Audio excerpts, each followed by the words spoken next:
All right, there we go. I am checking audio now for the first time.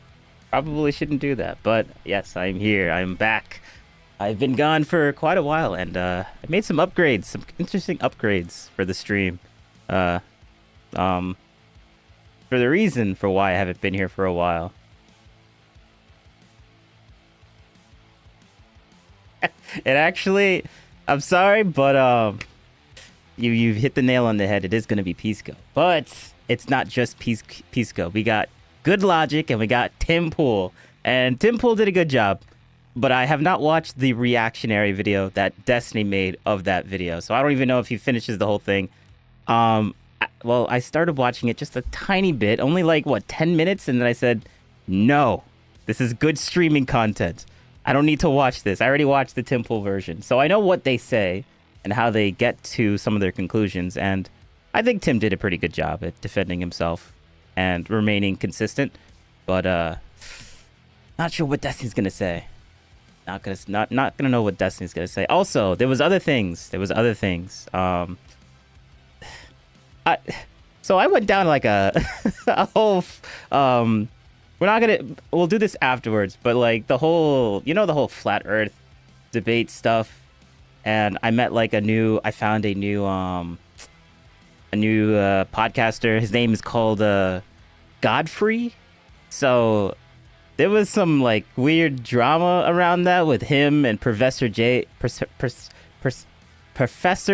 Yeah, I can't say his name for some reason. And yeah, so we're gonna look into that too as well, maybe, because like I've been kind of just doing things on the background. All right, well, I'll be here for a while. So yeah, we're gonna be doing that. So some little upgrades that I did to the stream. I guess we'll show it. Is it on this screen? Yes. There we go. Now you see, look, we got this little box here, which is nice because now I can have everything on this side, not have to worry about videos being like obscured by my face. And I have it all set up, and it's all great, and it's cool, and it's great, it's awesome. I love it. But yeah, so we're gonna be watching what's his face, Destiny. Yeah. I also saw some Loner Box stuff, but we're probably not gonna hit that. He does like super extra long videos. What is it? Where is it? Yeah, his live thing. It's like 2 hours, 3 hours. Yeah. I'm back. I might spawn out again, maybe, but times are moving. The end goal, hopefully, I'm not trying. The reason why I don't like say that I will be on, or I keep saying that I won't be, like, I'll be back eventually. But I'm never gonna quit this because it's fun and I have everything set up for it. But it's just real life stuff that I gotta take care of, and that's it. Nothing terrible. Just things that I just gotta put in place to make it so that I can keep doing this for a long time. So yeah, that's it. That's basically it for that. But Destiny. Oh, okay. Yeah, I mean,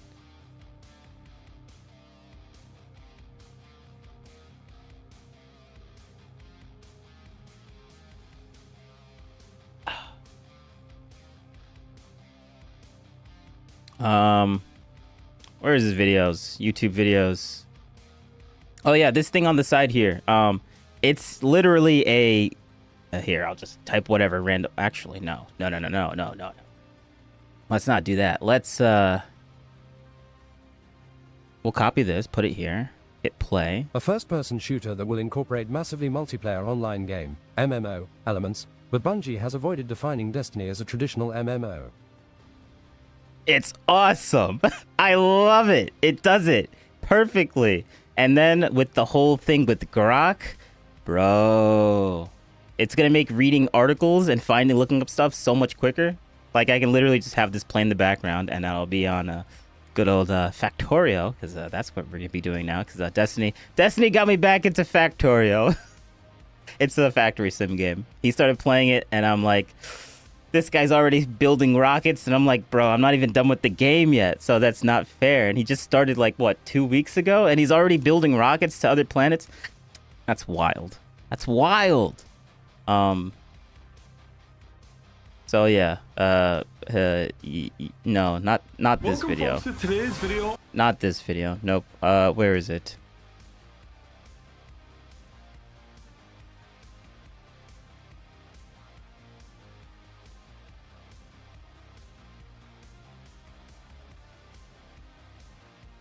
Let's see. Will it show up? Will it show up?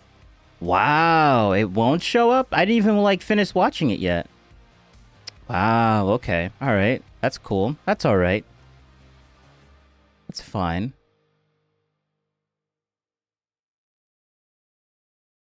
Oh, it doesn't even show up in his recommended. That's crazy. That just shows how bad that video did. Okay. But I loved it. I thought that was I thought his reaction to Oh, wait, no, this is the wrong. Oh, okay. Never mind. I'm an idiot. This is the wrong the wrong channel. No wonder I couldn't find it. It's his other channel that has it. His Last Night with Destiny. There we go. There we go. He's not. I'm saying someone who's not an American citizen. Actually, let's not like watch. Let's not like look at the teaser. I want the. I don't want spoilers. 26 seconds of spoilers, man. Donald Trump has been in office, and he is flooding the zone. Basically, everybody agrees. On the left and the right, the strategy appears to be do as much as you can, as fast as you can, to overwhelm activists, opposition, and the courts. So there are a lot of things that the Trump administration has done so far for which he has drawn the ire of liberals, Democrats, and the left. And we are going to debate these issues, largely from a legal context. And to kick it off, I think one of the biggest stories we've seen in the past couple of weeks has been the deportation or the revocation of visas from students, from activists, protesters, and people with actual legal status in this country. Notably, Trump revoked the legal status of 530.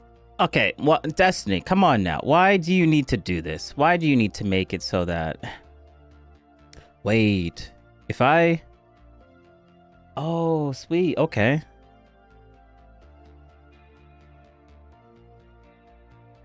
Thousand immigrants who actually came here legally under a... Ooh. Okay, all right. I just ran into... So I changed up some buttons and I made some automation changes on how everything works with my thing moving back and forth. I just found a bug in the way that I set it up. Let's see. Can I do this live? Can I fix this live? I'll fix this live.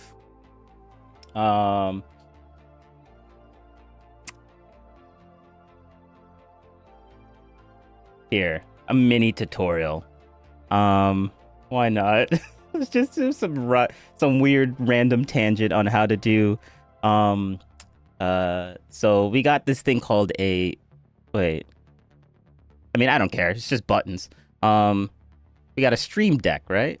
And it has like all my buttons and stuff, and I got multiple. So like I have like everything that does all my stuff. So what I need to do is basically, this is gonna be some boring nonsense, but I think it's kind of cool. I put so much work into this. What I need to do is copy this, paste it here, right? And then switch this one to, well, let's rename it. Let's rename it to AutoCam.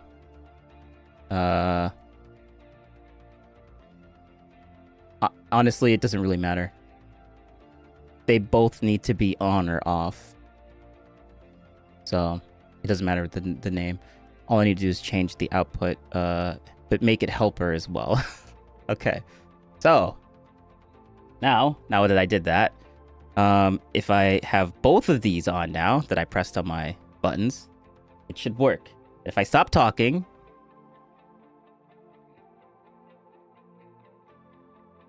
yeah, okay, well, it went to a location. That's it. Good. Yes. But then when I start talking again, it should come back up. Yes, there we go. Perfection. So yeah, nice. That was an easy, simple fix. If anyone wants a legit tutorial on how to do this, well, I mean, I wouldn't mind doing it.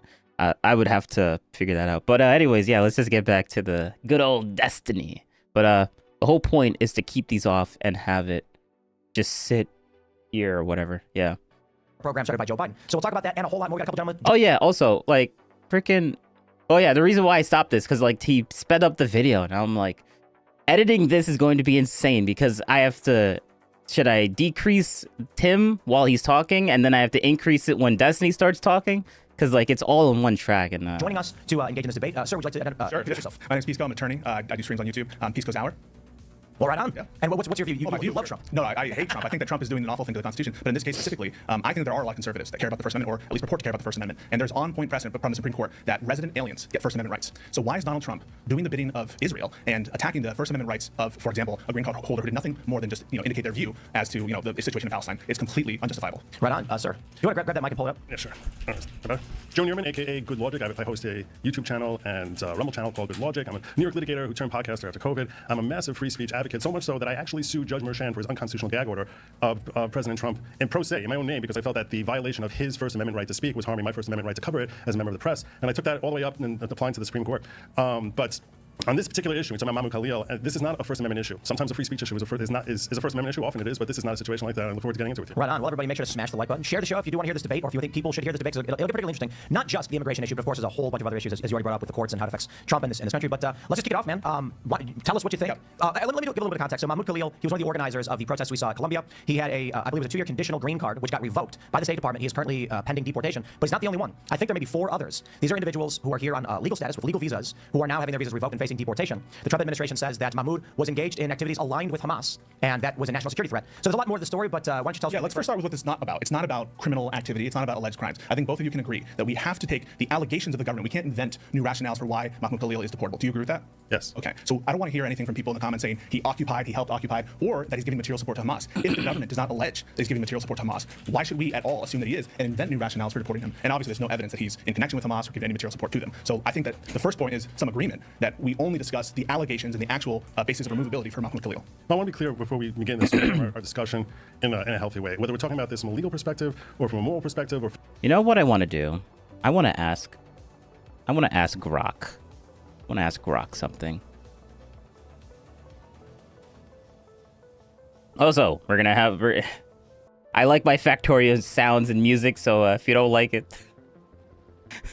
I don't know what to tell you. Except deal with it, I guess. But that's mean, so pretend that you didn't hear that. I want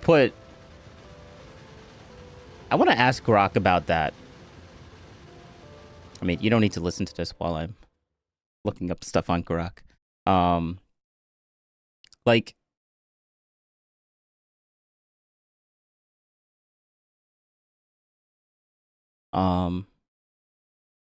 so they specifically said philosophical American culture type of perspective. We can attack this as attorneys and talk about whether or not what's happening here and who's in the right and who's in the wrong. Or we can attack this as far as from a moral and philosophical perspective. And I want to make sure that we're both on the same page, that we don't jump back and forth. That I'll make a point about the law and you'll say philosophically that's wrong. Or I'll make a point about philosophically and you'll come back to the law. So can we pick one? And because I'm sure that Khalil loses on any of those, any way you look at it, philosophically, legally, or as far as American constitutional perspective, like what's a healthy philosophy of our Constitution, he loses every way. So you pick the direction you want to go, and let's go there. So to be clear, you're not willing to concede the legal argument here. Which legal argument? The First Amendment argument. You're not going to concede it. That this is a First Amendment argument? You're not going to concede that Trump is violating the First Amendment by... not even close. Okay, No. so let's deal with that first, because I think you would agree that if you thought that the First Amendment was being violated by Trump, you would have to condemn him, wouldn't you?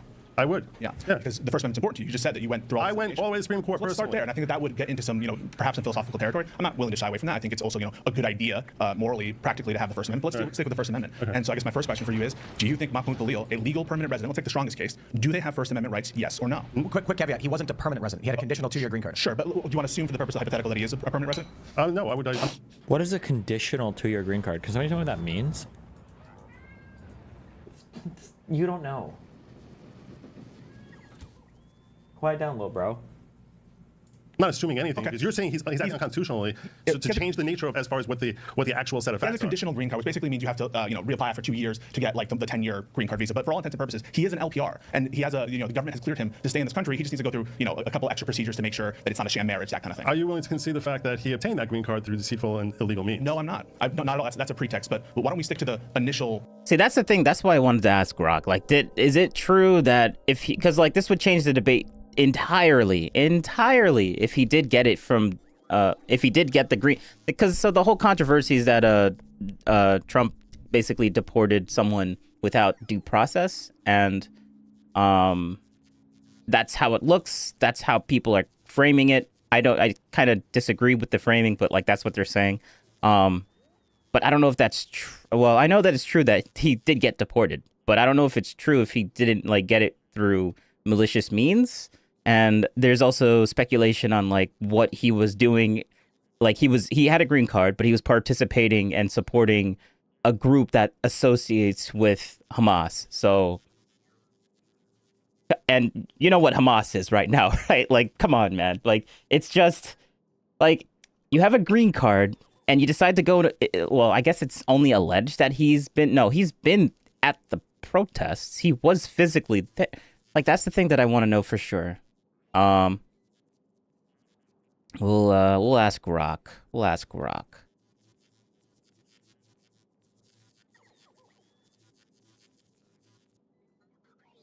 Issue, which is, does he even have First Amendment rights? Oh, so what I'd say is the First Amendment rights that he enjoys, like any illegal alien, do exist and are not nearly the same level as the rights an American citizen has. So to be clear, I want to see what you think. You agree that LPRs, lawful permanent residents, even though it's conditional status, I understand that, have First Amendment rights. That is correct, right? I don't know. I agree that the Supreme.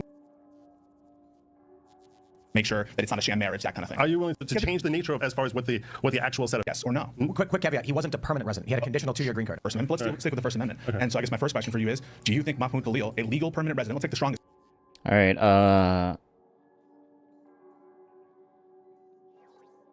First Amendment. Let's stick with the First Amendment. Okay. And so I guess my first question for you is, do you think Mahmoud Khalil, a legal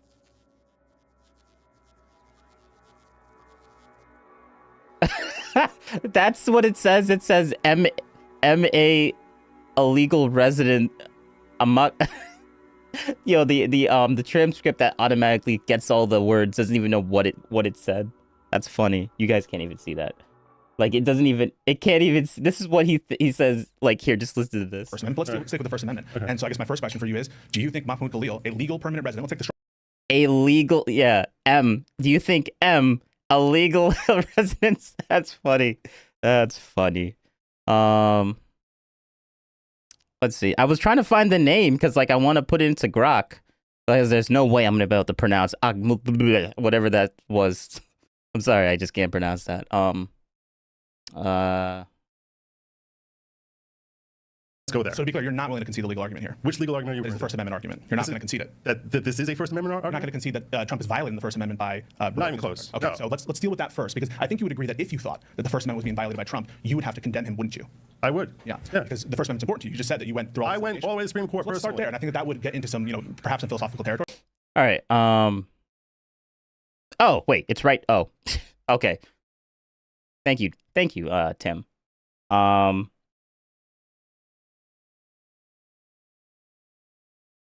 Let's duplicate you. Boom. Throw you over here, and then yeah.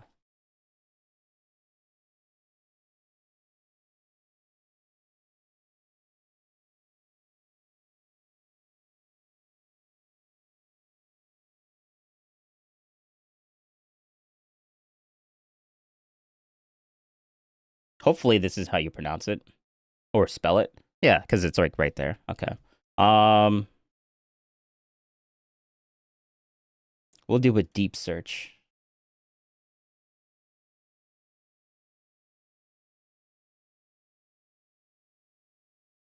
Did this guy participate in a protest associated with Hamas? Question mark.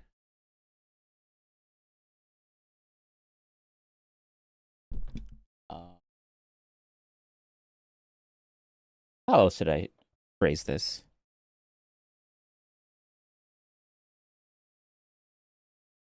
Are those allegations true or not?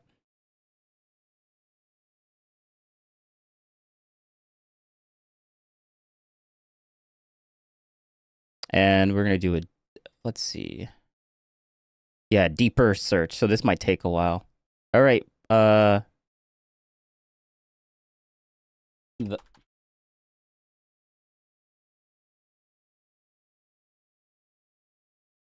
The guy everyone says Trump deported. Did this guy participate in protests associated with Hamas?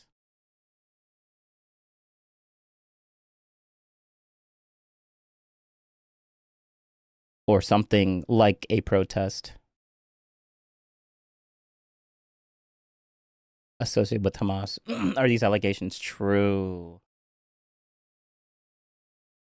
There we go. Think away. And while it does that, I will I'm not willing to shy away from that. I think it's also, a good idea, morally, practically, to have the First Amendment. Let's stick with the First Amendment. Okay. And so I guess my first question for you is, do you think Mahmoud Khalil, a legal permanent resident, let's take the strongest case, do they have First Amendment rights, yes or no? Quick caveat, he wasn't a permanent resident. He had a conditional 2-year green card. Sure, but do you want to assume for the purpose of the hypothetical that he is a permanent resident? No, I would. What is a conditional 2-year green card? Can somebody tell me what that means? I mean, Destiny. Conditional.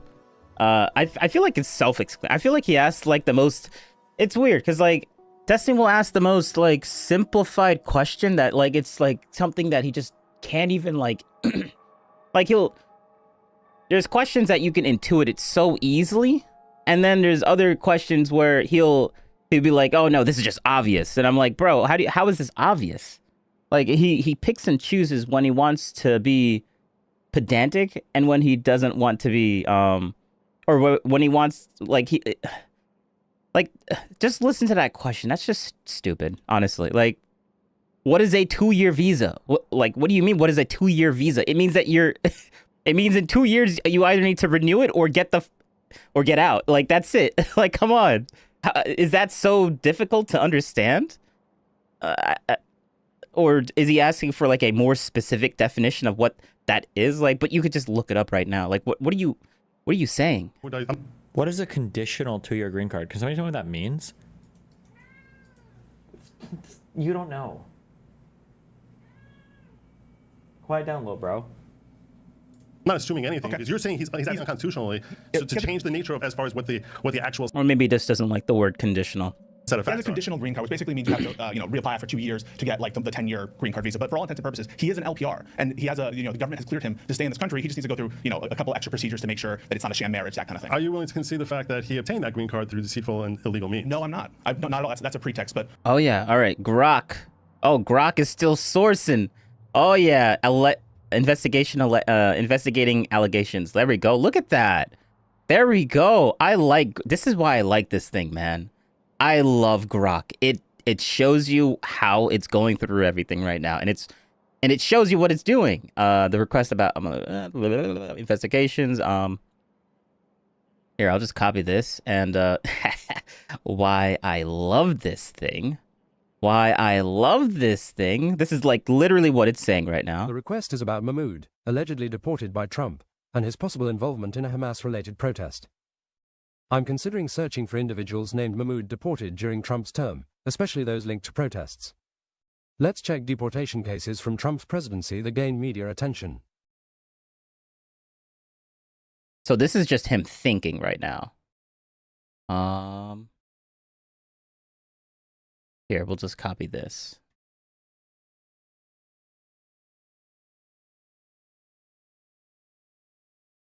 From the results, Mahmoud Khalil, a former Columbia grad and pro-Palestinian activist, faced deportation by the Trump administration after ICE arrest.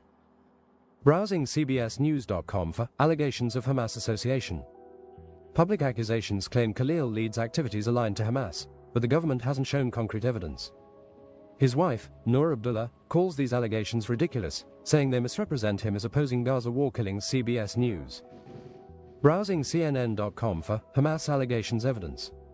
From the CNN article, initial accusations of Khalil being a Hamas This is just his thoughts right now, which is kind of cool. I'm not gonna lie. sympathizer lacked evidence, and deportation now hinges on undisclosed UNRWA and British Embassy work. CNN. UNRWA faces accusations from Israel over employee involvement in the October 7th Hamas attack, but denies aiding terrorists and seeks an independent probe. I'm searching for court documents related to Mahmoud Khalil's deportation to see if there's evidence of Hamas ties. Ooh. I love this thing, man. I love this thing. Grok. All right, let's while it's thinking, we'll just Why don't continue we the stick to video. Initial issue, which is, does he even have First Amendment rights? Oh, so what I'd say is the First Amendment rights that he enjoys, like any illegal alien, do exist and are not nearly the same level as the rights an American citizen has. So to be clear, I want to see what you think. You agree that LPRs, lawful permanent residents, even though it's conditional status, I understand that, have First Amendment rights. That is correct, right? I don't know. I agree that the Supreme Court has said that there is some level of First Amendment rights, but ask yourself this: why? Why do they have any First Amendment rights? Why do we give them civil liberties? Oh my God! Do you see the movement? Like, he can't just answer the question. Do they have? He's like, well, according to the Supreme Court, they have First Amendment rights. Sure. So you don't agree then? They don't. That's a weasel, by the way. But Why has the Supreme Court granted them those liberties which were created for the protection of American citizens? So why is it, and for the benefit of American? He loves the word weasel. He loves the word. He thinks everyone that doesn't answer a straight question, which he doesn't. He always does like some pedantic nonsense. So he like it's like a kind of like a sign of projection. He knows what a weasel is because he does it all the time. So like, yeah, good one, Destiny. Good one. Right? Because you recognize our government was created by, for, and of the people. It says we the people. And the people are citizens, correct? No, that's not true. The Constitution is clear where it wants to refer to persons and people and where it refers to citizens. For example, in the 14th Amendment, there's a privileges or immunities clause. It speaks about the privileges or immunities of citizens. When it's talking about the also, I know he would say he was just not being eloquent in his speech, but it's really funny because I know for a fact that Good Logic would be one of those guys who's like, our rights are, the government only exists to protect our rights. We don't get rights from the government. The government only exists to protect the rights that we already have. The rights come from our creator, okay? I like how Good Logic is like, the government is literally the thing that gives us our rights, and the government doesn't give any rights to illegal, that's just whatever. Requirements for who's the president or for who is a senator, it says citizen. When it says, the right of the people to keep and bear arms, or for example, the right of the people to be free from, in their papers, persons and effects from. Oh yeah, also notice how he did exactly what he was saying he didn't want to do at the very beginning, which is when he jumped immediately from the law right to the philosophy of like, well, why do these things even exist? Right, that's funny, yeah. Reasonable searches and seizures.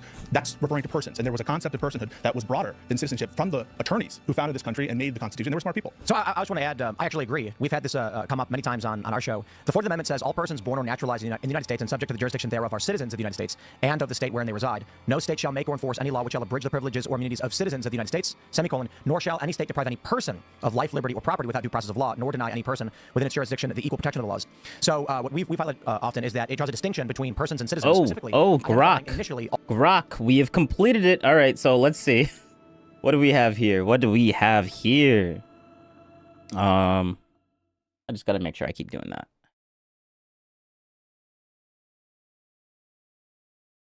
Oh, shoot.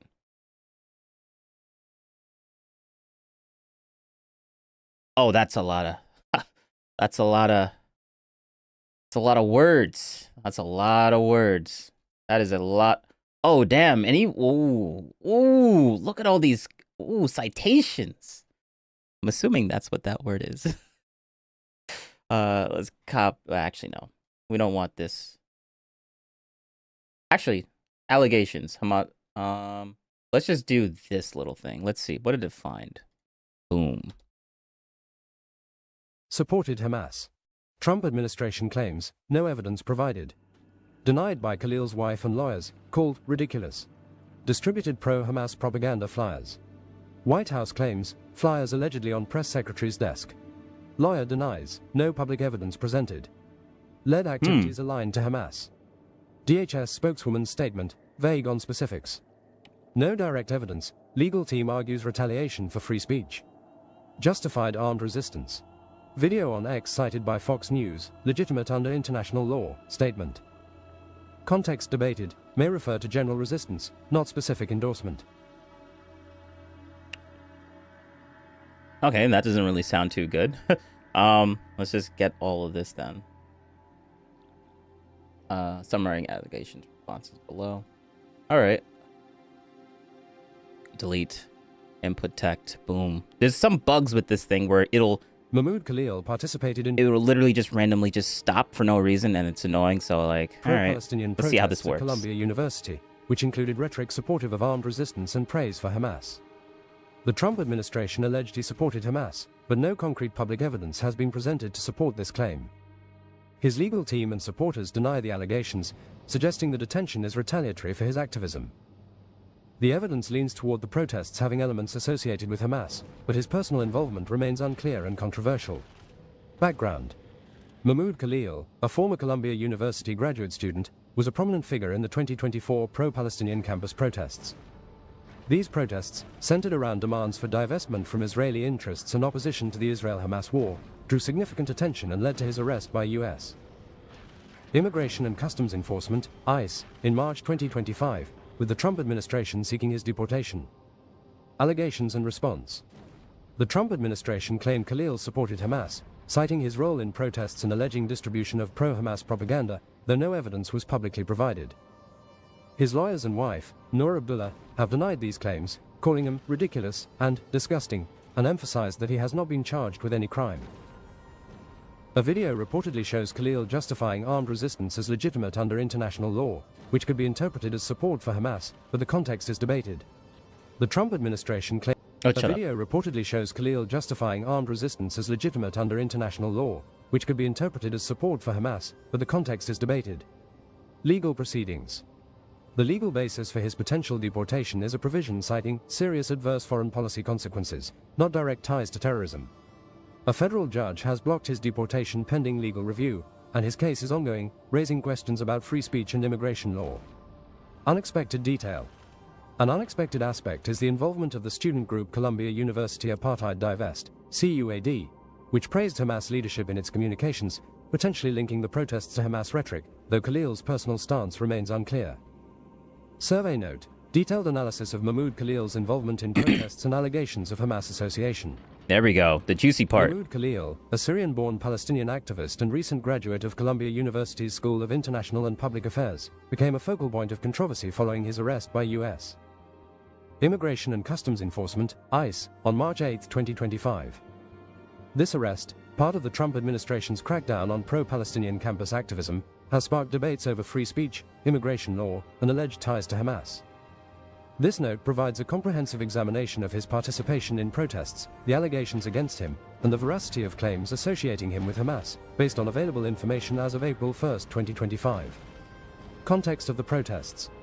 Khalil was a lead negotiator and prominent figure during the 2024 Columbia University pro-Palestinian campus occupations, which began in response to the Israel-Hamas war following Hamas's October 7, 2023, attack on Israel.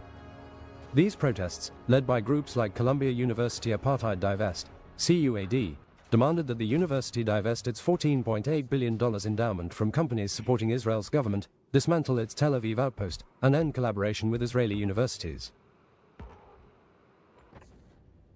Oh, is that it? The protests escalated, it with just stopped occupations randomly. of campus buildings like Hamilton Hall, leading to arrests and disciplinary actions against students. Journalistic reports, including those from Wikipedia, indicate that CUAD's rhetoric hardened over time. By October 8, 2024, the group praised Hamas and Hezbollah leadership in its email newsletter, stating support for liberation by any means necessary, including armed resistance, and rejecting efforts to make the movement palatable to liberal media. This rhetoric suggests a potential association with Hamas, given its designation as a terrorist organization by the U.S. Khalil's role as a negotiator and spokesperson for these protests places him at the center of this movement.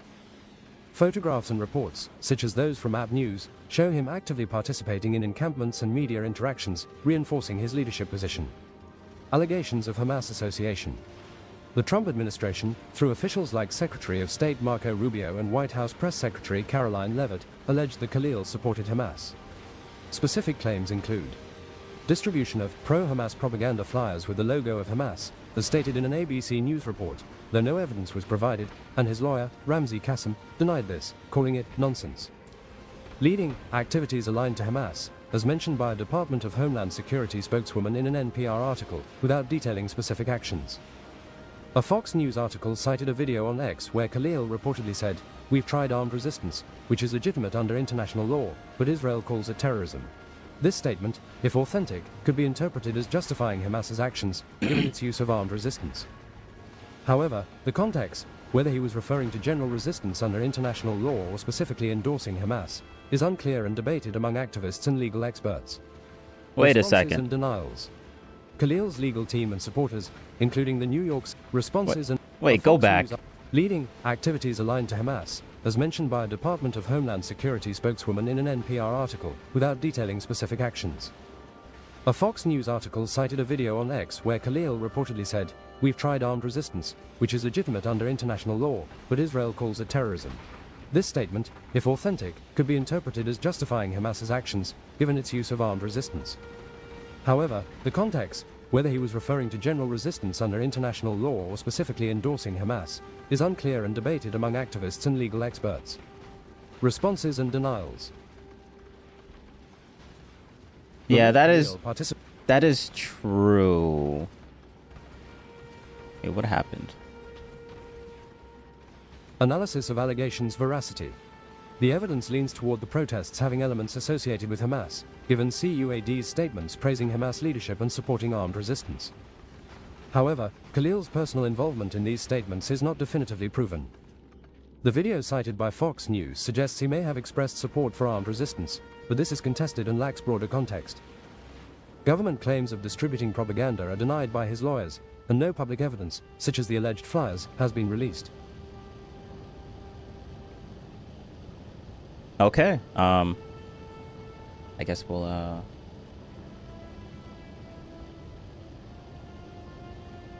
So it seems like it's still This table highlights I guess that's why this is being debated right now, I guess. So it seems like it's just very murky right now. And it like there is some ties to it, but like does it justify like a deportation? I don't know. But even being remotely, even like slightly associated with anything to do with Hamas, and you're a green card holder, I mean, I see why people are like, you know, probably shouldn't do that. So I'm sympathetic. I don't think it should be deportation, but like you're a green card, and I'm like, well, maybe you probably shouldn't have been remotely associated to that. So like, I'm slightly sympathetic to like maybe probably shouldn't deport them, but I don't care enough to really have that opinion. But wait, there's still more. Let me just. Oh yeah. This table highlights the controversy, with government allegations lacking substantiation and Khalil's team emphasizing his lawful activism. Okay. Public and political reaction. The case has ignited protests, with Jewish groups like Jewish Voice for Peace organizing sit-ins at Trump Tower, as reported by Wikipedia, and hundreds arrested in solidarity. Pro-Israel activists and some lawmakers have supported the crackdown, while civil rights organizations argue it violates free speech, creating a polarized debate. Conclusion. Mahmoud Khalil participated in pro-Palestinian protests at Columbia University, which included rhetoric supportive of Hamas and armed resistance. Okay, so he did participate in that. That's the thing that I was kind of like, is that true? Is it true that he actually did participate in, or is that like, or some weird murky nonsense that people keep like over exaggerating and stuff like that? But I guess he did. He did participate within it. Let's just see what it says later though. Are you not going to? Mahmoud Khalil participated in pro-Palestinian protests at Columbia University, which included rhetoric supportive of Hamas and armed resistance, as expressed by CUAD. The Trump administration's allegations of his personal support for Hamas are not backed by public evidence, and his legal team denies any direct ties. The evidence suggests the protests had elements associated with Hamas, but Khalil's individual involvement remains unclear, making the allegations controversial and legally contested as of April 1, 2025. Okay. All right. Well, that's it. That's the information. All persons born. Later on, the clarification of what makes someone a citizen. So there's two distinct definitions here. The reason this has come up is actually the pro-life, pro-choice abortion debate in the question of whether or not an unborn child is a person. Interestingly, and I don't mean to be hyperpartisan on this one, but when it comes to the liberal faction, they actually disagree with my assessment on this, arguing that no, it's referring to citizens, and if you're not born, you're not a citizen, because when you get to the question of is the unborn a person, this clearly would protect the life of that person who is not yet a citizen, not yet born. Yeah, I think that's a cop-out. I think that the courts ultimately will have to determine as a legal matter what is a person. So, Destiny's whole thing with Tim Pool is that Tim Pool is just some, Tim Pool. Yeah, that's why I'm like, I'm sympathetic, but not real, like, not to the point to where I would care if he gets comes, maybe it is. So I understand the chilling effect where this guy just participated in a protest, but then he gets like booted from the country. But then, so like just looking at that at face value without knowing the green card or anything like that, like that wouldn't be a justification for a citizen. Like citizens shouldn't be doing that. I would be against that, but he's not a citizen. But like, depending on how you feel about citizens versus green cards, like that's like the whole thing. Like sympathy drops off drastically. Yeah, the sympathy drops off drastically because like he literally is not a citizen. But he was coming in here legally, so I understand the whole hypocrisy arguments that everyone keeps talking about. Like, I guess whatever. But yeah. Oh, but the thing about Destiny, he thinks he has such a terrible take on what Tim Pool is. He thinks Tim Pool is like some grifter guy that takes money from Russia and stuff like that. Like he believes in the whole Tim Pool conspiracy theories, and it's wild. So like, it's funny that he doesn't say anything about Tim because like he thinks Tim Pool is like the most inconsistent piece of trash on the internet, and obviously that's not my opinion, but like that's how vile he is towards Tim, and I want to see how this goes because I didn't actually watch this. So, Person, what does that mean? I mean, I watched the original video, but I didn't watch Destiny's reaction to it. This is of constitutionality. Now, it could be that the originalist interpretation of person, as understood at the time that the Constitution was framed, only involved born alive persons. That's not an inconsistent position. Or it could be the case that True.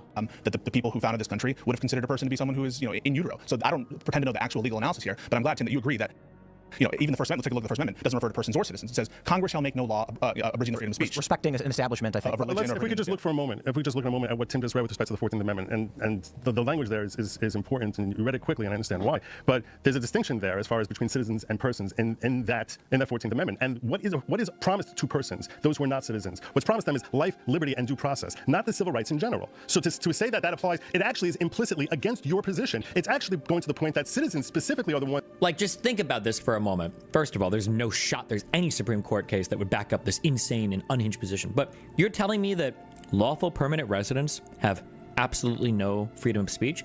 So like a cop could hear an LPR say, fuck you, and the cop could arrest them, and then they could get convicted of a crime because they have no First Amendment rights? Like, do we have a whole separate body of law just for lawful permanent residents? Like, this is just on its face such an outlandish and absurd statement. Like, what are you talking about? Ones who have crafted for them our civil liberties, and the only protections that America is willing to afford to those people who are not citizens of this country is life, liberty, and due process. Well, clearly the Supreme Court disagrees with you. You acknowledge the Supreme Court disagrees with you. What I'm saying is, do you acknowledge that, yes or no? I agree that with we talk about the Wixon case that you're thinking of recognizes that Oh, really? Well, I will point out, I think Tim did a pretty good job towards the end, and I will make that very clear and why I think that. But, because, like, Pisco was trying to, like, nail him on stuff, and I really wish Good Logic wouldn't, like... I mean, Good Logic did a good job at making Tim just cook.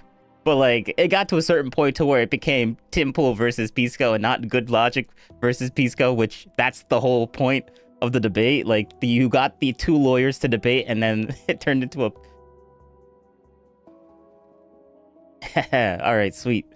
There are some civil liberties that are afforded to people including who are not in that citizens. case specifically the First Amendment. Is that right? So, yes. Okay. Yes, you're wrong. Yes, the 48 Supreme Court case that we looked at yesterday. I think, yeah. He's just the First Amendment. There's procedural due process cases that aliens have access to. I'm using the term alien here because that's the term used in the. Because it's the proper term. It's the proper term. That's why. I don't think it's a nice thing. Your audience is not offended. Don't worry. Listen, I want to be accurate here.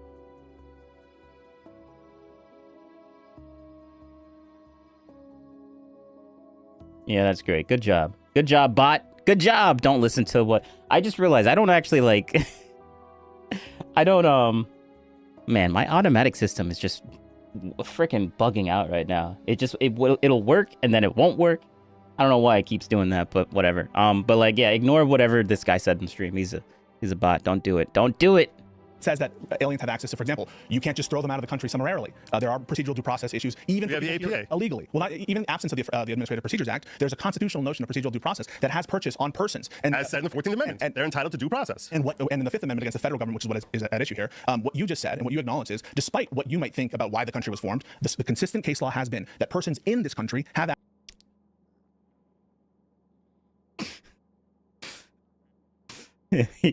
Yep. That's an old meme. access to a lot of civil liberties. I don't know why we wouldn't extend it to the First Amendment if you acknowledge there's case law on point about it. And specifically when the First Amendment says Congress shall make no law of freedom of speech. Right, and the Supreme Court has recognized, while they recognize the First Amendment right, they also have equally recognized that the First Amendment right of someone who's visiting this country are not as robust as the protections that American citizens have. Do you admit that? I'm not so sure for people already admitted into the country. So there's a difference that I acknowledge that the country makes between exclusion matters and for people who are in the country. The key example of this, by the way, are the Chinese exclusion cases. I'm sure that you guys, maybe your audience is not familiar, but there was a point that the first restricted immigration laws in this country, up until 1870 thereabout, we had open borders policy in this country, complete open borders, except for the Alien Enemies Act and the Alien Friends Act, which maybe we'll get to. This is actually pretty interesting because it actually functioned this way well after the 1800s. I went to San Diego and was talking with people on both sides of the border, and it's actually, I think, the past, I don't know, 50, 60 years, where the border became heavier, and it used to be, even up to like the early 1900s, you could just walk into San Diego back and forth. Only recently, I guess, with national security concerns, communications, and population density, has it become much more rigid. Yeah, that's totally correct. And the first restrictive immigration laws were against Chinese people. It said, well, the first it was vagrants and stuff, but ultimately it said Chinese people, if you're of Chinese or Asian descent, you can't enter the country. And that case has not been overturned, and you acknowledge that. So I recognize. I hope that you're not. I'm not sure what your point is as far as that case not being overturned. As if that's still binding law today. So the point is, I recognize, even though I may disagree, that, and it's interesting, I think that Trump did not argue that it actually was a Muslim ban and seemed to assume that a Muslim ban, when he instituted a travel ban, would be unconstitutional. So I don't know how viable that precedent is. But in the Chinese exclusion cases, that there is a difference in the law between an exclusion matter and someone who's in the country. So no, I actually don't recognize, and I don't know that to be the case, that individuals in this country, even if they're not permanent residents, don't have First Amendment rights. Well, you should review Trump v. Hawaii. You should review Reno versus AATC. There have been a myriad of Supreme Court cases which have recognized the fact that those who are visiting this country, not simply when they're abroad, that we're going to give. I don't know what type of free speech limitations you think that they would be. That we're not going to promise free speech to some foreigner who's out in Greenland or well, Greenland soon to be America, but who's out in the UK and say that we recognize that they have a right to speak. That doesn't even mean anything. So then here's the question: What free speech? What right to speak? It's that Congress shall pass no laws infringing a right to speak. And what are we talking about foreigners for? What are you even referring to here? Hello? What are you saying? Well, Destiny, bro. What foreigners? Like, bro, green card. Are you not following the? We're literally talking about Ahmad Khalil or whatever. Like, this guy. We're literally talking about that. Can you see that? Yeah, that guy. What do you mean we have no? What are you talking about? What are you saying? Are you paying attention? Are you not paying attention? Come on now, Destiny. If Trump issued an order tomorrow and said, if you're a Jew, your student visa is being revoked, right, would that be constitutional? Like he asks the most simplified questions, like, "Oh, what are we talking about right now? Oh, I have no idea. Why are we bringing up foreigners? Oh, it's not like we're talking about a green card guy. Like, bro, like, are you? He's just not paying attention. Absolutely not. Why not? Because the threshold minimum, because, and here's the thing, I've allowed you to engage this conversation in good faith as if this is about First Amendment rights, when this is not at all a First Amendment issue. This is purely an immigration issue. And this is what I was saying with respect to the fact that while I'm a free speech advocate, I don't think that this in any way touches on free speech or in the concept of First Amendment rights. Just as another reminder, conservatives have no values and no principles. They don't believe in freedom of speech. They don't believe in freedom of expression. They don't care about any of that shit. It's as long as they agree with me. As long as they agree with me, then I protect their rights. Otherwise, fuck you. Don't ever think these people, if you call them that, are anything different than that, okay? And the reason it does... True. 100%, right? Yeah, obviously. Definitely not projection right there. 100%. Definitely not projection. Also, this is just Destiny just trying to bolster his, like, echo chamber. So, like, guys, don't listen to him. Like, he's making arguments. He's making valid points, but, we don't know what to say to this because, like, we have no actual legitimate argument against it. We just don't like what he's saying. So, guys, he's bad faith. And just trust me, bro. Is because when you're talking about immigration law, that is where government powers are at their zenith, as opposed to when you're talking about the First Amendment rights of individuals. All right, I'm gonna fix this right now. This is pissing me off. Like, why is this thing just not working? Run in parallel. Let's see. If I run the macros in parallel, will they just work? Individuals. Government. I don't even like the terms he's using. Government power, which. See, that's what I'm saying. Like what I said before is true. Like he just doesn't like what they're saying. So like We don't like any of the terms that they're saying because it just sounds weird to me. Are you gonna make an argument, or are you just gonna keep saying you don't like this and just move on? And trust me, bro. What part of the government are we talking about here? Like the government in its totality? Because Congress has a lot of ability and leeway to pass legislation related to immigration, sure. I think he meant specifically not to talk about immigration, but to talk about national security issues, and not to talk about the government, but explicitly the executive branch or the president. I think that's what he meant to invoke there, but we're pretty wishy-washy with our terms here, I feel. But First Amendment rights of someone who's That's what he chooses when he wants to be overly pedantic on something, and when he doesn't want to be overly pedantic on something, which is really annoying, honestly. What the?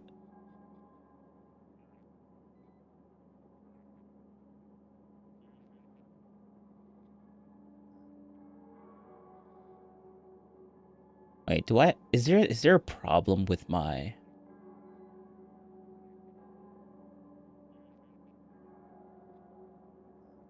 Is there a problem with the automation system? Do I need to... after performing action, skips for 1 second.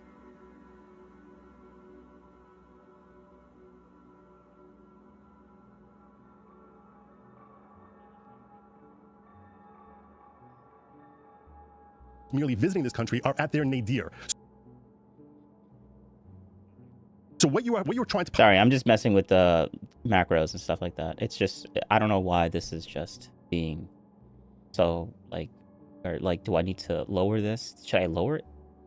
Maybe I should just lower everything. Let's see. Postulate here is that this individual whose rights are lower than yours or mine, whose rights are not as robust with respect to his First Amendment rights. Nope, that didn't change anything. It's not automatically switched. Why you do this? Why you be so weird?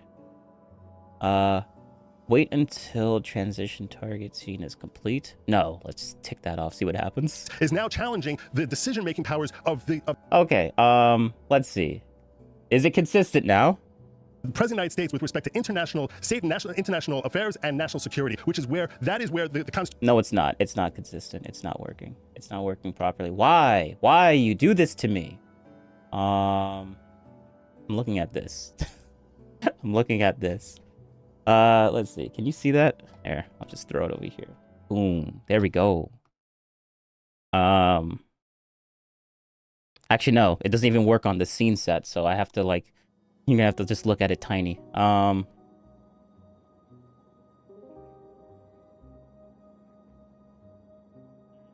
Wait until... No, so that's gone.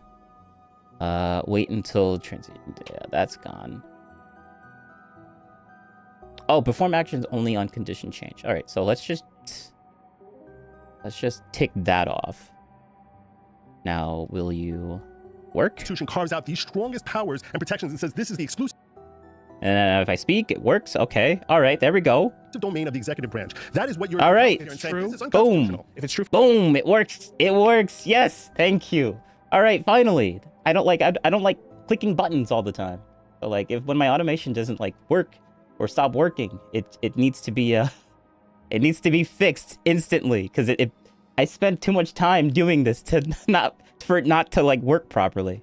True for free speech is true of the religion clauses. There we go. Thank you. Thank you. Just laid out would apply just as strongly to religion free speech, which is in the First Amendment, as to the religion. All right, so let's just go back because I was just using all of that just to test stuff out. Are at their nadir. So what you're trying to postulate here is that this individual whose rights are lower than yours or mine, whose rights are not as robust with respect to his First Amendment rights, is now challenging the decision-making powers of the President of the United States with respect to international, state and international affairs and national security, which is where the Constitution carves out the strongest powers and protections and says this is the exclusive domain of the executive branch. That is what you're in conflict here and saying this is unconstitutional. If it's true for free speech, it's true of the religion clauses. The immigration plenary power framework that you've just laid out would apply just as strongly to religion free speech, which is in the First Amendment, as to the religion clauses that are in the First Amendment. Here's why he's wrong. If I could just correct that. Now, the reason you're mistaken about that is because the Supreme Court, in its insight, has pointed out that the threshold that you have to meet on an immigration issue is that it has to be facially legitimate and bona fide. Facially legitimate and bona fide. So if you talk about some law that the president would throw out there saying, I don't want any more black people coming into this country, or Muslims or Jews or redheaded Irish people, that is not facially legitimate and bona fide, and it wouldn't pass that. What if he says Muslims are more likely to do terrorist acts? And who's the one to determine? Careful, because who determines if it's facially bona fide or whatever? So are you saying that other people do have the ability to look at what the president is saying? Because that sounds like something that would be reviewable then by a court, right? Uh-oh, Destiny. You just stumbled upon something that, you kind of just... I know he didn't... Well, he hasn't seen Tim Pool's argument yet. And, Tim Pool kind of makes the same argument. Like, who determines that? Yep, true. But he's gonna... I feel like he's gonna completely backtrack that quote, that statement. That's my prediction. I feel like he's going to completely backtrack because he hates Tim so much that he doesn't want to be associated with anything that he has to do, like, just out of spite of Tim Pool being Tim Pool. And yeah, let's just see what he says. If he says Muslims, so that's not. If he says that as Muslims, if he says terrorists, that's Well, he a said problem. Muslims are more likely to commit terrorist acts, and it's facially legitimate. To me, that's not facial. I don't see how that would be. Oh, to me, it's not. Oh, okay. Well, far be it from me. Oh my God. I mean, you literally just said who determines it, and then he literally just determined it for himself, and now you're like mad that he's determining it. Like, bro, what are you doing here? Like, what are you doing here? Because to say that everyone who's a member of this religion, which is being practiced by over 1 billion people, is a terror threat, is not facially legitimate and bona fide. Why is it facially legitimate to say anyone who advocates in support of, even just assume, I do not take it for granted, I just want to be clear, I don't take it as a fact that Mahmoud Khalil supports Hamas. I don't take that as a fact. Let's assume he does. Okay. Why is it facially legitimate to say that what would be, I think you would agree, free speech for citizens? I think you've agreed that LPRs have First Amendment rights. What's the legitimacy in targeting what otherwise would be clearly protected speech? Just one more, what was LPR? Lawful permanent As a resident. green card holder. Right. So the difference, I would definitely agree that all the actions that we know of that Mahmoud Khalil has taken, if it was taken by an American citizen, that the government would be completely out of bounds and wrong for in any way infringing on that. At the same time, Well, I got to ask you, does the First Amendment pertain to illegal activities? no. Sorry. Well, it defines the scope of what is and what's not legal sometimes. For example, so the First Amendment, if there were a law that said... What were you gonna say? Isn't that like a good question? Like, what are you doing here? Oh wait, you know what I should be doing? Hold up. Let's do this right now. We'll do it live. Yeah, we'll do it live. Why not? Just throw this thing here. Boom. I mean, I only have this just so my camera is not in the way of everything. But all right. So this is what we do now.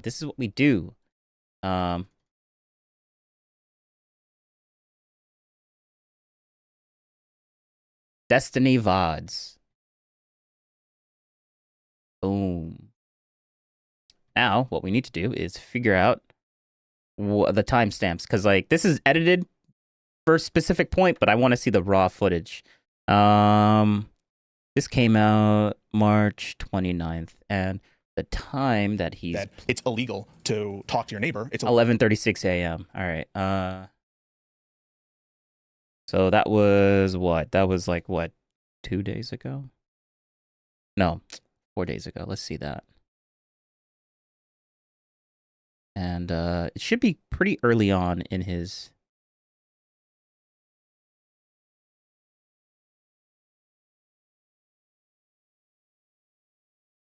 No, it's not this one.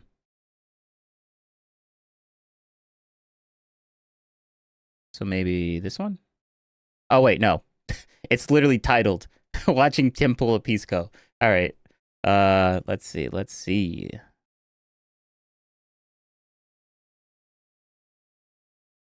Oh, so he immediately starts watching it. Okay, cool.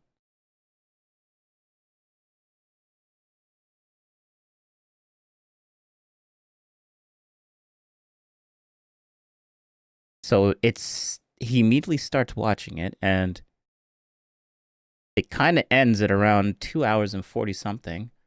2 hours and 43. Oh, so I guess there really wasn't any cuts in this. But who cares? I like watching the raw edited thing. Why not?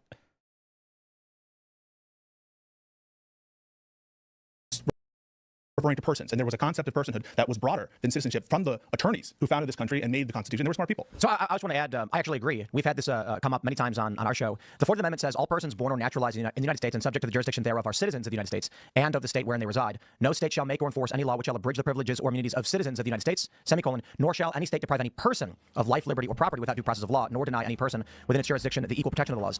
So what we've highlighted often is that it draws a distinction between persons and citizens, specifically identifying initially all persons born, later on the clarification of what makes someone a citizen. So there's two distinct definitions here. The reason this has come up is actually the pro-life, pro-choice abortion debate in the question of whether or not an unborn child is a person. Interestingly, and I don't mean to be hyperpartisan on this one, but when it comes to the liberal faction, they actually disagree with my assessment on this, arguing that no, it's referring to citizens, and if you're not born, you're not a citizen, because when you get to the question of is the unborn a person, this clearly would protect the life of that person who is not yet a citizen, not yet born. Yeah, I think that's a cop-out. I think that the courts ultimately will have to determine as a legal matter what is a person, what does that mean for purposes of constitutionality. Now, it could be that the originalist interpretation of person, as understood at the time that the Constitution was framed, only involved born alive persons. That's not an inconsistent position. Or it could be the case that the people who founded this country would have considered a person to be someone who is, in utero. So I don't pretend to know the actual legal analysis here, but I'm glad, Tim, that you agree that even the First Amendment, let's take a look at the First Amendment, doesn't refer to persons or citizens. It says, Congress shall make no law abridging the freedom of speech. Respecting an establishment, I think. If we could just look for a moment, at what Tim just read with respect to the 14th Amendment, and the language there is important, and you read it quickly, and I understand why. But there's a distinction there as far as between citizens and persons in that 14th Amendment. And what is promised to persons, those who are not citizens? What's promised them is life, liberty, and due process, not the civil rights in general. So to say that applies, it actually is implicitly against your position. It's actually going to the point that citizens specifically are the ones. Like, just think about this for a moment. First of all, there's no shot there's any Supreme Court case that would back up this insane and unhinged position. But you're telling me that lawful permanent residents have absolutely no freedom of speech? So, like, a cop could hear an LPR. That's not what he said. That's not what he said.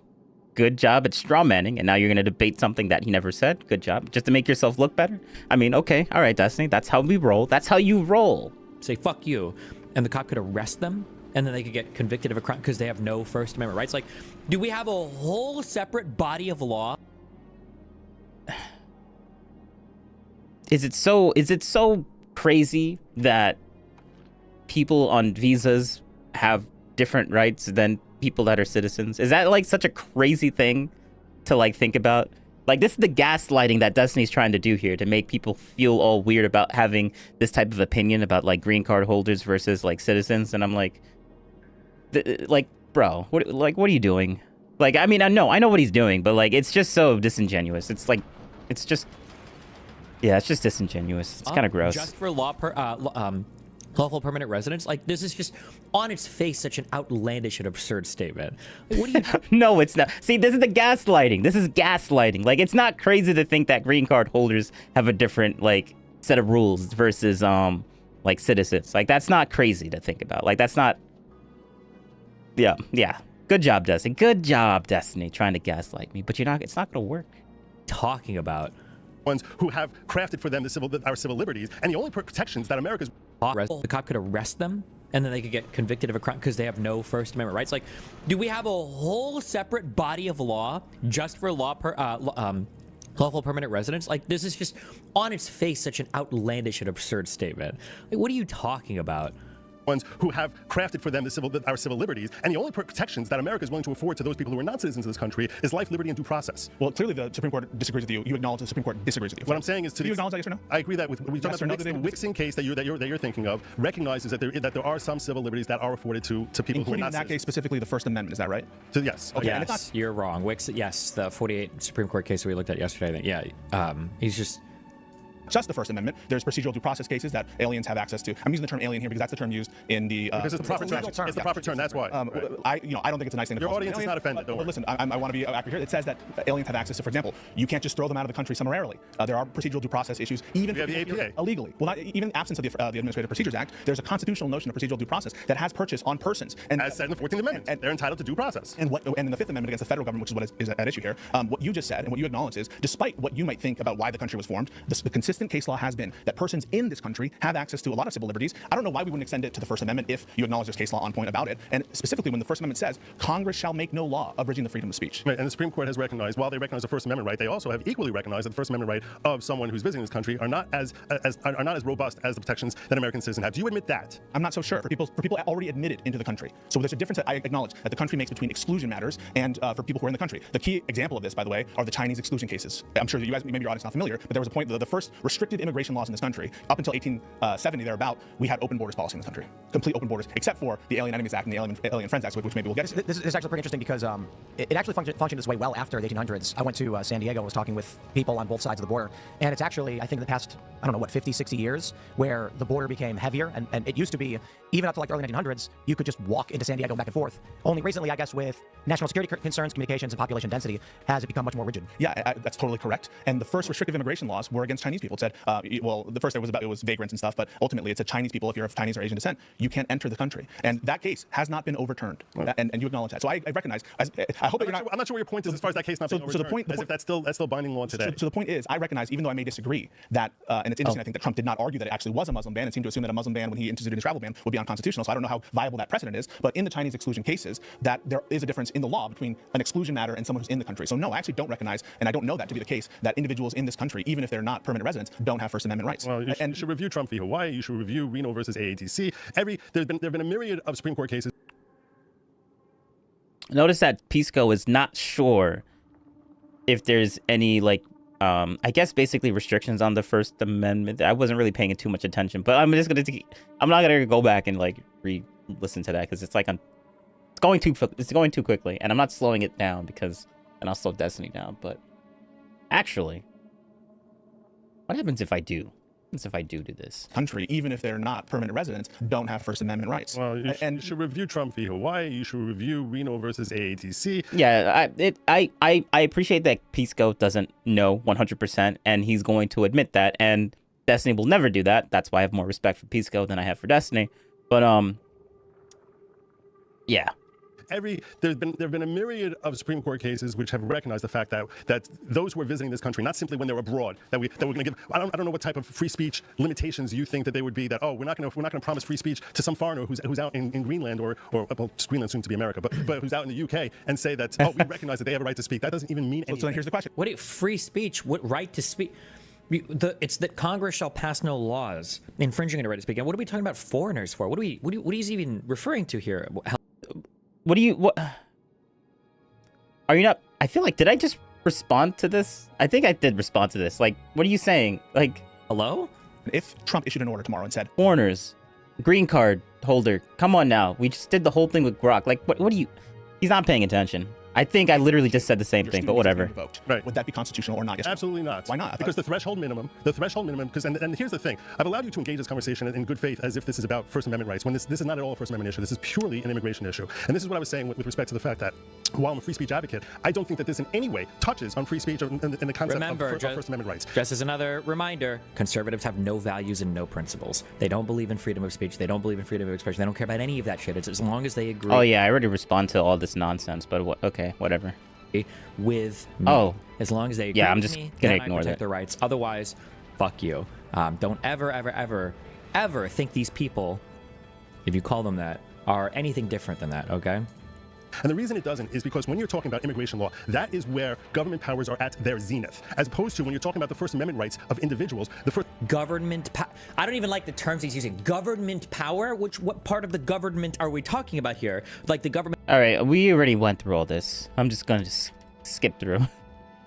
Are not as robust with respect to his First Amendment rights, is now challenging the decision-making powers of the President of the United States with respect to international affairs and national security, which is where the Constitution carves out the strongest powers and protections and says this is the exclusive domain of the executive branch. That is what you're in conflict here and saying this is unconstitutional. If it's true for free speech, it's true of the religion clauses. The immigration plenary power framework that you've just laid out would apply just as strongly to religion free speech, which is in the First Amendment, as to the religion clauses that are in the First Amendment. Here's why he's wrong. If I could just correct that. Now, the reason you're mistaken about that is because the Supreme Court, in its insight, has pointed out that the threshold that you have to meet on an immigration issue is that it has to be facially legitimate and bona fide. Facially legitimate and bona fide. So if you talk about some law that the president will throw out there saying, I don't want any more black people coming into this country, or Muslims or Jews or redheaded Irish people, that is not facially legitimate and bona fide, and it wouldn't pass that. What if he says Muslims are more likely to do terrorist acts?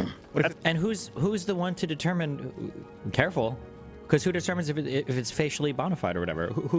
So are you saying that other people do have the ability to look at what the president is saying? Because that I already talked about this. I don't see how that would be. Oh, to me it's not. Oh, okay. Well, far be it from me. Oh my God. Because to say that everyone who's a member of this religion, which is being practiced by over 1 billion people, is a terror threat, is not facially legitimate and bona fide. Why is it facially legitimate to say anyone who advocates in support of, even just assume, I do not take it for granted, I just want to be clear, I don't take it as a fact that Mahmoud Khalil supports Hamas. I don't take that as a fact. Let's assume he does. Okay. Why is it facially legitimate to say that what would be, I think you would agree, free speech for citizens, I think you've agreed that LPRs have First Amendment rights. What's the legitimacy in targeting what otherwise would be clearly protected speech? Just what was LPR? Lawful permanent resident. Green card holder. Right. So the difference, I would definitely agree that all the actions that we know of that Mahmoud Khalil has taken, if it was taken by an American citizen, that the government would be completely out of bounds and wrong for in any way infringing on that. At the same time, I got to ask you, does the First Amendment pertain to illegal activities? no. Sorry. Well, it defines the scope of what is and what's not legal sometimes. For example, so the First Amendment, if there were a law that said it's illegal to talk to your neighbor, it's illegal to hand out pamphlets in support of Donald Trump, even though there's a law that says it's illegal to do criminality, the Constitution supersedes. And so to the extent that there's an application of law, for example, in the INA that purports to make something illegal, or it would have no purchase if it conflicted with First Amendment precedent. Did Mahmoud Khalil occupy any buildings illegally? There's no allegations to that effect, and so why should we consider it? There's no allegation. Ooh, there is. That's a lot. There is. That's a lie. We'll go through it again. We'll go through it again. In conclusion, actually, no. Why should I read this when I'm not the one that needs to read this? Come on now. Boom. Enter. Mahmoud Khalil participated in pro-Palestinian protests at Columbia University, which included rhetoric supportive of Hamas and armed resistance, as expressed by CUAD. The Trump administration's allegations of his personal support for Hamas are not backed by public evidence, and his legal team denies any direct ties. The evidence suggests the protests had elements associated with Hamas, but Khalil's individual involvement remains unclear, making the allegations controversial and legally contested as of April 1, 2025. Unclear. So that means there is allegations there. Just because the allegations are unclear and they testify against, like, they're not even saying that he was never there. That's the thing that's the point that I'm trying to make here. They're not saying that this is an outright lie and that the guy was never there. This is unclear, which means there is allegations. Whether those allegations are, I mean, it's like he was obviously there. Like, that's it. So, Pisco, I mean, I guess Pisco's like, well, I don't think, like, you're just allegations. I don't think those allegations are legit. So he's just going to say that there's no allegations. And I'm like, okay, well, that's just stupid.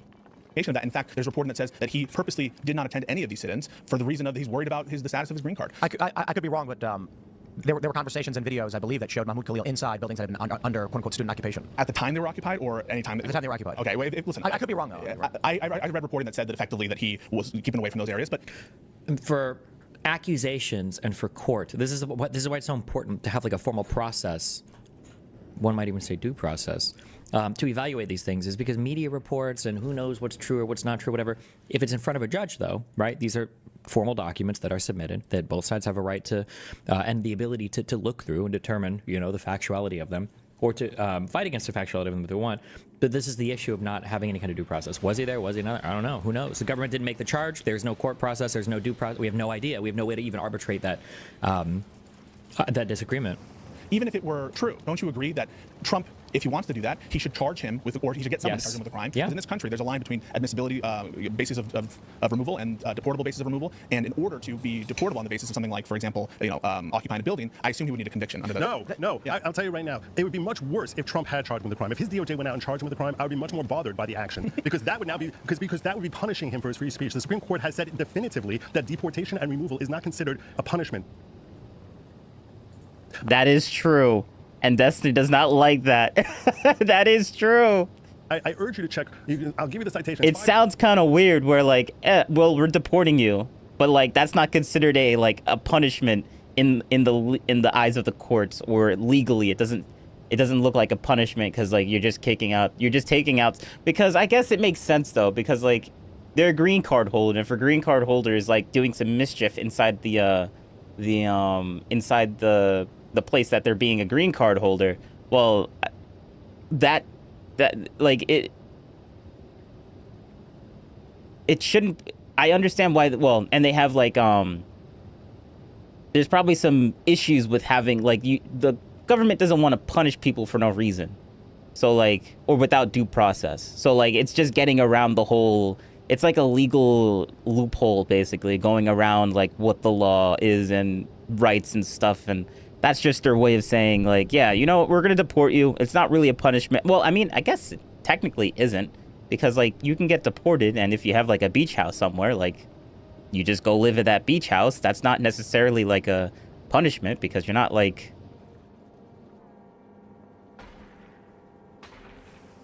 You're not, like, Oh, shoot.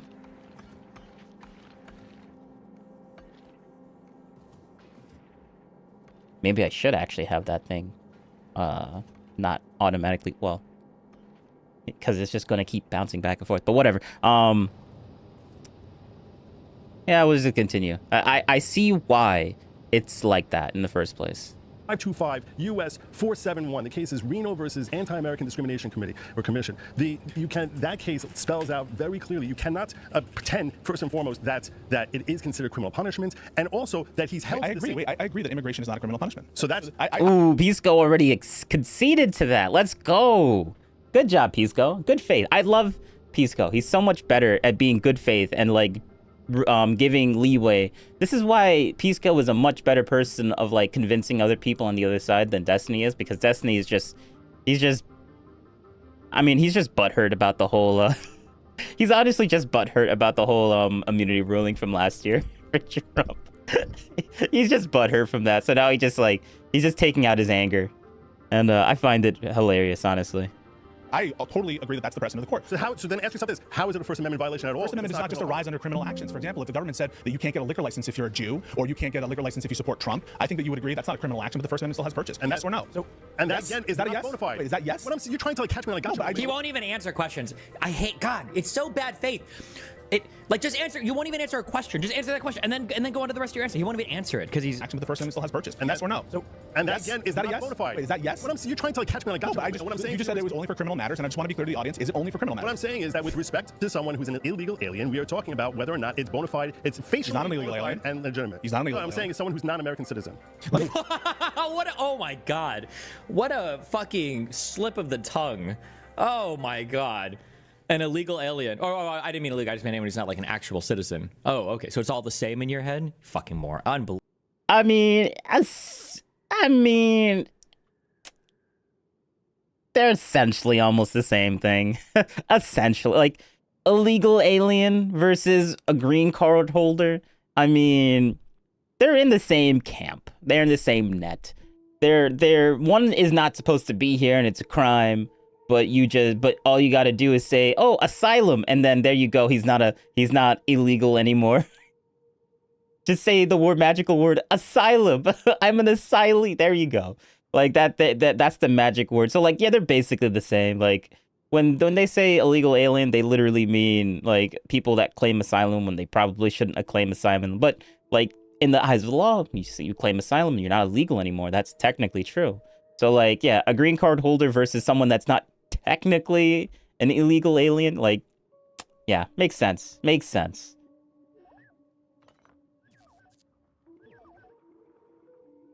What an unbelievable. Let me ask you guys for clarification, because the Immigration and Nationality Act, Section 221, subsection I, says after the issuance of a visa or other documentation to any alien, the consular officer or the Secretary of State may at any time, in his discretion, revoke such visa or other documentation.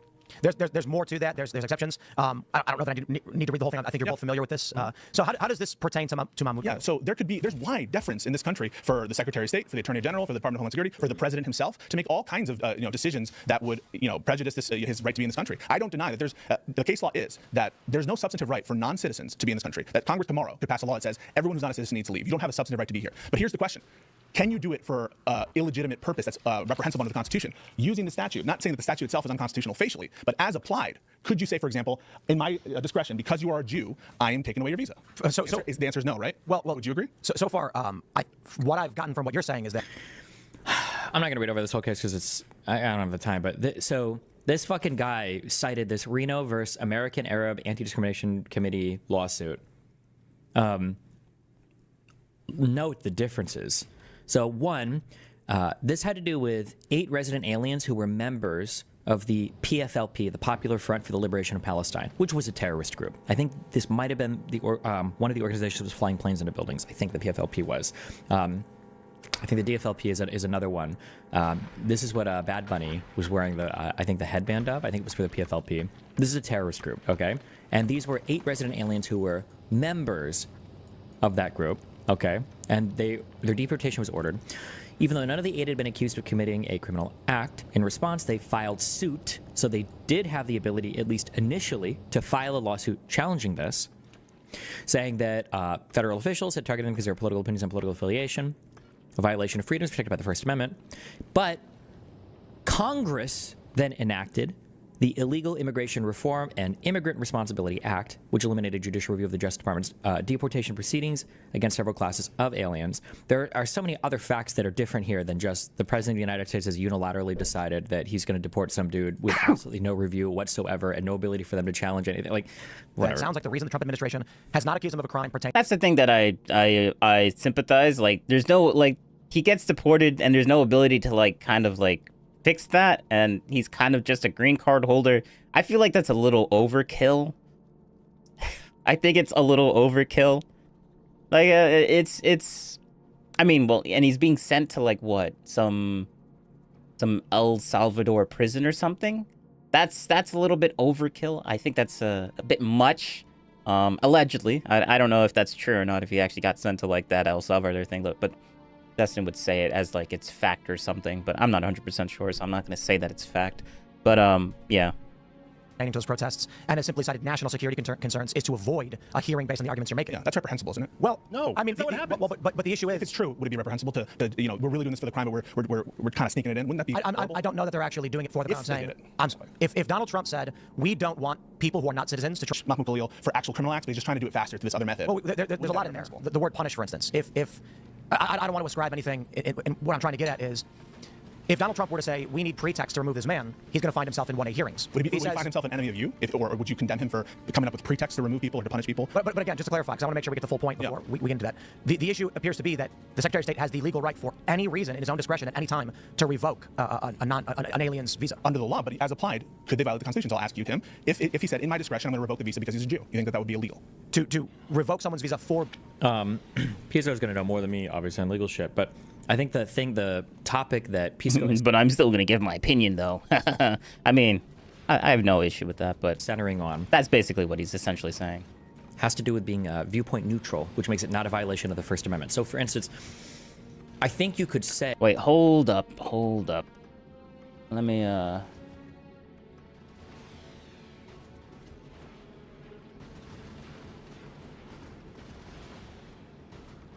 Let's see. Does this, hinder anything when I do this? That the Secretary of State has the right to remove an immigrant for any reason, right? So the Secretary of State could say, hey, I'm revoking your visa because I think you're an asshole.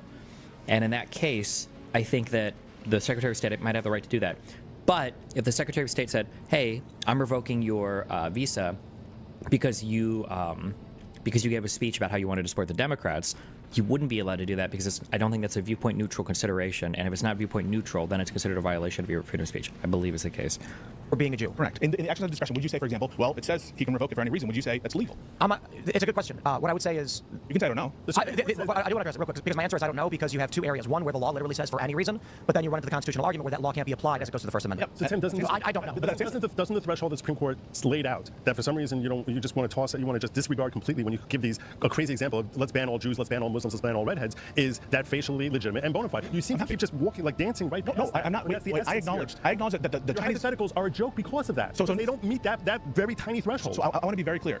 I started that entire conversation by saying the Chinese exclusion laws are still good law, and even though I don't necessarily agree with it. Wait, you think that Chinese exclusion laws are good law? What I'm saying is that as of today, you think it's legal today to exclude Chinese? Immigration lawyers cite that case repeatedly, all the time, with respect to these kind of issues with constitutionality. Che Jinping, Fang Weiting, these are cases that the Supreme Court is, they constantly are cited there. They have not developed anti-precedent status yet. And I want to, because you accused me of dancing around that issue. I started that conversation by saying and recognizing the law, which says that by the law those cases have not been overturned. What I said was that's an exclusion decision. That's an exclusion decision. That's different than when you're in the interior of the country. So I have a question for you guys, and I have two questions. The first one's extremely obvious.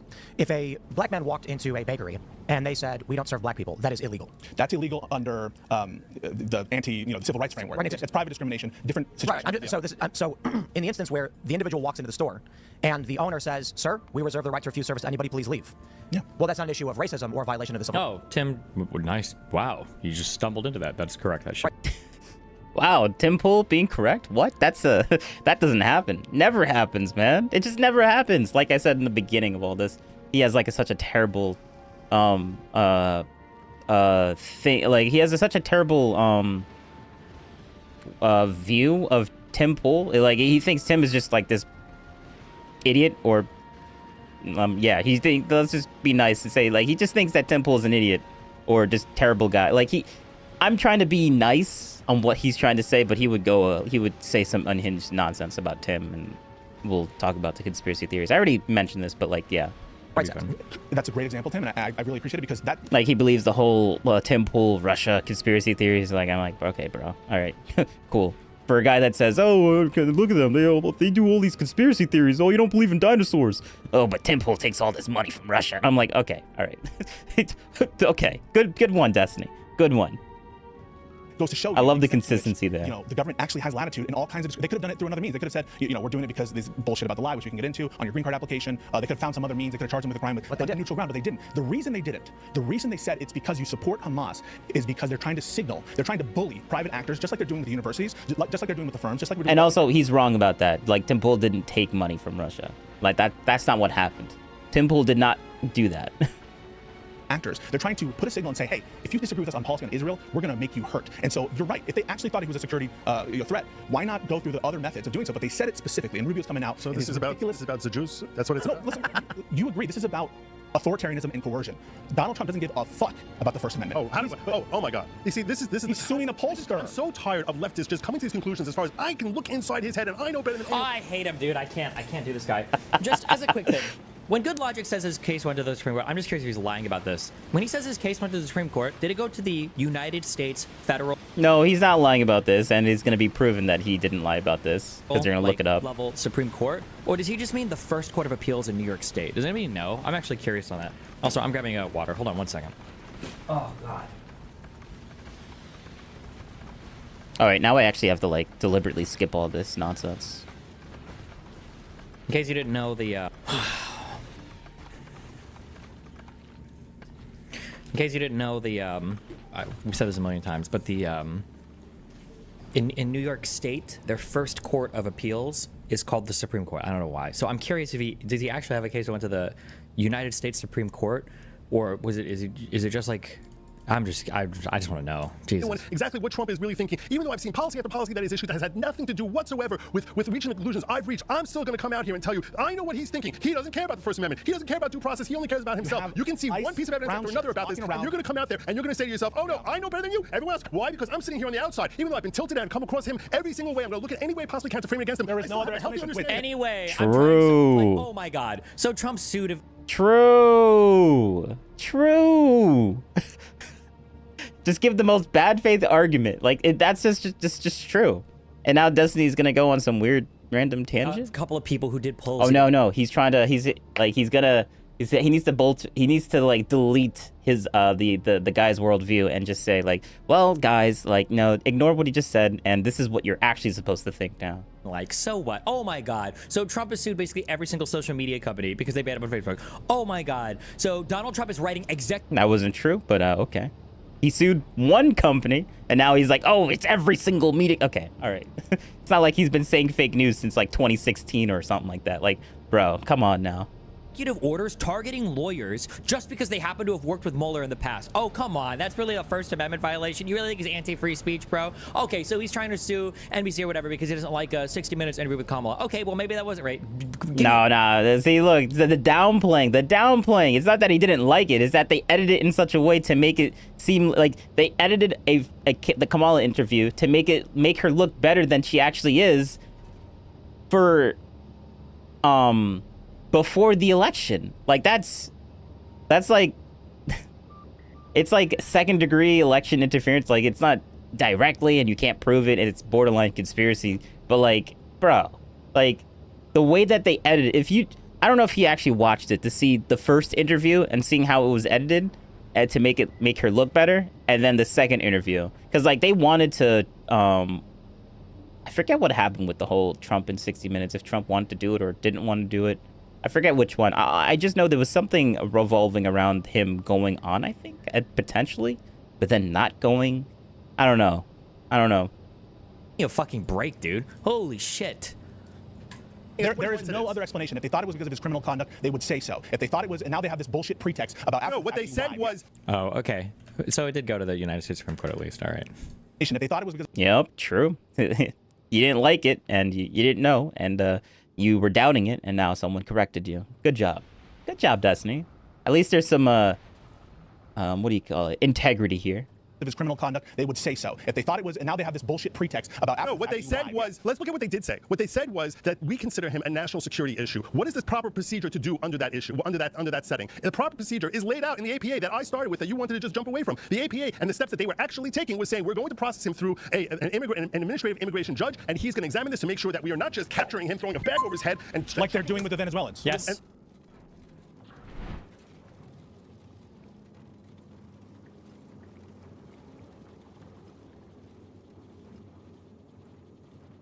All right, not a bot, but that's more of a good faith type of thing. All right, maybe, I don't know. Don't do it, chat. Don't do it, chat. Like they're doing with the Ignore him. Like they're doing with the Venezuelans, not even giving them the opportunity. Oh my God, he's about to say, I don't know anything about that. He's gonna do the thing. He's about to do the thing. Oh wow, yeah, he's gonna be honest and say that when he doesn't know something, he's gonna say he doesn't know something. Oh, he's gonna do the thing. He's gonna do the thing that I hate, because it shows that they're consistent and they're actually going to admit when they're like not aware of something and just say it. Like, bro, like what do you, like, is that the crazy thing? Is that the terrible thing? Like, oh, like someone says, I don't know something. Like, that's like the worst thing in the world to him? Like, I don't understand that, Destiny. Like, what are you doing? What is this like? Why are you flailing in the wind for this? Oh, where is that? There's some meme, right, where the guy, he's very slowly turning, he's pulling out the... I don't know anything about that, bro. Oh, and you're just absolutely obliterated. Dude, fuck me, man. File habeas petitions. What I'm it's saying disgusting. You're What? defending this regime. Habeas petitions are... Wait, does he think them saying that they don't know anything is like an own on the other person? Is that... No, it's like, is that his interpretation of what that's supposed to mean? Is he like not taking at it like, if I don't know something, it means that I don't know something? Like, is that really... It just shows that you don't know this, and you're not going to pretend to know it, and you're not, like... Is that really a bad thing? Like, I don't understand how this is like an own on his part, or like how it's destroying his side of the debate. Like, if anything, it's degrading the other side of the debate, because he's saying he doesn't know something, so like, educate me. Like, bro, like, what? I don't see why it makes no sense for Destiny to be mad at this, because I feel like that's just dumb. You're not entitled to a habeas petition the moment you get arrested. But the habeas court appeals that. That's you're mistaken. Supreme Court does not allow you to just automatically get a habeas petition. You cannot get it under 1252G, I believe. You cannot go to the federal district court until such time as you've exhausted all the administrative process. They said we didn't even need to send these people that were throwing bags over their heads, going to the tarmac and trying to get them off the plane before the court opens. They said we don't even need to, in court, by the way, they said we don't even need to tell their lawyers where they're at. We don't even need to give them notice of the basis of their removal. Well, yes, correct.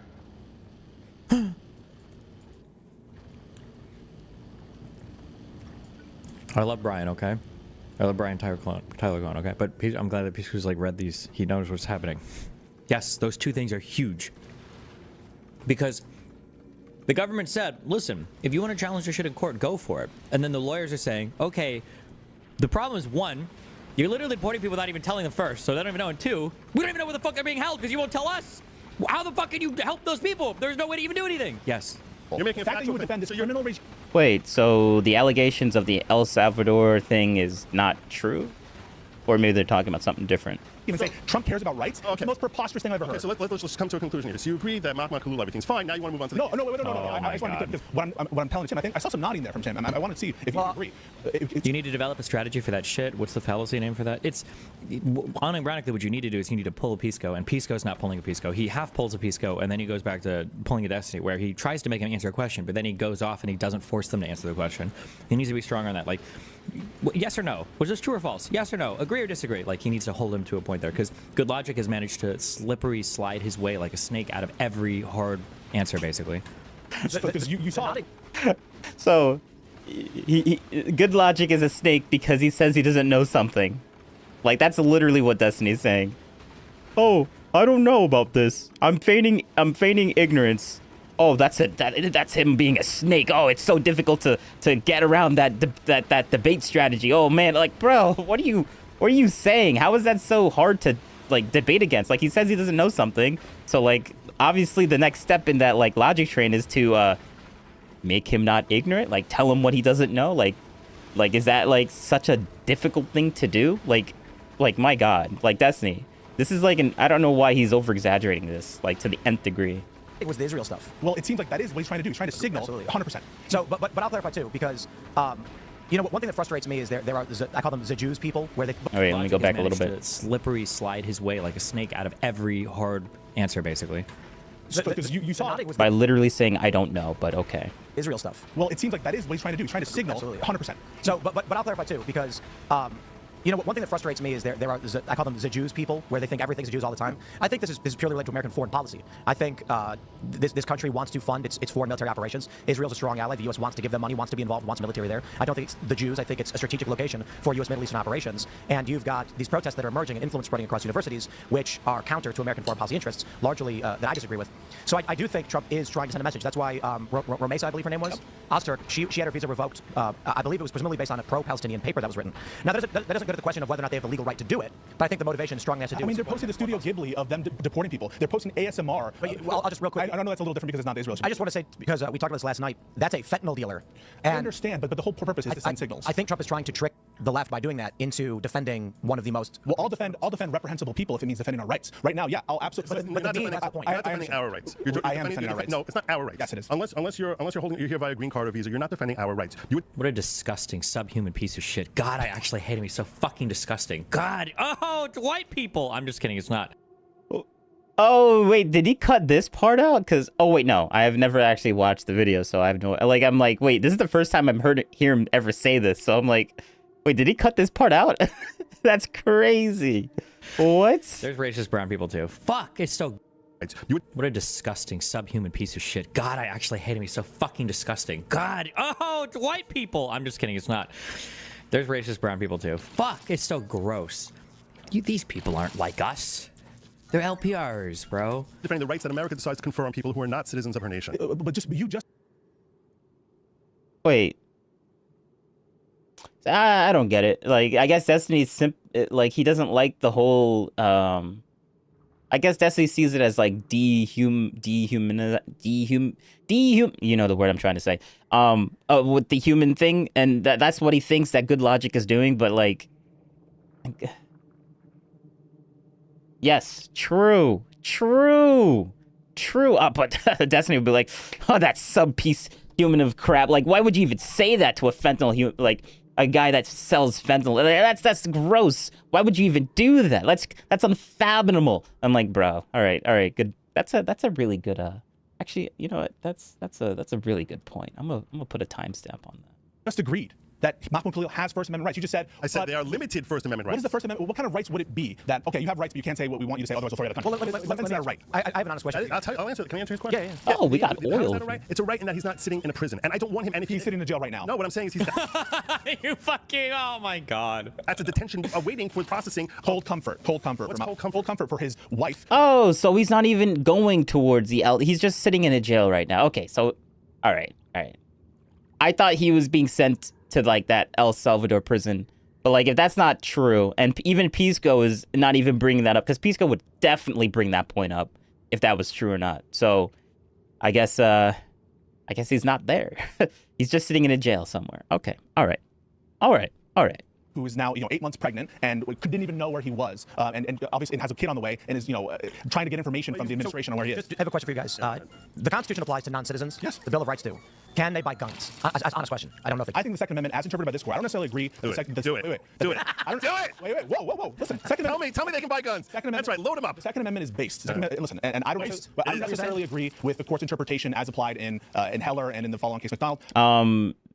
Basically, what they're saying is that they want him to they want Pisco to defend the Second Amendment for non-citizens.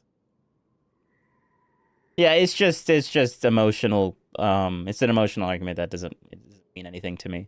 Like, it's just trying to draw sympathy. It's like, oh, the mother has a kid. Like, okay, all right, fine.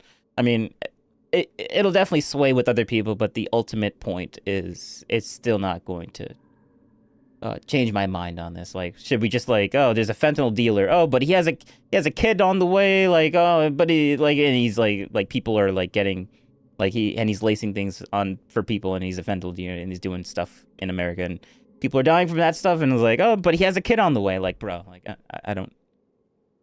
Emotional, the whole emotional arguments is just stupid. Like I mean, I understand why he brings it up. Like, it's to manipulate people to think a certain way, but like, it doesn't work on me, bro. It doesn't work on me. The Supreme Court, and it says the right of the people to keep and bear arms shall not be infringed. That's people, and the same logic that would protect non-citizens with respect to searches and seizures, which would protect them for torture, right? You agree that the government can't inflict cruel and unusual punishment to illegal immigrants. Do you agree with that? Absolutely. You agree with that? So Do you agree with that? Yes or no? They can't torture They can't torture illegal immigrants, right? I agree with Okay, and Why? Why? I thought they didn't have any rights.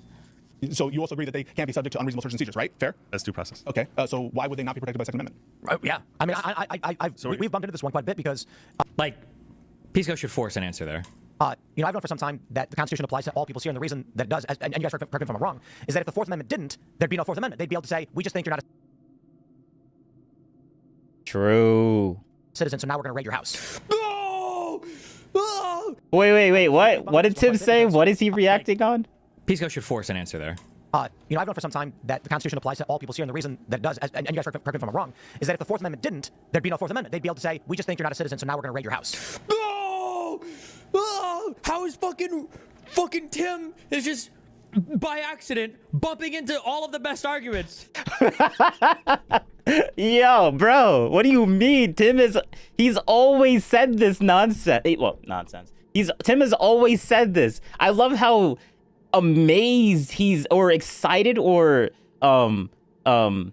surprised that he's like he's thinking this way. Like, bro, like, I mean, this just shows that he doesn't watch Tim at all. He only watches like clips of Tim. So like he would never, if Destiny were to watch Tim Pool's like actual full podcasts, like at least once a week, he would at least run into some of these arguments that he's been making for like the past 3 years now. Like, bro, what do you, like, this is just more evidence to the point that Destiny he has a terrible opinion about Tim. And he knows all about the whole Russia stuff. Oh, yeah, the tenant media stuff. But, like, he has no idea. And that happened, like, once. But he has no idea about all of the general things that he's been saying all the time. Like, bro, like, why? This is just... Okay, all right. Good one, Destiny. I mean, I'm glad that he's finally at least seeing why people actually watch Tim Pool in the first place. But, it's hilarious seeing him so surprised about something that Tim has been saying like for years. Yes. Yeah, that's why, like, without due process, you literally have no rights whatsoever. If due process isn't afforded to you, then you have no right for anything ever, because who the fuck knows, right? Yes, correct. Yeah. So no, you can't raid someone's house. Oh, and he even agreed with it in the back. You hear a good long time? Yeah, I guess, yeah. Because You're not a citizen. Yeah, because the protection is for an individual, not the interpretation of whether they're here legally or not. And so the question that comes to guns. And this is why I play Factorio. Destiny got me into it. He got me back into The it. Second Amendment says the people. So I'm like, can illegal immigrants buy guns in this country? So want everybody- you're I saying like when it says the people, that's a limitation that carves out. So you're saying because the Second Amendment says, I never really considered Tim's question before. I think it's an interesting question. And think about the recent precedent. I need to explain to you where I'm coming from with respect Explain to this, with respect to illegal aliens, because Yes, and now, remember, Good Logic started this with, let's not mix like law and philosophy or morality, okay? Let's be very specific. And I was like, okay, whoa, fuck the law, okay. Let me just tell you how I personally feel, okay? I do believe very firmly that our Constitution, when we're first forming our government, our founders have in mind, why do we have a government in the first place? It's in order to help facilitate and secure the safety of our people. But we have this grave concern, and that concern is very obvious based on history, that once you put a government in power, however that government is run, whether it's democracy or something else, that invariably they're going to crush the people. So we're going to set up not a democracy, which we're not at all a democracy, we're a constitutional republic, and that Oh my God, what? Constitution will safeguard the individual from the powers that this group of individuals has given the government. And the reason we have this government here is to basically keep those citizens safe from outsiders. So we don't have Sounds like a liberal bans. justice. Because you Outsiders, we have a republic, not a democracy. Like, if you were to follow this line of rationalization, okay, you're saying the founding fathers gave us a republic and not a democracy. Why are you saying that? Well, obviously to protect the rights of the people.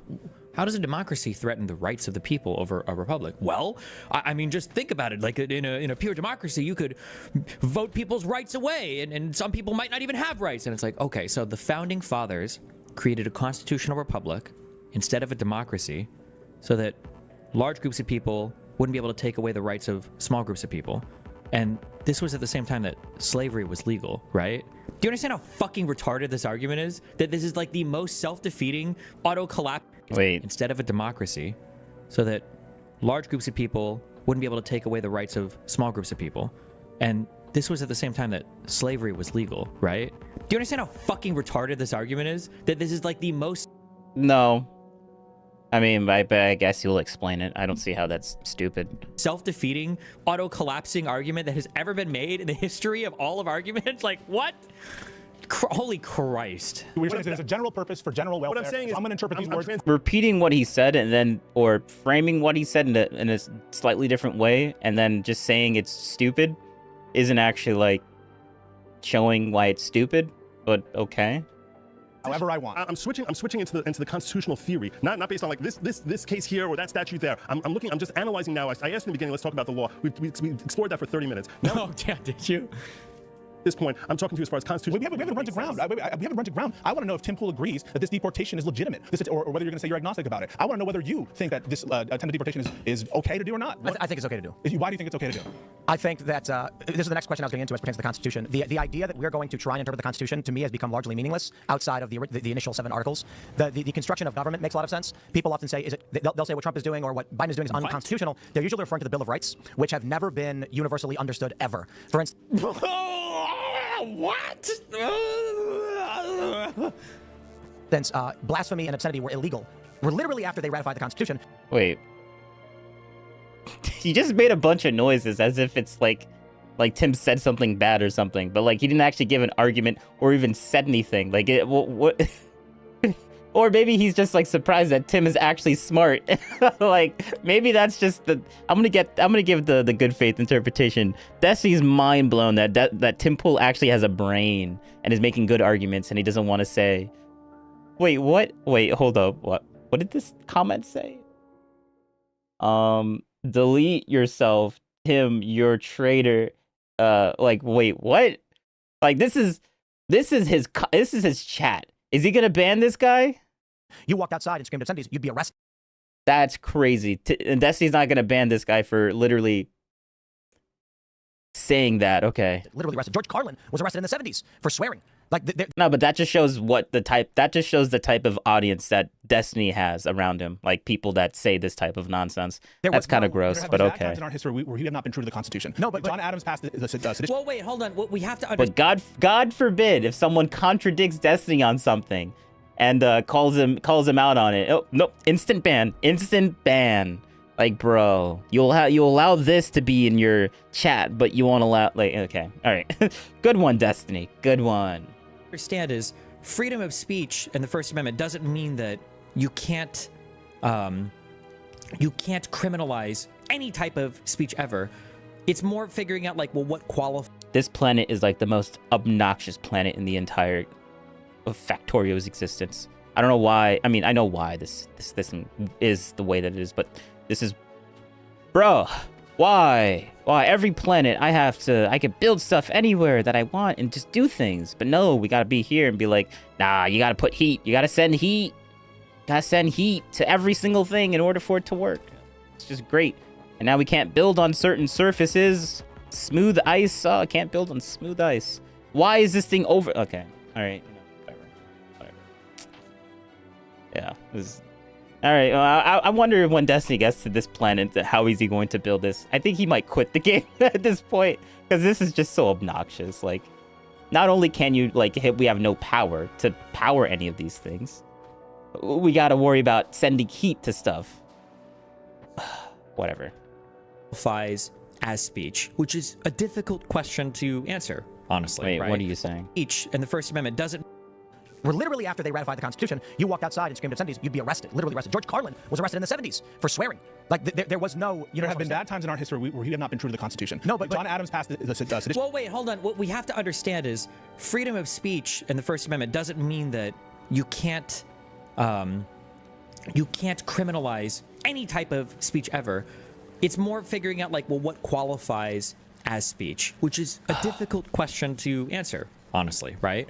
So for instance, obscenity is not considered speech, but then there comes a defining question of like, well, what is obscenity, right? And every human being can agree that there are some things that probably should be, shouldn't count as things that should be protected, right? So any adult material aimed at children, explicit like porn, for children is obscenity. There is no free speech protection there. There are certain categories of porn, I believe, that are considered obscene, and there is no free speech protections there. there are certain things that we can all also agree probably should never be protected. If I'm outside and I'm saying like, hey, John, can you go pick up that? I mean, the whole point that Tim is going to bring up is that there's like that he's falling into this trap. Like, oh, we can all just agree. Like, what do you mean we can all just agree? No, the whole point is that we all don't just agree. Wait a second. What is he? Oh no. Why is his chat saying that? That's all right. We're just gonna keep going. Go hack off Sharon's head, and then John does it, and then you come to arrest me for what? Conspiracy? You mean speech? I can't even talk anymore. What? You're gonna ban words, right? Well, that conspiracy crimes are more or less just speech crimes, right? To say that there are certain types of speech that are outlawed, therefore the First Amendment doesn't exist or hasn't been used evenly. Like, there's things that are speech that are protected, and then there are things that we probably don't consider speech. Like, of course, there's going to be a determination here of what qualifies. But this is one of the reasons as well why I get so angry when Americans are like, oh, like we have freedom of speech and Europe doesn't have freedom of speech. It's like, well, hold on, it's a more complicated question than you're aware of. This act where it literally was a crime. No, you're just assuming they're not like thinking that. Like, that's the condescending piece of trash that I hate that Destiny does and Tim Pool did with the Alad, that other video. People got so mad at me with that video, the Alad one with Tim Pool, and how it was kind of like on Alad's side because of the whole condescending nonsense that Tim was saying. It's not like that Tim was wrong, it's just that Tim was, the way that he was executing that was just gross to me. I felt like that was just stupid. Like, Tim could have just easily just been a little bit more charitable to a steel man of an argument, but I guess Tim couldn't do that. But yeah, like I digress. To insult the president, all right? So, but then it got pulled back. Correct. So my point is, as it pertains to the Second Amendment, our current understanding is a complete inversion from every different period throughout various generations of different moral worldviews. Notably with DC versus Heller and then McDonald v. Chicago is when we started to get the actual, you can actually have guns. So it was surprising to me to actually learn this in the past few years because I didn't really pay attention to the gun stuff. But I looked at the map of the right to keep and bear arms pre-Heller didn't exist in this country despite a Second Amendment. You could have a dismantled, broken up piece of guns throughout your house, but it was actually legal for a state to deny you a permit to carry, deny you a permit to own, and require you to dismantle it in your own house. Initially, the Bill of Rights did not apply to the states. The Bill of Rights were a framework to apply to the federal government, and so that's why there's that proviso. It only affected DC, and so for the longest time there was no incorporation, is the term called, of the Second Amendment. That's why McDonald's is a case that incorporates it through the due process. But I want to push you a little bit there because it sounds like I've neglected this planet. I've neglected this planet. It just isn't. This is more of an endgame planet. I don't really need, like, this is just a quality planet. Just smashing up trash into some. You know, why am I even talking about this? There's nothing Trump could do because it's all mushy, it's all woozy, it's all wazzy. There have been times where we disrespected. There's nothing Trump could do where you would say, I don't like that because of the First Amendment. Is that true? Let me ask you, is it constitutional to? Wait, what? Could you answer that question first? Well, I asked you. You were kind of like saying, yeah, the First Amendment. It's all, you know, we never respected it anyway. Who cares about it? That's kind of what. Okay, but what would it take that for Trump to do where you would say, okay, because of the First Amendment, this shit is fucked up, and I'm going to call him out for on the First Amendment grounds? Is there anything he could do where you would call him out for First Amendment grounds? So the presupposition there that I have an issue with is First Amendment grounds. I think the real question is moral grounds. I don't care about the Constitution. I care if he's doing something wrong. So I don't care about the Constitution. If you don't care about, there's something called. That's not what he's saying. Wait, hold up. That's kind of what, okay, but what would it take that for Trump to do where you would say, okay, because of the First Amendment, this shit is fucked up, and I'm going to call him out for on the First Amendment grounds? Is there anything he could do where you would call him out for First Amendment grounds? So the presupposition there that I have an issue with is First Amendment grounds. I think the real question is moral grounds. I don't care about the Constitution. I care if he's doing something wrong. So I don't care about the Constitution. He cares about if he's doing something wrong, because like there are certain things in the Constitution that we've had. Like, bro, we had slavery within the Constitution. So, like, come on now. And then we amended it. We got rid of it. So, like, I understand Tim's point. But, like, obviously it sounds bad. And he's just going to harp on this one little thing where literally ignored the second part of Tim's things. Like, oh, I don't care about the Constitution. I care about if he's doing something wrong. Like, we're not going to talk about the part where he says he's talking about doing something wrong. We're just going to harp on this one point. Let's see. What is Destiny going to say to this? If you don't care about, there's something called lame philosophy shit. There's something called, oh, something tells me he's just going to use like the broad definition of like when someone says he doesn't care about something instead of actually giving the more legit argument or charitable argument that Tim is saying. He's not literally saying, I mean, he is literally saying that he doesn't care, but like he doesn't literally mean like he doesn't care about it at all, like 100% don't care whatsoever. Like that's not Tim was saying, but that's the argument that's the way that Destiny took it, and he's going to, I feel like that's the way he's going to interpret it. But Tim Pool does a good job at like distinguishing what he really means by not caring, and we're just not going to get to that point until Destiny's done ranting on this one little thing, or the two little words that he said, not don't care. Like, okay. The principle of explosion, where in a formalistic sense, what it tries to say is that if you allow a contradiction into some system of logic, then through that contradiction, you can prove any statement to be true. Because through junctions and disjunctions and bullshit. But like logically it makes sense, right? If you allow a contradiction to exist, well, if something can be contradicted, why couldn't anything be contradicted? There must be some super system that you're referring to if this system has built-in contradictions. If you don't have any kind of consistent rule of law in this case to apply said principles, then I mean, how are you ever applying them? Now maybe Tim could say, well, I don't care about the Constitution because I have my own personal moral framework. Okay, but a lot of isn't that what he kind of just said? Like, you say as if Tim didn't just say that. People have their own personal moral framework. Law is how we distinguish between, or law is how we make commensurate everybody's different moral frameworks by boiling it down into some written thing where we say, okay, well, even if we all disagree or agree on some things morally or whatever, we all agree that these are the things that we have to follow or else the government can deprive us of our rights, right? Even if the Constitution allows him to be evil, I'm going to call him out for being evil, if it's Trump, Biden, or otherwise. And if the Constitution says something, for example, it says, if you don't care about the Constitution, I do care about the Constitution. But you only care about the non-rights portions of the Constitution? Okay, my point was, the Bill of Rights have been applied by those in whatever way they interpret, and then when it gets challenged to the courts reinterpret or interpret in whatever way they care about the constitutional rights or not? Absolutely. So if you care about the constitutional rights, don't you care as I interpret them? As you interpret them. And you interpret them differently.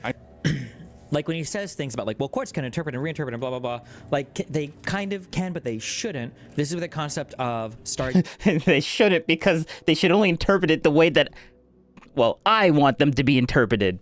Like Destiny doesn't like the fact that they can interpret it on their own like mental, but like if they were interpreting everything the way that Destiny was interpreting, Destiny wouldn't have an issue about this. Like they shouldn't do that because like obviously the way that I think about things is obviously true, and that's like, I feel like that's the frame, like he's not saying this, but that's like the framework that I feel like he's working on when he says that, or that's what he kind of means. Maybe not literally means, but figuratively means when he says that, or that's the subconscious thing that he's thinking. It's a psychoanalysis, but whatever. I feel like that's what he means when he says that, but I could be wrong. Decisis, or stare decisis decisis, right? Where stare decisis comes in, where courts aren't really supposed to be in the business of constantly reinterpreting themselves. Gorsuch's... That's not what Tim is saying, but okay. I mean, let's argue something that Tim didn't say or over-exaggerate what Tim is saying and then argue the over-exaggeration and then come out the winner, but okay. All right, cool. Good job. Another gaslighty tactic that he likes to do. That Gorsuch's concurrence and Loper spells out really well. Like, this is what stare decisis is supposed to mean. I don't remember all the qualifications of it, but like, rulings made during ordinary times, meaning not like, oh my God, like I'm citing this one court case that happened in the middle of World War II. It's like, okay, that was extraordinary time. So it's like a string of rulings made in ordinary times by sober judges. The more you have, like, these are supposed to... Do I need to offshore like fuel or... This is absolutely like annoying.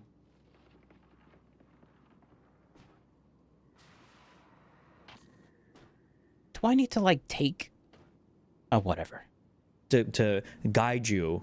The collective wisdom of judges over long periods of time are supposed to guide you in how you make your future decisions. This is why the overturning of Roe v. Wade was considered kind of a big deal. He's like, wait, hold on. You're tossing a court case that we've kind of built off of for 60 years. Is a little bit bizarre, right? But these concepts are important because the Constitution is not just constantly reinterpreted every day by a new judge. That's not really true. That's not the case. I interpret them differently. But for example, is it cruel and unusual punishment to put a male person in a female prison? For whom?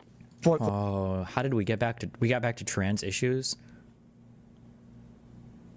Already? Or either. I think that it could be if you can show, for example, could be. We have a problem right now. I don't know if Pisco even knows what I don't know if Pisco knows what Tim Pool is talking about right now. He's talking about the trans person. I don't know if Pisco's aware. Maybe he is. So it depends. Wait, what? What do you think Tim Pool is talking about? Did you say trans people? Like, what are you saying right now? Right now. I don't know if Pisco even knows what I don't know if Pisco knows what Tim Pool is talking about right now. He's talking about the trans person. I don't know if Pisco's aware. Maybe he is. Wait, when did the trans thing? When did Tim Pool say anything about trans? Like, what do you think Tim Pool is talking about? What? Depends, because you're going to need to do research on these constitutional principles to see, to what extent is it the danger to the person that you're putting in the female prison. As I understand it, there's not an epidemic of abuse from trans people in male female prisons to female individuals. The more likely situation. Wait. As I understand, I'm not trying to open that issue for debate. The point of contention was... Oh, so Tim wasn't, or maybe he was talking about it, but he's not actually like getting into that, I guess. But like Exactly. There's an Eighth Amendment, and we actually don't know how to apply it to certain issues. But here we have something clear, right? Here we have something clear. You think if an American citizen did what Mahmoud Khalil did, do you think that he should be able to go to jail under the First Amendment? Absolutely not. If he was occupying a building, yes. No, That's not. He didn't get charged with it. Sorry. that aside, because we have to know this. I'm not alleging that, right? So Yes. if all that's being alleged is An American leafleted for Al-Aqsa flood. okay, so that's an the American first citizen can do that, right? Indeed. And if Trump threw an American citizen in jail or said that you can't get liquor license because you You notice how he says, yeah, an American citizen can do that, right? Yeah, but he's not an American citizen. But like, why don't they call him out for that? did that, something that's perfectly constitutional, would you call him out for First Amendment Like violation? it's goalposting moving. He's moving the goalpost. And I feel like they're just not calling him out for that. There might be a special reason. Maybe I just wasn't paying attention. So the only difference here is whether or not he's a resident alien or whether he's American. That's really the only difference. Absolutely. But you just agreed, didn't you, that resident aliens have First Amendment rights? No. And as he pointed out, they're limited, and that's why I asked the question about guns and cruel and unusual You punishment. agreed. Ah, there we go. There we go. First Amendment is not the guns amendment, but it's okay. You said, of course it's natural that you have gun rights. And so it seems like you're granted in the guns right. In fact, that's a hot take, and it's one that I respect you for. But why wouldn't you grant it in the First Amendment context? Like I already mentioned, we could not sit here and define what cruel and unusual punishment is as per the Eighth Amendment. So you're going to assert there are certain. So the argument really just boils down to my moral worldview. That's the issue I take with the Bill of Rights and how we interpret them. As you guys are all citing legal precedent, saying the court said this and the court said that, I'm sitting here being like, the only thing that really matters is whether the majority body politic determines it to be moral or not. So, for instance, when it was a predominantly Christian nation, if you blast Oh, so he agreed. Oh, wait, he's about to say something. I'm like, wait, Destiny, you're not saying anything. Wait, you actually agree with this? Hold up. But like, he's about to say something. Look at his face. Look at his face. Let's see. What does he actually say? Let's pay attention to this. I would. This gets into like legal philosophy or whatever, which I'm not really qualified to give an opinion on. But I would argue that to some extent, In other words, that he's about to agree with Tim Pool. So maybe not maybe not like listen to what I'm about to say, but I want to be consistent here. So judges protect you from just this like mass fucking popular opinion of what's legal or what's not legal. I would argue that judges should be there to some extent to protect you from that. I would hope. They're not just there to follow the mass body politic or whatever. blasphemed, you'd find yourself in jail. If you went in public and started cussing and swearing, you'd find yourself in jail. But as we've that's not what he's. Okay, I mean that's a weird interpretation, but all right. shifted away from that moral worldview, you can now go on television and cuss up a storm like South Park did, counting how many times they swore on TV. These things change dramatically. Right now, as a society, we don't know. You've got the conservatives saying, and I use this because it's obviously a hot button issue. A judge just ruled that Trump must return two biological male individuals to a woman's prison. Women there are upset. And liberal activists say putting transgender individuals who are undergoing, who are affirmed, HRT, in a male prison is cruel and unusual to them. Conservatives argue the inverse. There's not going to be an accepted moral worldview between the two political factions in this country on that issue. But I just want to take an issue with the premise there, because you said what ultimately is going to be protected by these rights is going to be determined by the body politic. I think that's crucially misunderstanding the purpose of the rights. These rights are meant to apply as to the majority. I know. The reason that they're so difficult to get rid of is because it's supposed to be protection against the excesses of a majority. And there's some ANCAPs. Yes. Yes. Thank you. Oh God. Fuck. I haven't heard anybody with like a thorough understanding, a good argumentation. Yes. Because think about what Tim is saying. If the whole point of the courts was just to go along with what all the people thought, we wouldn't need courts, right? We don't need courts. We would just lynch people, which is what Tim Pool is essentially saying is happening, that judges just make rulings based on what all the people, think already. Well, then we don't need courts at that point. We just lynch people. Like, this is essentially what you're describing, right? Yeah. No. I mean, I can see why he thinks Tim Pool is saying that, but like, it's not like the next step in the next logical step is saying that, well, Tim Pool doesn't care, like thinks the courts should just not exist, and that's not what Tim Pool is saying at all. He's just saying that this is what the courts are essentially doing. This is just the reality. This is not him saying that this is what he wants. Tim Pool is not advocating for this. He's just saying what is actually going on based on like the questions that he's asked with courts and stuff like that. Like, that's what he's saying. He's just naming a reality. He's not saying this is what we should be doing, or this is what he likes, that this is the way that everything's running right now. Like, but I guess Destiny hasn't figured that out yet. Yes. Or anarcho-style people here that I met who are like really nice people, and they understand this, right? Lynch people, which is what Tim Pool is essentially saying is happening, that judges just make rulings based on what all the people, think already. Well, then we don't need courts at that point. We just lynch people. Like, this is essentially what you're describing, right? Yes. or anarcho No. that I met who are like really nice people, and they understand this, right? And if you're an anarcho-capitalist, you understand this, that there are abuses that the majority of the public can do, and the rights are to stand in contradiction to what general sentiment Correct. is, and to say no, even if Congress wants to, right? Congress shall make no law. So even if Congress would like to violate the First Amendment rights of Mahmoud Khalil, they can't. That's what the First Amendment has to protect. And they Over and over again, they violated every. don't we have a Oh my God, Tim's like. we have a requirement, just like in the Second Amendment context, and you used to think the Second Amendment is important. Wasn't it important for the Supreme Court to say, in your view, that Like a good question would be here, because it would appeal to Tim's mind too, is the concept of moral progress, right? Are the laws that we have today for America better than the laws that we had 250 years ago or whatever, right? Yeah, it's gotten better, right? Have there been violations? Have there been abuses? Have there been excesses? Sure, but in general, ideally, we've worked within the framework of this Constitution to ensure more rights, more protections, everything else for Americans in general over time, right? Would you agree with that? there is an individual right here associated with gun. What does infringe mean? Infringe? Yeah. It's going to be different. The right to keep and bear arms has been infringed every possible way, and we're supposed to sit here and say we have a Second Amendment. We don't. The First Amendment, they've made, how many laws are on the books pertaining to speech, religion, or otherwise? There's a ridiculous amount of them. But is that just an excuse not to ever think about the First Amendment? No, it's a moral philosophical point that this country tolerates what violates the Constitution if it applies to the majority, and that's not correct. There are clear cases and there are unclear cases, right? There's a clear case. Ooh, that's so true. Yes, Destiny. Are you gonna contradict anything that Tim is saying? What? Hold up. And violation says no. Every gun ownership, that's a crime. You would say that's a clear case that reasonable minds can't disagree about. Or you're arguing extremes instead of what actually. No, but your framework where you're saying, well, who knows because the Congress is always violated. That's an excuse to never apply the principle, even in clear cases. Yes. And here we have a clear case where you acknowledge that the First Amendment, as to citizens, would protect this conduct. And Just because someone could use that as an excuse doesn't make it incorrect. Come on now. You would criticize Trump if he went after citizens for doing this conduct. You've also accepted, I think, as a maxim or as a general principle, that resident aliens do have First Amendment rights. Now, so why does that not follow? Why doesn't it? I mean, I'd like to have. Okay, sorry, my bad. Well, let me make one more point on this. Yeah. The reason I asked the question about a black man going into a bakery, the baker could say to him, "I'm sorry, look, we reserve the right to refuse service to anybody. Goodbye."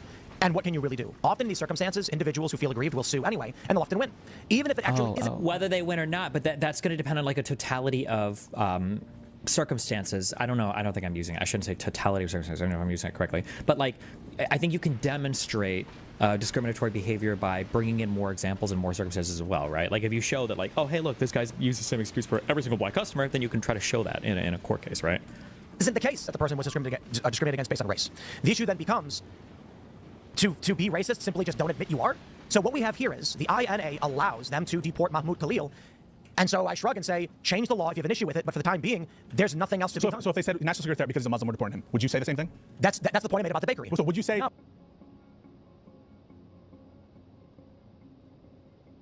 Yeah, but which is, I mean, Tim does a good job at not letting that happen. Like Tim's not a good debater, but he has a good job at pointing out people's like little debate tactics. Like he's familiar with debate tactics and calling it out. He's just not good at like implementing his own debate tactics. Like when Tim wants to be or he's not really trying to debate for the most part, but like yeah. So if Pisco were to assign them, yeah. Why wouldn't you? But for me, I would just call him out. I'm like, no, what are you doing here? I see this little trick that you're doing, and call him out for it, which puts him on the spot. Which I dare Pisco to do that. I don't know if Pisco did that. I mean, I think he kind of did, because I remember Tim saying something. Well, I won't. No spoilers. This is the problem with the law as it is written. I completely think it is scripted and makes no sense. It results in people who are not racist being accused of. Oh yes, and Destiny hate. Oh, I want actually that might be the next thing that we'll watch. Yes, that might be the next thing we'll watch. Let's I'm gonna copy the video URL because like I made a new little thing in my chat called Stream VOD. So like these are all the videos that we watched, and I'm just gonna post them on the stream videos that we watched. So yeah, in Discord. So yeah. Racists actually getting away with things. They're not supposed to be able to get away. Like if you want to talk philosophy, like because I don't think philosophy is bad, by the way, or legal philosophy is bad. But in fact, here I think it would actually be really good to speak on well, hold on. Mahmoud Khalil wasn't deported based on the Alien Exclusion Act. Wait, I keep mixing these up. It's the Alien Exclusion Act, right? I'm never going to remember this.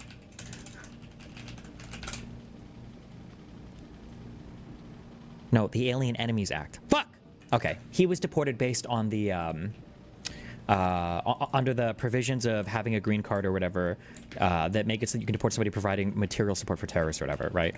I think that this is where a little bit of foreign politics or foreign policy understanding, I think, comes in. That I've stressed this a few times, and it's largely ignored, I guess, in domestic conversations, but that the world has changed in that terrorist groups now are sometimes state actors.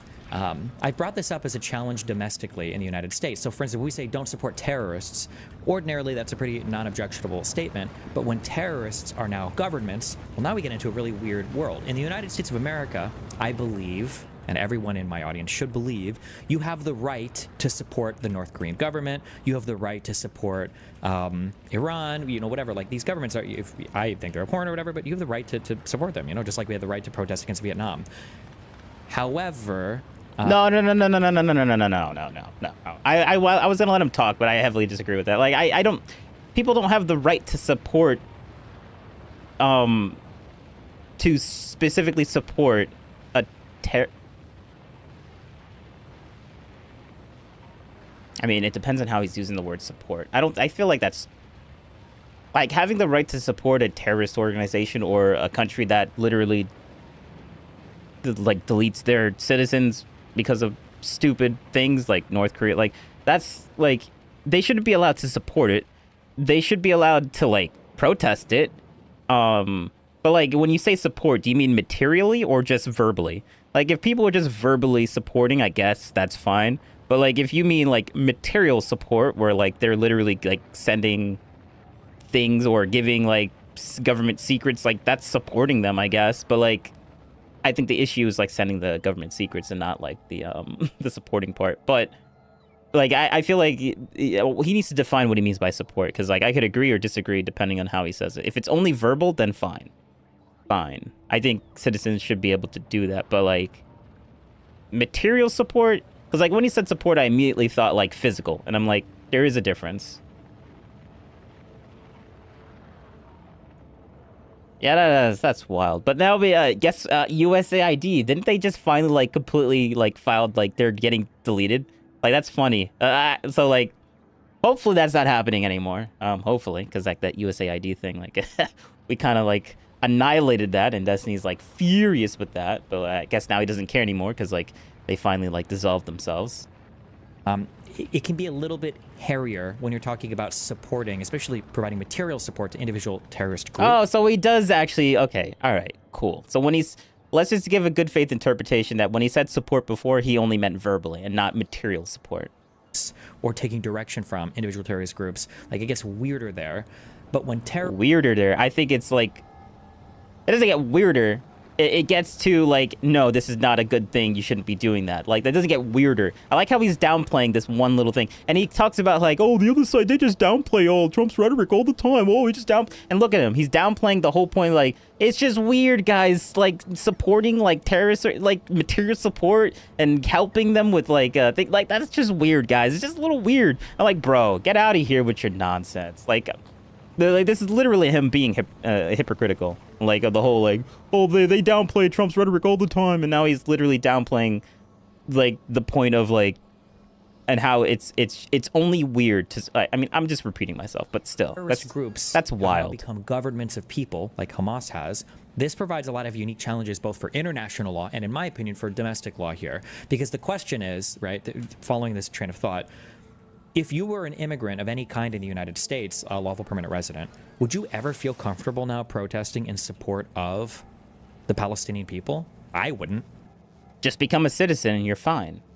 Not a green card holder, not a guest. Become a citizen and you're good. That's it.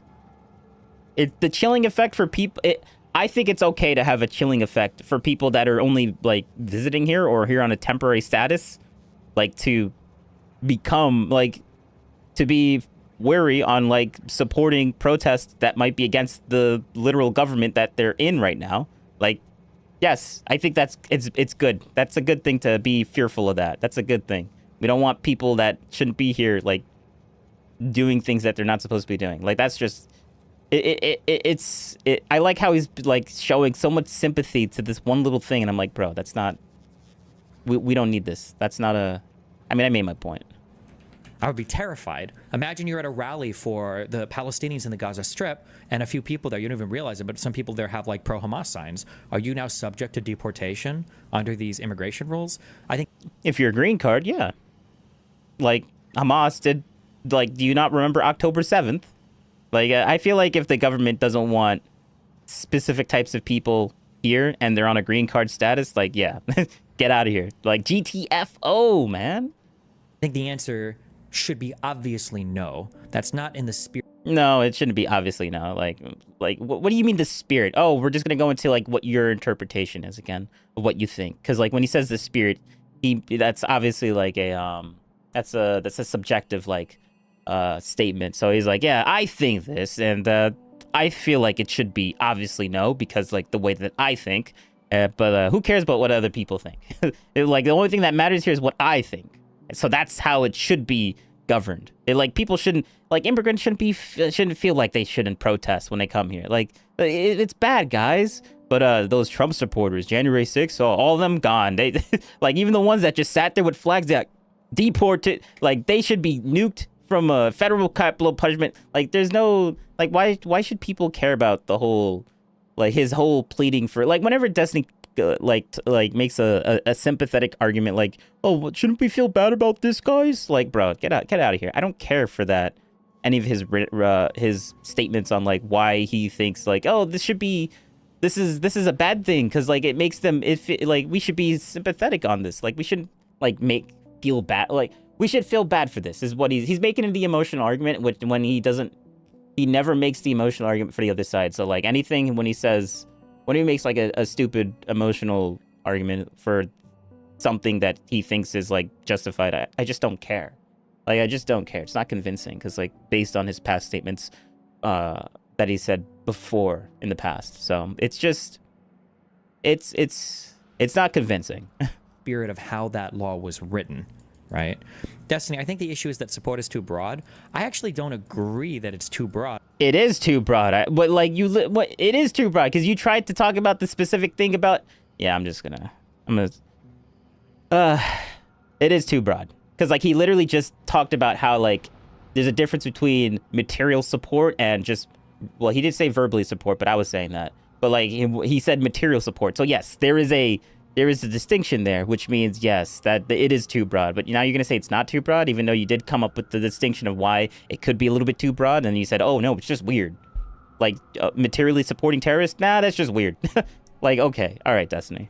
I want to say in the law, I think support is actually defined as material support. The public conversation we have is just that, oh, well, support just means you support them. But I don't think in the law that's how it's defined. We're just all saying that. Somebody can link it or read through it. Oh, so it's even worse than... Okay, so then... Yeah, we shouldn't... Okay. Then, yes, they should not be supporting if that's what it meant. If that's how it's defined in the law, then my previous statement is... I was hedging myself because I didn't know if it was legitimately, like, made specifically. So, yes. So, yeah, you do agree with the chatter. It is too broad. And even legally, they thought it was too broad. So they, defined it as something specific as material support. It doesn't matter if you verbally support. Like, that's fine. As a citizen. Verbally supporting as a non-citizen or a Visa card holder? Water's murky there. I think that's all right. Yeah. I'll agree to that, but... Now, let's just continue. I kept on cutting him off. But yeah. Play with. So this is okay, New York City. All right, I'll just let him talk and I won't say anything. Rules? I think the answer should be obviously no. That's not in the spirit of how that law was written, right? Destiny, I think the issue is that support is too broad. I actually don't agree that it's too broad. I want to say in the law, I think support is actually defined as material support. The public conversation we have is just that, oh, well, support just means you support them. But I don't think in the law that's how it's defined. We're just all saying that. Somebody can link it or read through it if they want, but yeah. Play with. So this is okay, New York City has human rights law that protects 31 identifiable genders. It defines in their human rights code gender identity is self-expression. So I called a human rights lawyer, 3 of them actually, in New York, And I said, I'm trying to get an understanding of how this law would actually be applied. It says that the clothing you wear, the name you call yourself, you cannot be discriminated against in public accommodation based on these characteristics. They all agreed, yes. I had the law in front of me. I said, so if there is a clearly identifiable biological male wearing a dress with lipstick on who calls himself Susan and says he's a her, they cannot discriminate. This person gets hired for a job, they're allowed to wear female clothing. Absolutely. I said, okay, what if someone dresses up in a fursuit, a furry, and they refer to themselves as Vociferon, Herald of the Winter Mists? I'm intentionally making it Absurd. Yeah. They all said the courts would laugh that out of the courtroom. You'd never get through. They would fire you in 2 seconds. I said, why is a judge allowed to laugh at an individual's identity that the law supposedly protects? And they said because the judges can interpret as they see fit. And True. What is he going to say to this? I said, then there may as well be no law at all. I know, but that's the conclusion there. That can't be right? Because you're saying is then judges can't interpret. Oh, that can't be right. That can't be right. I can't agree to this literal Tim Pool saying that this is what he literally asked the lawyer for. Like, I can't agree. I can't even, like, accept that as, like, fact. Tim Pool's just lying here when he said that. Like, come on, Pisco. Come on, Pisco. I mean, but, like, Pisco's in denial. And at least he's not saying that Tim Pool is lying or he's wrong. He's saying that can't be true. As in, and the way that Pisco was saying it, his tone of voice, it sounds like he's just kind of, like, in slight denial of of what Tim just said. And maybe he might reconcile with that mid debate or midstream, but I don't know. Interpret the provision of the Judges don't INA. laugh at a transcript. Okay, but then you're not stating your position. You're just stating basically it's a real fact that judges are going to do what judges are going to do. Indeed, my position is this will go to a hearing, and the INA gives. The problem is that Tim is doing the continuum fallacy as expressed by the Loki's wager story, right? Where Loki gets captured, or not captured. I think it's Loki's wager. He makes a bet with a couple of dwarves, and he loses the bet. And what he wait, continuum fallacy? What's a continuum fallacy? What is the continuum fallacy? All right, well, we got a good old thing here to just read whatever I have. Boom, enter. The continuum fallacy is a logical error that occurs when someone argues that two distinct categories or ideas are indistinguishable simply because there's a continuous range of possibilities between them.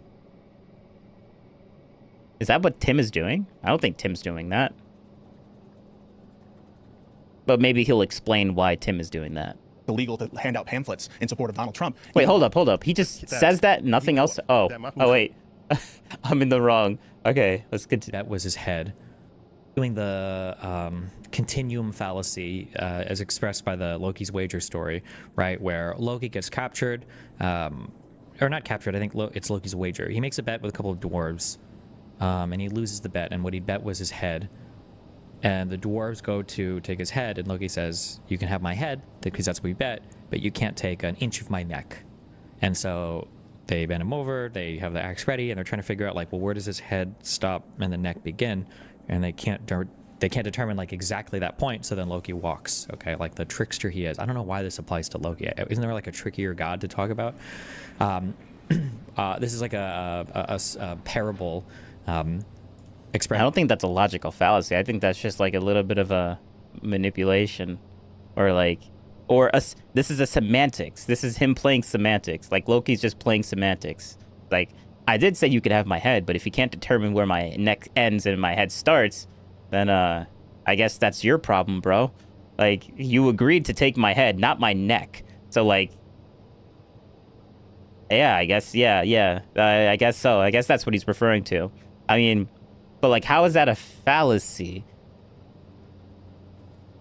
Oh no, that is tricky. But like, I don't see how that's like a fallacy. Like, that's just Loki being smart, in my opinion. Like that, true. I mean, but like, how is this a wrong thing? Like, if you don't specify the terms beforehand, like that's the fault of the other person. If the other person isn't smart enough to see through and be specific, and like, if they're waging a bet and they don't specify the specific things within the bet, then or you assume things, well, it's kind of on you. It's kind of on you. But I don't know. It is kind of like a douchebaggy thing to do, but yeah, I mean, but this is what Destiny does. Like, he is the actually, technically speaking, like, he is that guy. And I already made a whole video on that, so I don't need to question get back of the into continuum it. fallacy. Just because it's hard to tell when one thing becomes another thing doesn't mean that these two things aren't separate and distinct. Yeah, but Tim isn't saying that. And it doesn't mean that we would say they don't exist at all. For instance, we all agree that a grain of sand exists. We all agree that a pile of sand exists. We wouldn't call 5 grains of sand a pile of sand.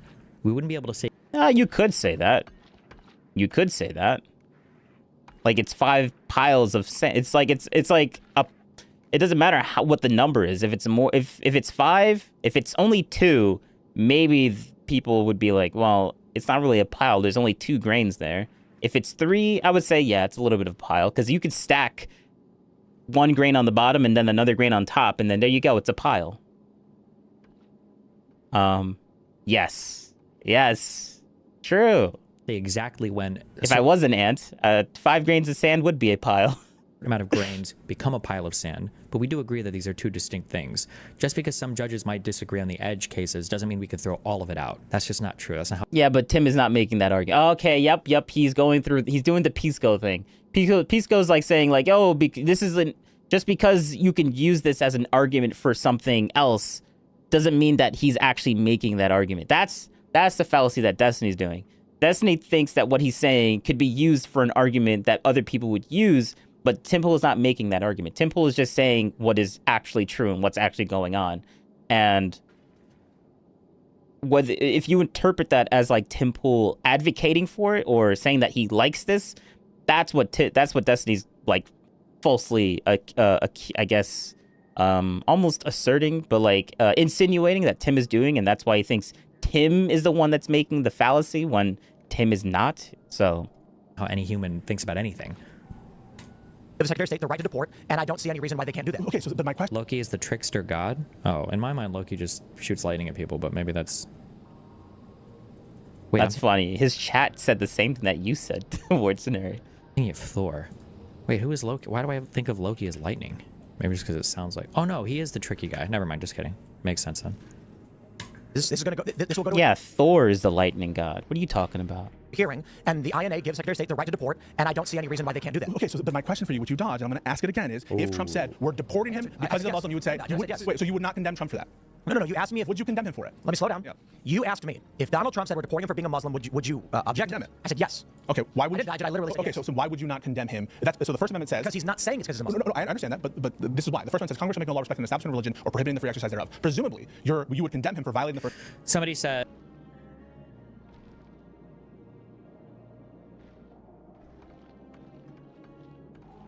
Ish. Well, a bit. What are you referring to? As they define support... Oh, are you saying, technically speaking, is that what you're riffing off of?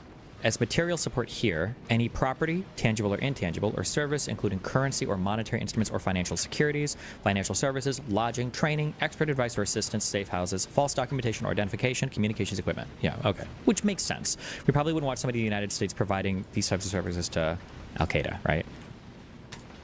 True. Yes, so he agrees. He's finally actually agreeing to the point of like, yeah, we should probably, like, green card holders should not be supporting, as it's defined legally, okay.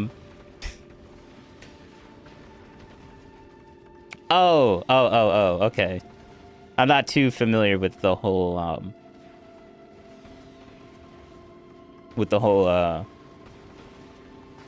that stuff. So yeah. First Amendment for violating the religion clauses of the Constitution. 87 years ago, I actually, I thought of that. Why didn't the dwarves reverse trick Loki and say, okay, you're right, we can't figure out, we're not going to take any of your neck, we're just going to chop half your head off. Yeah, and then call it even. No law respecting this. Yeah. He just made an interesting point. Like, yeah, that's the way to get around that. That is definitely the way to get around that. Okay. Establishment of religion or prohibiting the free exercise thereof. Presumably, you would condemn him for violating the First Amendment, for violating the religion clauses of the Constitution. I think distributing material directly made to garner... Oh, yeah, don't worry, you're not derailing me, but like, it's fun to get derailed. It's fun. Support for Hamas, which was made by Hamas, should be added to material support. If you could prove that the material came directly from Hamas and then was given to them for distribution... Oh, crap, because the guy was distributing papers, which could have been from Hamas. Oh, shoot. No, okay. Okay. Damn. All right. There we go. The justification. All right.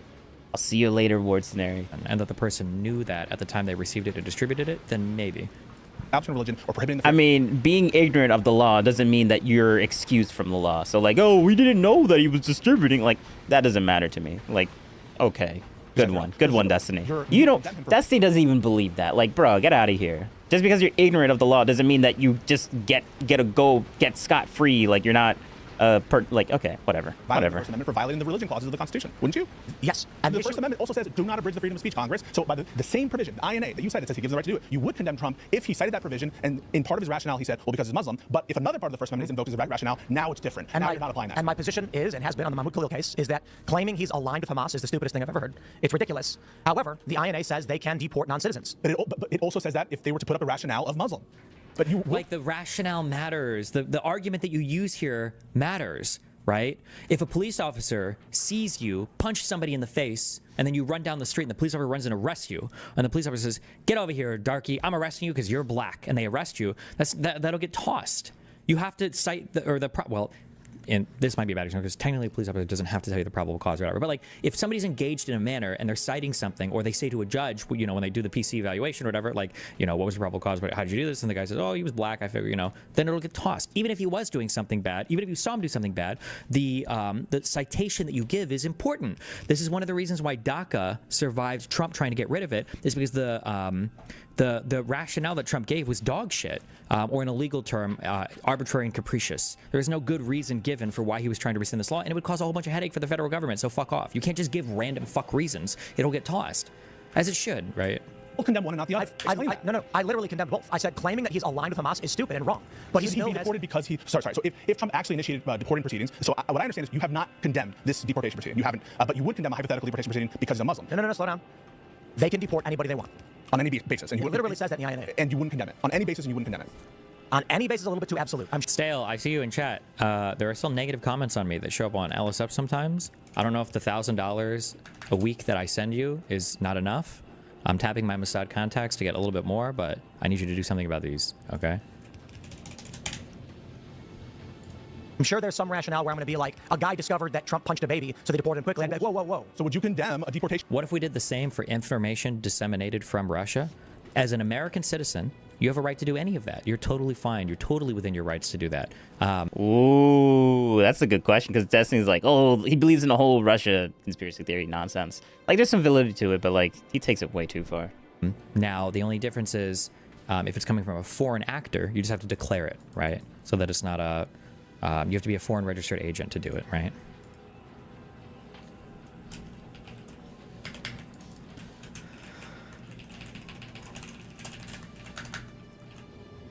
Some rationale where I'm going to be like, a guy discovered that Trump punched a baby. So Debating Tim is beyond waste of time. Nor him nor his audience actually care. I don't know if Tim is gearing up to fucking do a turnabout or whatever, because I don't even know why. But I would say in this conversation, I think Tim has actually been pretty like libertarian. Like he's just kind of adhering to libertarian principles here. Like which is much. I mean, if Destiny would have watched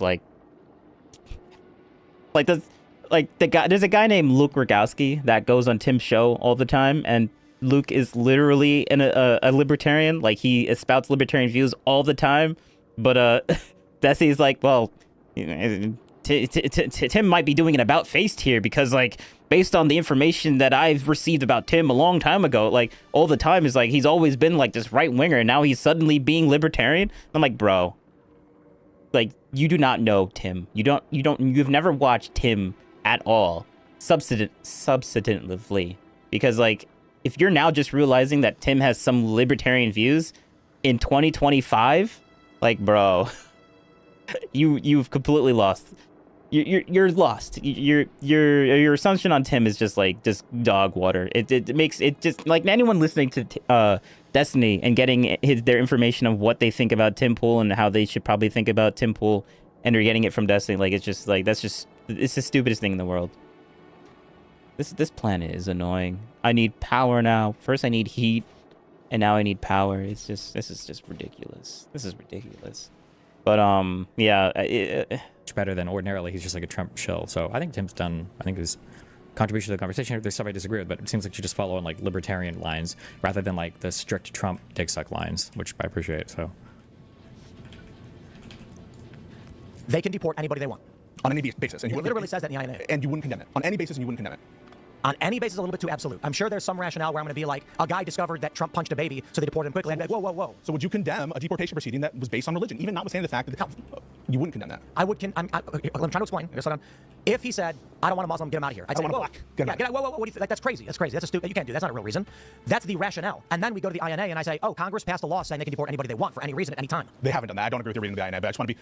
I'm assuming. Correct me if I'm wrong. It says at his own discretion. It says every alien. Oh, so this is you're looking at section 222. 221. Second I. So after the issuance of a visa or other documentation to any alien, the consular officer or the Secretary of State may at any time in his discretion revoke such visa or other documentation. Notice of such ratification shall be communicated to the Attorney General, and such ratification shall invalidate. Screw it, he never reads his chat unless you say that or ask if he reads YouTube chat. Please constantly cut. JK, have a good day. Fuck you. I would ban you if I knew how to. The visa or other document from the date of issuance, provided that carriers or transportation companies. Okay, so all that other stuff. So the other stuff is related to like go upwards. Is this apply to LPRs? Yes. Yes. Go upwards. Yes. this is. But even so, go up to the top of the section. Wait a minute. Here's where you have a problem, Pisco. Yeah, what's the problem? It's that he's held the same way that he can be denied a visa. They're held as, and the Supreme Court says you can hold him to the same standard with respect to maintaining that visa or green card. You cannot lie on. You cannot say on a forum, I'm not going to do this, and then if it turns out that they change the status, or in the case of Mahmoud Khalil, where they actually lie on their application for one reason or another. I don't know if that lie was because they were afraid of further. That's not why they got rid of him, though. If he lied on his application and they wanted to go after him for lying on his application. Do you understand what I say? Like, the process matters. You understand this, right? Like, the process matters. If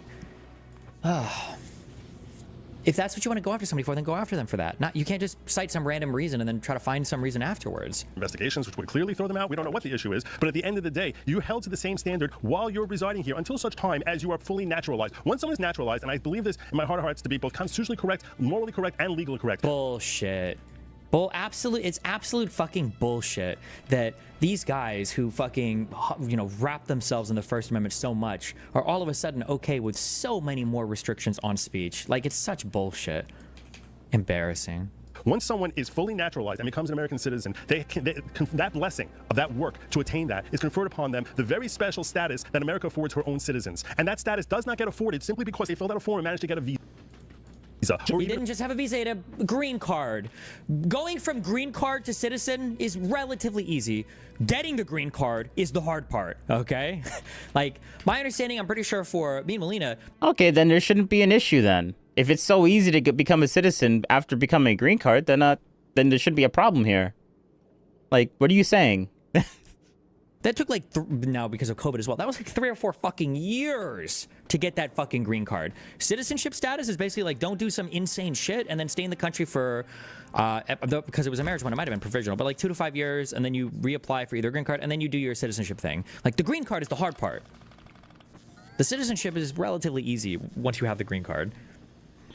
A green card. Joe, I like you. Oh, I'm so glad. I like you. What Tim just said was fucking crazy. I need you to acknowledge that. I don't know what he said. What Tim just said is that legally, the Secretary of State or any member of the administration, I'll even assume the law says what it says and it applies to green cards. For any reason, they can deport any alien. I think the threshold is literally what a threshold I've said now 4 times, which is facially legitimate and bona fide. He said he would not condemn a deportation. That's his moral. That's his morality. What's crazy about me saying America's for American citizens? What about no, I'm not saying that is crazy for you to say America's for American citizens, but I think that what America is defined largely by the Constitution, right? America is not just a geographical space, right? It's also, this pronouncement says, we the people of the United States are enacting, right? We are actually doing something here with the... I never expected, also, I am glad that I felt this way for a long time. That libertarians are just fucking conservatives in disguise, or have been at least for over a decade now. I blame the Tea Party actually for doing that, because the Tea Party hijacked the concept of libertarian and just basically made them all Republicans. The instantaneous retreat from any principled attachment to things like freedom of speech has been, I'll say, shocking to say the least. Jesus.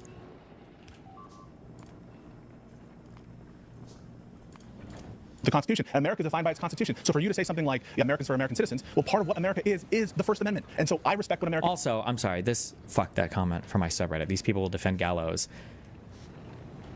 I think that this should be the most scary thing because it shows you, it is demonstrating that Trump supporters will support basically anything. That you can go to the outer perimeter of insane shit now that people used to say about Republicans, you know, 7 or 8 years ago. And now it seems to be the case that it's probably true that a conservative will defend almost anything that this administration does. And that's just being demonstrated time and time and time and time and time again. The invocation of the Alien Enemies Act, the Signal group chat leak shit, just everything will be defended. Anything and everything will be defended by the current conservative voter base. It's just is and its highest ideals, and that would be, even if I think that America in principle should cater to citizens more, if America does something that violates its principles, like... I mean, that's just... I don't see why that's wild. People that support Trump are going to support Trump. Wow, okay, good. Like, that's... What a revelation, I guess. Discriminate on the basis of religion. Why would you... I would call it out. I actually think when you map the political conflict we've had over the last 15 years, you come... You think that maggots will actually defend with the Second Amendment or let Trump take it away? MAGA would let Trump take away the Second Amendment. They would. And my evidence for that is, I hadn't even seen this. Was this 5 years ago or was this 1 year ago? He was talking to Pam Bondi. If Kamala or Biden had made any statements about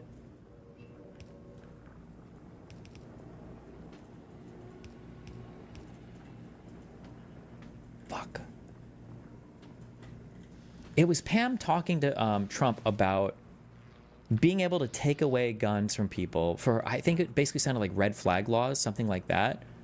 And Trump was fully on board for it. Yesterday, and it was like... Comes to protecting gun rights. This decision is... They were both sitting at a table. It almost looked like, it was like a big brown table.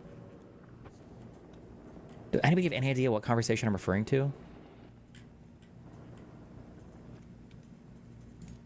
Okay, Pam Bondi. What do I think? I'm getting this more.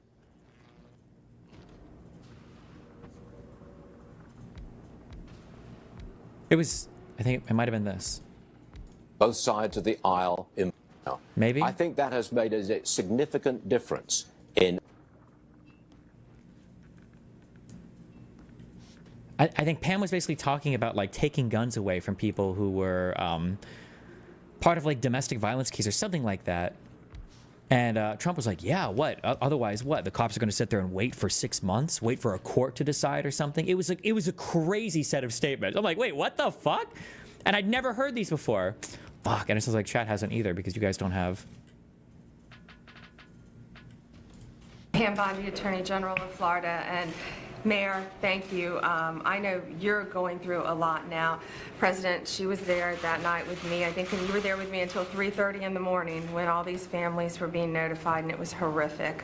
So I know you've been through a lot, so thank you so much. It might have been in this. Great job. I have a couple issues that I'll wait, and do I talk about them now? Talk about them. Later? You can talk. Oh, wait. Well, one, it addresses some of the...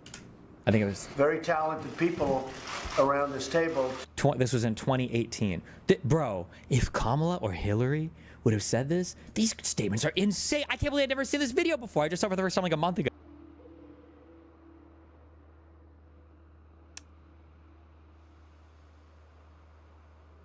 I'm not reacting to what Destiny said. I'm reacting to why this planet is so annoying. It's production. We're only getting 3 kilowatts, and one RoboPort is asking for 5 megawatts. Now, a kilowatt to a megawatt, 1 megawatt is approximately 1,000 kilowatts. And we're only generating 3.2 kilowatts. Wow. From these solar panels. These solar panels, there's not even enough to... This planet is ridiculous.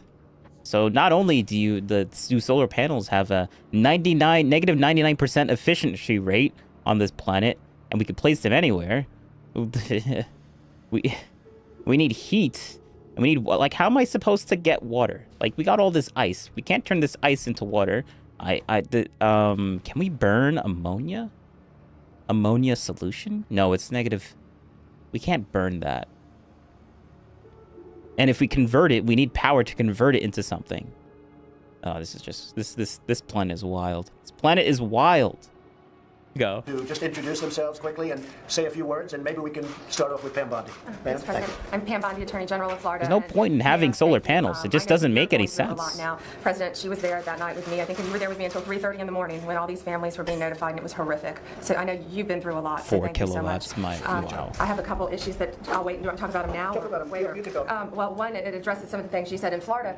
It's called the Baker Act, but it's our Civil Commitment Act, and it's weak, and it's about 1,000 pages long. And I've had my Solicitor General on it for 3 days now, working on it. We're rewriting it along with Governor Scott, who's you're going to meet with him. He's going to give you a ton of good information. We've been rewriting it, and we are going to bring in something called the Gun Violence Restraining Order. So if someone is civilly committed, and typically you can hold them for up to 72 hours, but people are getting out within 24 hours, the majority of them. So what we want to do is let law enforcement come in and take the guns. Good. They're a danger to themselves. Which you can't or do others. right now. Well, because without being adjudicated. So because they're a danger to themselves. You want them to take the guns and when they are not go through 6 months of legal trials and everything. Exactly. But we also have to give the mentally ill the due process in which they deserve, President. So what we're doing is they're going to be able to take the guns when they're taken into custody or into the hospital, and then when they're released within 24 hours or 72 hours later, typically it's 24 hours, but law enforcement will have 72 hours to determine whether they should give those guns back or they can go to a judge and say, Your Honor, please keep these guns. We feel this person is still a danger to himself or others. So this would not have worked the way it's currently constituted. This would not have worked with Cruz as it's currently constituted. As it's currently written. So you're going to make changes? We're going to make changes. And one other thing we're doing about the reporting, President, which is huge, this is a big issue. We need a clearinghouse, and that's what we've all been discussing. And we have created, and several of my counterparts have done it around the country, but we're the biggest state doing it. It's an app, because kids now are on social media. And there were so many warning signs on Snapchat, on Twitter, on Instagram, and they were posting them, they were sending them to all different sources. We're going to have, and we just got it written in our House and Senate budget, it'll cost at least $500,000 a year to fund this. But what it does, kids, and so I met with 10 students, and they loved it. And they said, I'm empowering them. 3 of them are my graphic designers. They're going to design the icons. Some are going to name it. They're helping us with it. But it'll cost probably about $100,000 maximum to develop. That's all in our budget. So what kids can do now, they can automatically send something that says, I'm going to buy a gun, just like Cruz was doing. I'm going to do this. I'm going to do this. And one of the girls who I met with, one of the students, told me he'd been doing this since middle school. He had bullied her, and she reported it. So it will all, they can instantly, and they can do it with anonymity. Put it in this app. It'll go in the app, and it'll go to one clearinghouse with state law enforcement in Florida. Well, you mentioned the internet. We have to look at the internet because a lot of bad things are happening to young kids and young minds, and their minds are being formed. And we have to do something about maybe what they're seeing and how they're seeing it, and also video games. I'm hearing more and more people say the level of violence on video games is really shaping. Bro, get out of here. Get out of. When was this? 2018? That's wild. Okay. I mean, hey, that's Trump, man. People voted for this. Young people's thoughts. Oh, this is why he lost the 2020 election. Like, he said, video games, come on now. And you go the further step, and that's the movies. You see these movies, they're so violent, and yet a kid is able to see the movie if sex isn't involved. I'm trolling, but... Killing is involved, and maybe they have to put a rating system for that. And you get into a whole very complicated, very big deal. But the fact is that you are having movies come out that are so violent with the killing and everything else that maybe that's another thing we're going to have to discuss. And a lot of people are saying it. You have these movies today where you can go and have a child see the movie, and yet it's so violent and so disgusting. So we may have to talk about that also. Well, thank you very much. This is wild. Hold up. Bro. This is the progress bar. Yeah, we're building something. This is how much power we're generating right now. This is ridiculous. This is actually ridiculous. Like, what?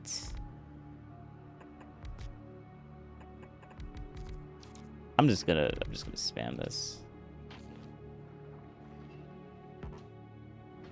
Oh, and we can't build on. Oh my god, that's so.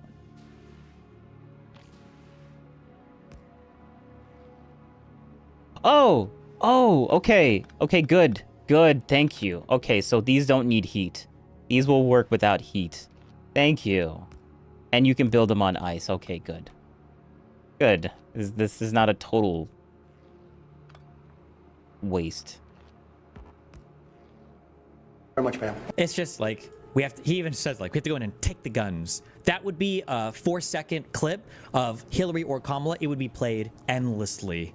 And why didn't they play it? Why didn't they play it, Destiny? Why are you now just finding this out? Bro, you don't pay attention. Endlessly. You live in your own like little echo chamber worldview nonsense, and you think you know everything, and you don't even know this. It's like, oh, they'll play this endlessly on the Kamala stuff, but like not Trump. Like, Destiny, bro, where were you? Why didn't you know this? You could have done that. Aren't you like the opposition and you didn't know that? Well, so yeah, I don't blame anyone else but Destiny for that. Well, they already played because Kamala had a misspeak, a crucial misspeak, where well, it was in relation to assault rifles or something.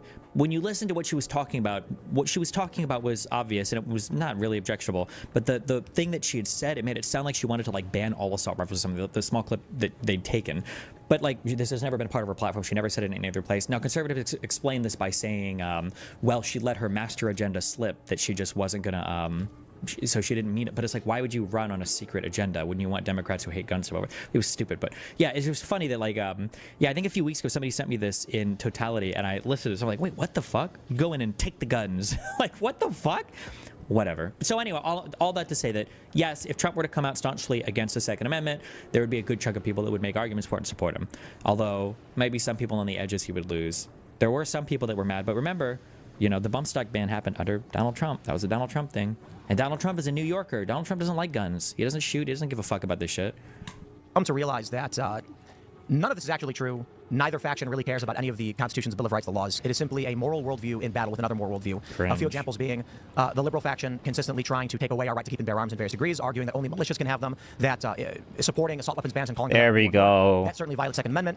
Then you've got the First Amendment as it applies to you know, we have a right to free speech. It's interpreted a bit beyond government passing a law with respect to an establishment of speech, because it actually restricts the government from using existing law to enforce against speech. But then you have, again, for the past 10 years, the liberal faction trying to use private equity and private resources to shut down the politics of their political opponents. Did you call that out? Private equity and private resources? That's not the government. You just said what it was about, to prevent the Congress or the government through incorporation from preventing freedom of speech. What does that have to do with using private organizations to fight each other? Like, what?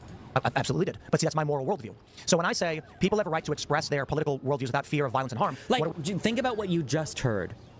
He said that somebody using a private equity, whatever the fuck that means, or a private business to try to shut down somebody's freedom of speech, he said that that's a First Amendment violation.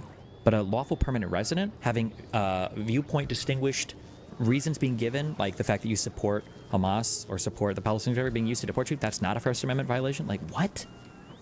Are we dealing with right now? There is no fucking reality where I am going to stand in defense of the moral worldview of the left that are firebombing Tesla dealerships in wanton... That's the whole left? You get to generalize that to the entire left?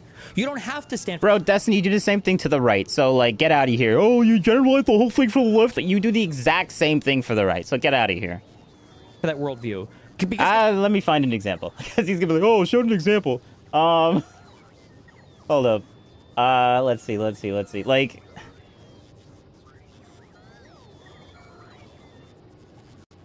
I mean, I was gonna say the January 6th thing, but like that is mostly just the right. But like that's all he has. I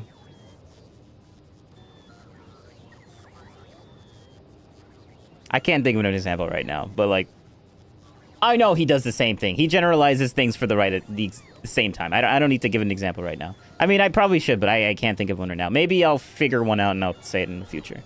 Guess what? It's illegal to firebomb Tesla dealerships. If they get caught, they get arrested. Like, we don't have to worry about that. That's not legal right now. That's still illegal. Nobody's trying to make that legal. Yeah, but people are still doing it. Like, that's not Tim's point when he brings it up. Of vehicles, and then they come to me and say, how could you not support Mahmoud Khalil? But listen, the moral worldview you guys live in is might makes right, like the fucking Nazis, okay? So might makes right? This is from the guy who is defending the dude who's talking about invading fucking Greenland and invading the Panama fucking Canal and saying that Russia... You understand that our position on Russia-Ukraine is literally might makes right, right? Russia, it's realpolitik. It's realpolitik, my friend. So you can make any argument you want to try to appeal to my view of the Constitution, and I'm going to say demons get no quarter. So you're not going to stand on business because you hate the left? Yeah, yes. so I want to be clear. I condemn the Tesla bombers. That is fucking reprehensible. I don't agree with terrorism in this country. I'll call it terrorism. And I'll say, yes, that is terrorism. I condemn it. I think it's horrible. Yep. That's me calling out the left. Why would you say... Don't worry, guys. Pisco, in his heart of hearts. NAGA and what Trump has done to this country is a fucking disaster. Is it unconstitutional to arrest a person's lawyers when they're facing criminal charges? No. Why would it be unconstitutional? So if a person is criminally charged, right? Let's say he's indicted, a mobster in New York. Yeah. He hires a lawyer. The lawyer starts drafting his legal defense, and then the AG of New York goes and arrests his lawyers. Depends on what's... Depends on what you're arrested for. What do you mean? It's not illegal to arrest somebody. He's trying to tie this into some. Did this have to do with the Cohen case or something? Or if the lawyer fucking shot someone, you no, Rico. Okay, so let me finish my question. They go to the lawyer and say, "You're with the fucking mobster. We're giving you 2 counts of RICO on top." Oh no, so sorry. So there you have a question of interpretation of RICO. Can RICO apply to legal advice? Okay, in that case, I'm going to have an issue with criminalizing conduct that amounts to legal advice, genuine legal advice. Like when they arrested Trump's lawyers. Sorry. I thought you. So I just want to be clear. There can be, in the course of pretending to give legal advice, if you are in a conspiracy to do some other crime, you would agree with this, right? If a lawyer says, "I'm giving you legal advice because I actually want you to do this crime," that's not protected, correct? I don't know. So you answer that question. I asked you a question. Yeah. So who is he talking to? This is the 180 rule. When you have cameras set up in such a way that the shot is changing, but you're not respecting the same viewpoint, it's hard to tell. Is Pisco talking to Good Logic here, or is he? Well, I guess I've been on this step. He's talking to Tim. Of course, I know. I think Pisco's on the far side of the table, and they're both over there. Want you to do this crime? That's not protected, correct? I don't know. I can't tell. I think he's talking to Good Logic there. Good Logic, I don't know why Good Logic doesn't instantaneously say, correct, that's not protected. One of the few times you can pierce the attorney-client privilege, because generally attorney-client conversations are privileged conversations, meaning that you can't bring them up in the court of law, you can't indict somebody based on something said to the lawyer, because the lawyer is just supposed to be an extension of yourself. However, if your lawyer is giving you advice on how to commit a crime, then there's an exception there called the crime fraud exception, which means now those statements can be brought in a court of law, and they can be used to indict you or your lawyer, right? They can be used as evidence against you. So that's, of course, that's true. But obviously that's true. Otherwise everybody would just go to a lawyer for crime advice, right? Which you can't. You're not allowed to do that, you know? You answer that question. I asked you a question. Yeah, so I said no. Okay, so when Jenna Ellis got arrested on 2 RICO counts, she's part of a conspiracy to steal the election in 2020. You see, that's the point. You decided to interpret legal advice as a crime. No, because they're... You can't give people legal advice on how to commit crimes. You're not allowed to do that. For obvious reasons, you shouldn't be allowed to do that. But now we're going to play the game. And Tim, I guess, is allowed to because he's not a lawyer and he has no formal legal education and doesn't have informal legal education or whatever. But I played this with that Harvey Silvergate guy when I spoke with him, I think he's Eastman's lawyer. You can't say novel legal advice. Ooh, we should watch that. We should watch that video as well. The Eastman, the lawyer thing with when Destiny was talking to the Eastman guy that actually made, or no, the guy that was wait, was he the Eastman guy? I guess so. Yeah, he was talking to him and then he had to give him, yeah, I thought that was a good conversation. I need to find that as well. And just say that that's the reason why you're giving somebody guidance on how to commit crimes. Otherwise, you could literally just do... Are you saying that criminal conspiracies are legal now as long as the person's a lawyer first? Like, in that case, every single mobster would just make sure that all of their associates are lawyers. Like, oh, you can't indict any of us. We're all lawyers. See? We're just giving each other legal advice. Like, we're good. It's a giant fucking lawyer orgy fuckfest up in here. And nobody can be indicted for any conspiracy crimes because we're all just lawyers. We're just giving each other advice. Second. So you're taking the view that nothing with respect to lawyers... A lawyer who drafts a letter for a client should be criminally charged for it. What if that... Yes, if that letter is giving you advice on how to commit a crime. Correct. Obviously. And in your world, lawyers should be able to give any piece of advice they want, and they're never criminally liable for it, even if they're literally telling you how to commit a crime. What if a lawyer wrote you a letter saying, this is the best way to murder your wife and get away with it? Do you think that type of behavior would be protected under attorney-client privilege? Letter says, with respect to hiring a mobster to hit someone. Yes. Did you say that? Oh, nice. Thank you. Yes. Oh, thank you. Yes. Thank you. Yes. Yes. Correct. The lawyer participates... Sorry, I'm going to ask the question again. If the lawyer drafts a letter to a mobster to get someone assassinated, would that be protected because it's the lawyer who drafted it? Just for clarification. Yes or no? I need to clarify what you mean. You're saying the letter would instruct or attempt to bring a person in... Or give advice on how to commit the crime. Here's how you can kill somebody and not get caught. It doesn't have to be telling them to. It may give you advice on how to commit the crime as well. This is why generally, if you're talking to even like a CPA or somebody, and you're like, if I wanted to do like tax fraud or something, or they might say something like, I'm not going to tell you that you can do this, or I can't give you advice on this, but there might be like a blah, blah, blah. Then they'll usually their hands off there because they'll never give you formal advice on how to do it because they can be liable for that. Into either. Both. Let's do the two examples. You can answer both. One is it gives advice for how to get away with hiring a mobster, or it says these are instructions for hiring this particular mobster. Wait, I'm going to get an answer to this question. Wait, no. Here's why you don't deserve it. No, I'm going to get an answer. I'll get it. Oh my God. I don't want to speak for you. I'm just telling you this is why this is the disingenuousness with which you're addressing this. Because when we're talking about Mahmoud Khalil, you talk about things that he likely has done, and you say we can't bring those facts up because he's such a hack. Oh, I love watching Destiny get so pissed off at this. Really an hour. Well, I mean, the last video was like, what, 2 hours and 30 minutes long? But like, yeah. Fuck, I hate him.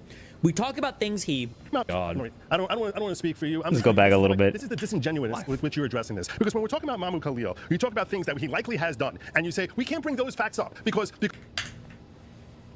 he's such a hack fuck. I hate him. We talk about things he likely has done. According to who? Put it in the record then.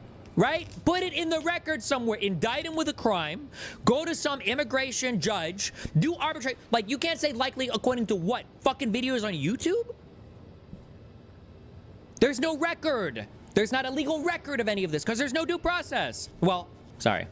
The Venezuelan case is really heavy in my mind. I don't know what Mahmoud Khalil is going through right now in terms of his due process, so he might have due process stuff. But in that case, put that in that record. Charge him with a crime somewhere. Put him in front of an immigration judge and present him with a crime, with an arraignment. Because he's not charged by the government. So we have to pretend that those facts have not happened and say that. Correct. You can't consider facts that haven't been presented during a proceeding or are things being considered. Yes, that's how that works.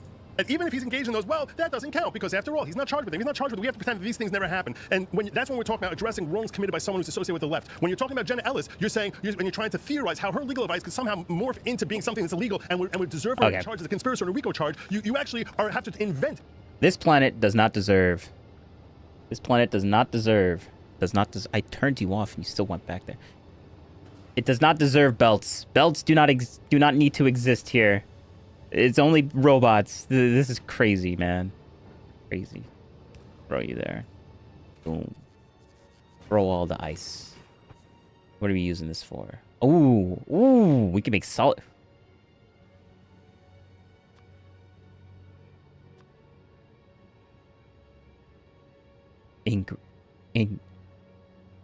No. That can't be true. That can't be true. No way. That's wild. Hold up. Some crazy thing. Not that anything. You're not following the conversation. I am following the conversation perfectly. What I'm saying is it's disingenuous. The disingenuousness comes from the fact that when it comes to analyzing the left, you refuse to deal with facts that exist as they are and says because that's not charged, we can't talk about. When it comes to analyzing the right, however, you think it's totally fair to try and impugn their behavior, their conduct, and saying, well, it could be if they would have done this and start inventing brand new hypotheticals as a way of trying. Pisco is using a hypothetical here because the entire case is hypothetical. Mahmoud Khalil is not a hypothetical case. That's a real case. What, like... To now attach some possible culpability to the actions that they took. Tim is attacking my consistency. In essence, he's saying these rights are ephemeral. These rights are kind of continuous. Your view of them are. I think you've concluded that. Well, if I were to cite Supreme Court precedent, would you say they're ephemeral? Which Supreme Court precedent? Here we have the case of Bridges versus Wexton that says that resident aliens. That's bullshit that like Tim even gets to ask Pisco that question because like imagine if Pisco didn't have an answer here, right? Now we've already got that 48 case of the Wixton or whatever. But like it's not like Tim Pool knows any of these fucking cases, right? So like, but whatever. Aliens have First Amendment rights. Sure do. How does that? I think Tim Pool knows these cases. I think he does. I think Tim does. But you can assume that he doesn't. Apply to the INA. Well, even as against the INA, that was a case. Now it's a pre-INA case, but if it would be no different. So it's superseded. We need the Supreme Court to rule on this as to how it applies because it came after the fact. These particular facts and circumstances, there's no on-point case that specifically. So Tim does know this. Okay. So Tim does know this. Okay, and good any job. lawyer worth their salt can find some way to distinguish a case and say this is on Wednesday, not Tuesday. But I want to. He's attacking me, saying I'm dodging things, or I'm okay with one hypothetical, not the other. That is completely not true. So Tim is. Jenna Ellis committed a crime. Absolutely. Yeah. What did she do? Yeah, so she conspired to get these false slates of electors, and by being part of a conspiracy, criminal conspiracy. No, it's what did she do? So, do you know what a conspiracy is? Oh my God. What did she do? A conspiracy. You know what a conspiracy? For a conspiracy, you don't have to do anything with the web. No, that's not true. For a conspiracy. Yo, let's go. Let's go. He's so butthurt about Tim and why he's questioning Pisco right now that he made the most stupidest quote there ever. That was epic, and he caught himself. Good job that he caught himself for making the most dumbest argument against him when Tim is absolutely right here. Like, bro, let's listen to that one more time. That's hilarious. By being part of a conspiracy, criminal conspiracy. No, it's what not. did she do? So, do you know what a conspiracy is? Oh my God. What did she do? A conspiracy. You know what a conspiracy? For a conspiracy, you don't have to do anything with the web. No, that's not true. For a conspiracy, all you need is the plan and one step taken towards the towards the execution of that plan. However, the Georgia case, I believe, is a RICO case, so that gets a lot weirder. I haven't read RICO cases. My understanding of RICO for racketeering is basically a criminal entity exists, and then that criminal entity is aimed towards some criminal thing or an entity exists that's aimed towards some criminal action, and as long as you've helped the entity, then you're considered part of the thing that you'll be charged under RICO, I believe. So RICO, I believe, is distinguished from a criminal conspiracy charge, and that I believe you can do actions. I don't know what the mens rea is for like RICO related stuff. Like I don't know how aware you have to be, or like what the underlying elements are. I can't speak at all. I shouldn't. I have no idea. I don't know for RICO. What did she do? Do you know what a conspiracy is? What did she do? So there was a criminal meeting of the minds, an agreement. Okay, so do you agree that conspiracy is a thing? I can answer the question. Yeah, so I said... Because I think for Jenna Ellis, isn't that just part of the Georgia RICO thing? Because I don't know if conspiracy would apply here, but Pisco would know better than me, so... It is Georgia, okay. Yeah, and it is the racketeering thing. Criminal conspiracy, was that an answer? What did Jenna Ellis do? You are deflecting. No. So I said criminal conspiracy, is that an answer? What did she do? So she had an agreement with Donald Trump and other co-conspirators to steal the 2020 election in Georgia. In the case of Georgia. What did she do? She had a criminal conspiracy. That's circular. You're saying It's not. Hold on. You're saying she was charged with conspiracy because she had a conspiracy. No. You asked me what action? Charged with conspiracy because she had a conspiracy is not circular. It's a causal. Now you're saying, why did she... That is circular. That is circular. What are you talking about? What are you saying? What? That is a circular art. Like, how do you... Saying he... Okay, whatever. You know what? I'll let this need to... She engaged in a conspiracy because she was planning on helping another person commit a crime. And when you take plans to do a crime and then you take steps towards the completion of the crime, you're now guilty of conspiracy, even if you haven't done the crime itself. If I go to the store and I buy a baseball bat, I haven't committed a crime. And if I tell my friend, we should fucking murder... we should go beat up Josiah with a bat, I haven't committed a crime. But if I have a conversation with a friend and I say, let's go buy a bat and beat the shit out of Pisco, okay, because fuck him, and then we go to the store and then we buy the bat, if you have evidence of the conversation and then you've seen that we've done... All right, then, yeah, Tim Pool is literally asking for the part where she said these things and went out and go and done the things. Like, that's what Tim is asking for. But you're acting like Tim is, like, saying it's circular, which it is, but, like, it is circular, because Pisco was not saying what she did. She's just... Pisco was only saying that the lawyer was charged with conspiracy, so therefore it's bad. Because, like, she said things to people. Or then Tim is like, okay, so what Tim should ask is what did she specifically say that made her like did she say that she's doing a crime? Is like, that's what Tim should ask. That we've taken the first step towards that crime, then that's a conspiracy. Can you do conspiracy to commit an assault? I feel like there's probably different conspiracy, like only some crimes qualify for conspiracy. We'll say we were going to kill him or whatever, right? Because I don't know if can you do like conspiracy to like a misdemeanor crime? I have no idea. Probably not. Or maybe you can, but I don't know. But yeah, conspiracy is just you have the plan, the meeting of the minds, and then you've taken one step towards the completion of that plan. She took that violated the law. Yeah, so the action of the overt acts of communicating with other members of the conspiracy, helping them, giving them resources. That's not what she was charged with. No, she was charged with conduct related to the attempted theft of the election. And I don't, as I sit here, I don't know the... It was for drafting a letter. Yeah. So requesting like legal documents from the state. Requesting documents. Said was in furtherance of requesting documents to get fake slates of electors and to try to steal the election. You see, again... yes or no? This is where the debate usually stops. Why? In the 1960 election... Because you leftists. Oh, God! Please tell me Pisco knows this. Oh, he's going to bring up the Hawaii election. It's such bullshit. It's such bullshit. It's such bullshit. It's such bullshit. That was done with the approval of the state legislature. Everybody in the country knew that this was going on. Nothing about this was illegal. And they said that he's going to bring up the Hawaii shit. Sorry, real quick. The Hawaii election was incredibly close, okay? It was so close. It was within like 130 fucking votes or something, 160 votes. And what Hawaii said is we're going to do a recount. However, our recount's not going to be done in time to transmit our votes to be in compliance with the Electoral Count Act. So what we're going to do instead is we're going to send you 2 slates of electors, and then based on the outcome of a recount, you guys will authorize one set or the other, okay? The state legislature okayed that. Everybody knew about that, and it was okay. This is not the same as Donald Trump, the Republicans, procuring 7 false slates of electors under fucking, under cover of night and crazy weird ways that they tried to do this, and then to send them in just to get Pence to crazy weird way. I don't like the way that they did it, is basically what he said. Like, the way that the Democrats did it was legit, but the way that Trump did it was bad, and I didn't like it. It's weird. Like, bro, get out of here. Like, what type of argument is this? They're not the same thing, because one was weird and the other one wasn't. Based on who? Oh, his subjective thought of what he thinks is weird or not. Okay, good one, Destiny. Throw them out. I thought I let him speak because I thought he was gonna legitimately make like a good argument against like what Tim was saying, but like, bro, it just dissolved down to like, I think it's weird, therefore it's not legit. but like the Democrats did something very similar, but I think it's legit because they went through processes that I like. And I'm like, okay, all right, good job, Destiny. To throw out the real electors in favor of their fakes. Like, it's not even remotely the same thing. Sorry. Pisco knows this. He knows this. He knows this. I know he knows this. He knows this. I've had this debate 800 million times. JFK, Nixon, the uncertified slate was sent for JFK, even though the election had already been called. They did not resolve the case until after the count had the safe harbor provisions, but they decided we're going to send an uncertified slate anyway, and it was never considered fake. Now, if there was Supreme Court precedent set after the fact that uncertified slates of True. Yeah, you don't even have anything against that. You could just sniffle and breathe heavily into the mic as if like that means anything. Electors, meaning electors that were not duly elected but were submitted anyway, if they set precedent saying you cannot do this, and Congress passed a law saying this is expressly illegal, I'd agree with you. But they didn't. So the legal theory that emerges in the 2020 case, though I disagree, I think Trump lost, I disagree with the people who think Trump won, was they've done this in the past. Why don't we have our electors submit before the safe harbor provisions, just like they did in Hawaii? Then Pence can choose to count or otherwise, based upon what the judges rule. Now, because that's not what they did, and that's not what the plan was. The plan was to falsely assert that there had been falsely assert. What does that mean? You think it's falsely, like, where is the evidence of that they falsely asserted something?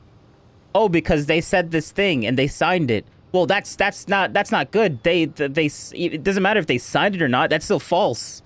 Like, what are you talking about? That there had been election inconsistencies, or falsely assert that they had evidence of voter fraud. None of this was based on any true, actual disagreement. Also, true, actual disagreement. What do you mean, true, actual disagreement? Like, what was the whole 2020 thing? Like, I obviously disagreed that they thought something was going wrong. Like, what are you saying? I guess he's gonna clarify because he realized he just went into like a little trap there. Their claims for what they wanted Pence to do had to do with allegations of crimes and election rigging, not a legitimate recount. Not a legitimate recount. Wait, I thought. Okay, all right, let's keep going. That had been triggered in Hawaii, but if Donald Trump takes issue with an election, or yeah, now we just gotta just speed through that. Wait, let's listen to that one more time. Don't we have our electors submit before the safe harbor provisions, just like they did in Hawaii? Then Pence can choose to count or otherwise, based upon what the judges rule. Now, because that's not what they did, and that's not what the plan was. The plan was to falsely assert that there had been. Actually, no, that was the plan. You just didn't like the plan. Oh, well, I mean, I already said this. We're just listening to it again. Inconsistencies, or falsely assert that they had evidence of voter fraud. None of this was based on any true, actual disagreement. Also, how do you falsely assert something? That's what I want to know. Their claims for what they wanted Pence to do had to do with allegations of crimes and election rigging, not a legitimate recount that had been triggered in Hawaii, but... If Donald Trump takes issue with an election, or anybody, Joe Biden, Kamala Harris, whoever, and they say, just because he doesn't think it's legitimate doesn't mean that that didn't happen, or it's true, or that they're related in any way. Like, come on now. He knows this. He knows this. We are required legally to submit any formal paperwork before the safe harbor deadline. Afterwards, we cannot. I don't see how that's a criminal action. More importantly, if Trump goes, because no one has been charged with it before, you think it's not criminal? Because there's no codified law saying it's illegal. The government there's laws against. You don't have to have a law saying every there are going to be some like catch-alls, like especially when it comes to doing conspiracies, right? So there's not a law that says that I can't like buy a baseball bat, right? There's not a law that says there's a whole bunch of shit in a conspiracy charge that isn't necessarily individually on its own an illegal action, right? RICO does not apply. Wait. So RICO can't apply in any novel situation. Is that what you're suggesting? No, but you're making my point for me. That you've decided to interpret legal advice as a crime to use power against a political. So I ask, can legal advice be a crime? And and you objected and you said he doesn't need to answer it. So I asked you a question. Can legal advice itself be a crime? Yes. I'm not a lawyer. In some circumstances. Oh my God! If you won't even answer the hypothetical, then why even have the conversation? Is the answer you don't know? Can legal advice be a crime? Let's broaden that. So, why don't you answer? No, just answer that question. Can legal this is an obvious yes. Remember, okay. I don't know. It's time to bolster our echo chamber. Remember, whenever he says that, remember, okay, like we have to bolster the echo chamber. We have to make like Tim Pool's bad, but he did stumble across these things. Like, but Tim Pool's bad. Remember. Do we have a funny name for this type of meme or whatever for whatever Tim Pool's doing right now? If somebody refuses to engage with a hypothetical ever, or they're constantly... That is not what Tim is doing, but he's going to engage, and that he's going to eat his words so freaking fast on this. I can't wait. I can't wait for the cognitive dissonance when he plays this video and sees what Tim does. Trying to requalify. It's because they know that they are intellectually bankrupt in their position. They know that they're being silly and goofy. If they're completely unwilling to ever answer a hypothetical, they know it's because they're being a little goofer. Okay, Tim Pool literally makes his own hypothetical after this. But like, all right, let's just see. Let's see how does he. Let's see the cognitive dissonance from eating his own words instantaneously. Or maybe Tim might have said that later on in the video. I'm not sure. Being a little goofer. You can say you don't know. Yeah, do you not understand the terms? It can't be. So if I give you legal advice on how to, do you agree with that, by the way? What? Do you agree that legal advice can't be a crime? Cannot? Cannot be a crime. Do you agree with him? Oh, that was okay. So I'm remembering something that happened later on. Yeah, ignore that because that was kind of like spoilers. But whatever.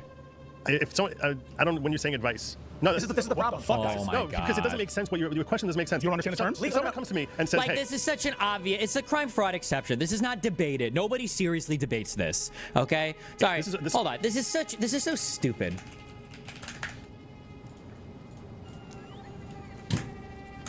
Attorney-client privilege does not cover statements made by a client to their lawyer if the statements are meant to further or conceal a crime. For this exception to apply, the client must have been in the process of committing a crime or planning to commit a crime. The exception may apply in some types of civil cases as well, such as when a client is planning to perpetuate fraud or another tort. The line between criminal and civil case can be blurred because some conduct, such as assault, can result in blah, blah, blah. So for civil cases, maybe it's a little blurrier, but some of the crimes that arise in this context include crimes that are meant to obstruct an investigation or on... So the case with... Oh, wait, no, that was... criminal charges. Okay, never mind. Going prosecution. A client might tell an attorney that their intent to tamper with witnesses or destroy evidence of a crime. They may tell the attorney that they will induce a witness to commit perjury by lying during their testimony, or they may ask the attorney to help them by presenting false evidence. In some cases involving financial crimes, falsifying information about income or hiding assets may trigger the crime fraud exception. So this will allow you to pierce the veil between the attorney and the client, meaning that now these statements are admissible in court and can be used to convict you, right? They can be used as evidence against you. The lawyer themselves could also come under criminal charges if they are... If a lawyer knows... let's see. If a lawyer knows that a witness...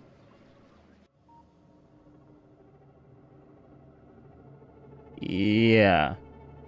Oh, wait. Was that civil? I thought they were all criminal. I was going to make a point about it not being civil or criminal, but I think they were both. I think they were criminal charges. So there is like a blurry... Like, he did read that there was a blurry thing, but like... I'm not sure if it's criminal or all of them. Yeah. Witness plans to commit perjury or... Oh. No, well, there was, the lawyers were getting criminally charged. This, like, that's what they're bringing up. Like, they were criminally charged, and some of them, I think one of them pled guilty, and the other ones, I don't know what happened to the other ones. But yeah, there was a criminal trial with the lawyers specifically. Or has committed perjury, they have a duty to disclose this information to the court. However, they may not have a duty to disclose perjured testimony by their client. The lawyer instead may ask the court to allow them to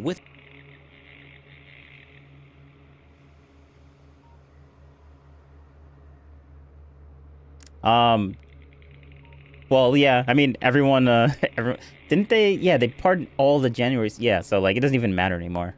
withdraw from the case and allow the client to find a new attorney without telling the judge that the reason for their withdrawal is the perjury. The judge may suspect that this is the reason, but attorneys often have other reasons to withdraw, so the judge may not be certain. This is such a stupid... I don't know why... Whatever. This is a crime I want to commit, right? Someone calls me up and says, "Hey, this is a crime I want to commit." I cannot further assist him. It would be wrong for me to then at that point say, "This is how you can." So can legal advice? Wait, so can we're gonna get I can tell him. Stop. We're gonna get clear answers. Yes. We're gonna get clear. Can legal advice be a crime? I'm answering the question. Can legal advice be a crime? Yes or no? No. So what's your answer, Joe? What I'm saying is, if you're giving it ethically, it cannot be. Okay. Oh my God! So then yes. If you have to add a qualifier, then the answer is yes, right? You would agree with that, right? If I ask you, can this be this? And you go, well, as long as, if you're giving any type... Yeah, if you have to give a qualifier, then the answer would be yes. Yeah. Because the question didn't have that qualifier in the first place. So, I mean, yeah, all right, let's see. Where does Destiny take this? A qualifier, then that means that then it can be, right? Then the answer is yes. You had to add a qualifier. So does that mean... Because then Pisco's next question should be, okay, so then could unethical advice be a crime? Is unethical legal advice a crime? Because ethical legal advice isn't. You had to draw the distinguishing thing, right? So if unethical legal advice can be a crime, is unethical legal advice a type of legal advice? Yeah, but like, I think Tim's point for why Tim said no is that how could you ever... I don't think Pisco's going to associate with Destiny for quite a while. Winky face. To be honest. So, like, Destiny's watching this because he knows Pisco, but Pisco is probably not going to associate with Destiny for quite a while until the whole Pixie thing with him and the lawyers and stuff like that, and the content that got shared or leaked, as he says, dies down a little bit more. So yeah, it just ruins Pisco's credibility. Like, why would Pisco associate with someone that's like that? Like, it just doesn't make sense for Pisco to do that. So I understand that, but what was I gonna say? What did I say? What was I going to say? Forget. Unethical legal. Oh, why Tim Pool said no. Because, like, adding the qualifier, I mean, the answer should be yes, but Tim said no. And I think the reason why Tim said no is because Tim, I don't know if he clarifies this, but, like, he said, I think Tim said no because, like, derailed, but I got back on the tracks.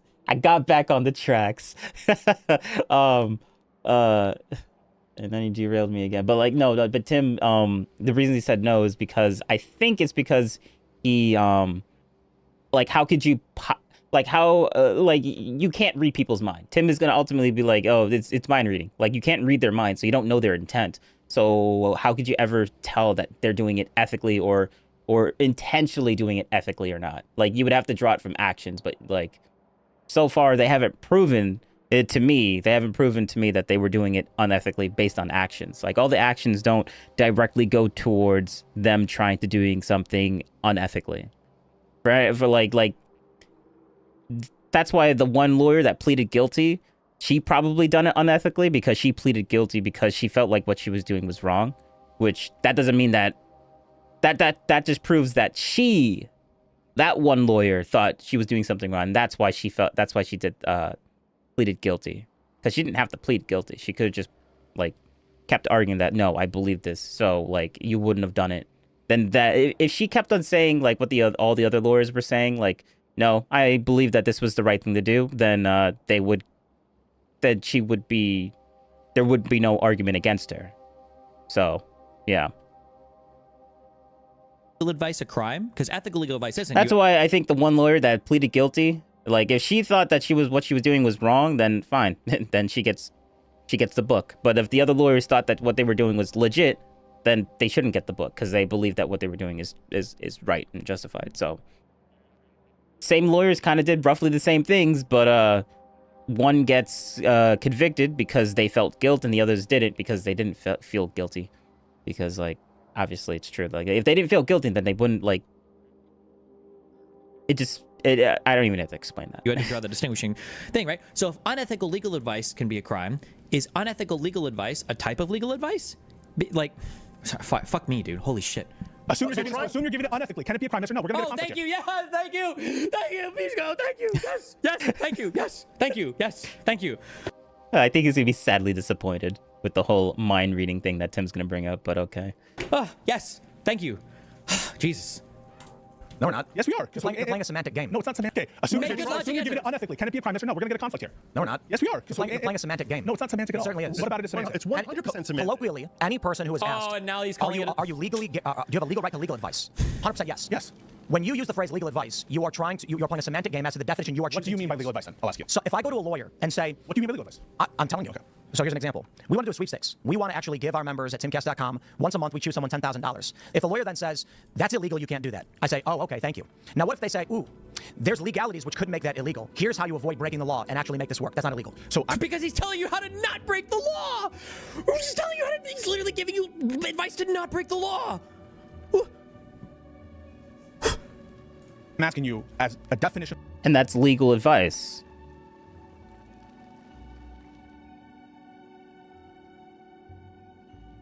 Yeah. Wait, what? A man's he's I read it and I said heart and it said Hisra. I didn't realize you did a typo. That's funny. Oh, bro. Term. Are you willing to provide a definition in your mind for what legal advice is, yes or no?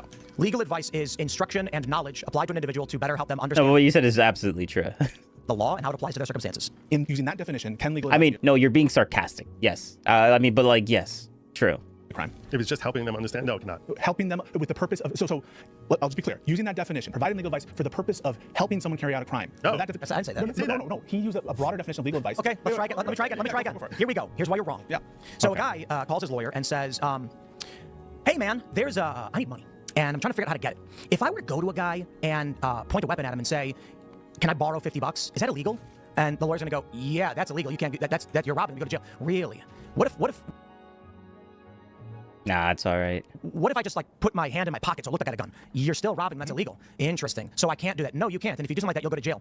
All right. Thank you for the advice. I'm going to construct my actions now in a way that applies to the legal advice you gave me to help me carry out that crime. No. The lawyer is not.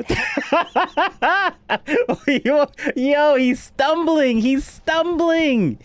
Oh, what? I didn't even realize this would happen. Yo. Helping you commit the crime. Steel just can't be built on this surface. What the fuck? What do you realize? That's funny. I mean, I thought that was stupid too, but you know what? It makes sense. You can only have things on the hub. In Factorio. Wait, how do you... What boxes am I allowed to use in space? The only box you're allowed to use in space is... Wait, hold up. Let me fix this. The only box you're allowed to use in space is this one. This one, boy. This one. And you just connect more of these storages, and there you go. You get more space. The more of these storages you add, the more space you get. Yep, that's the way space age is.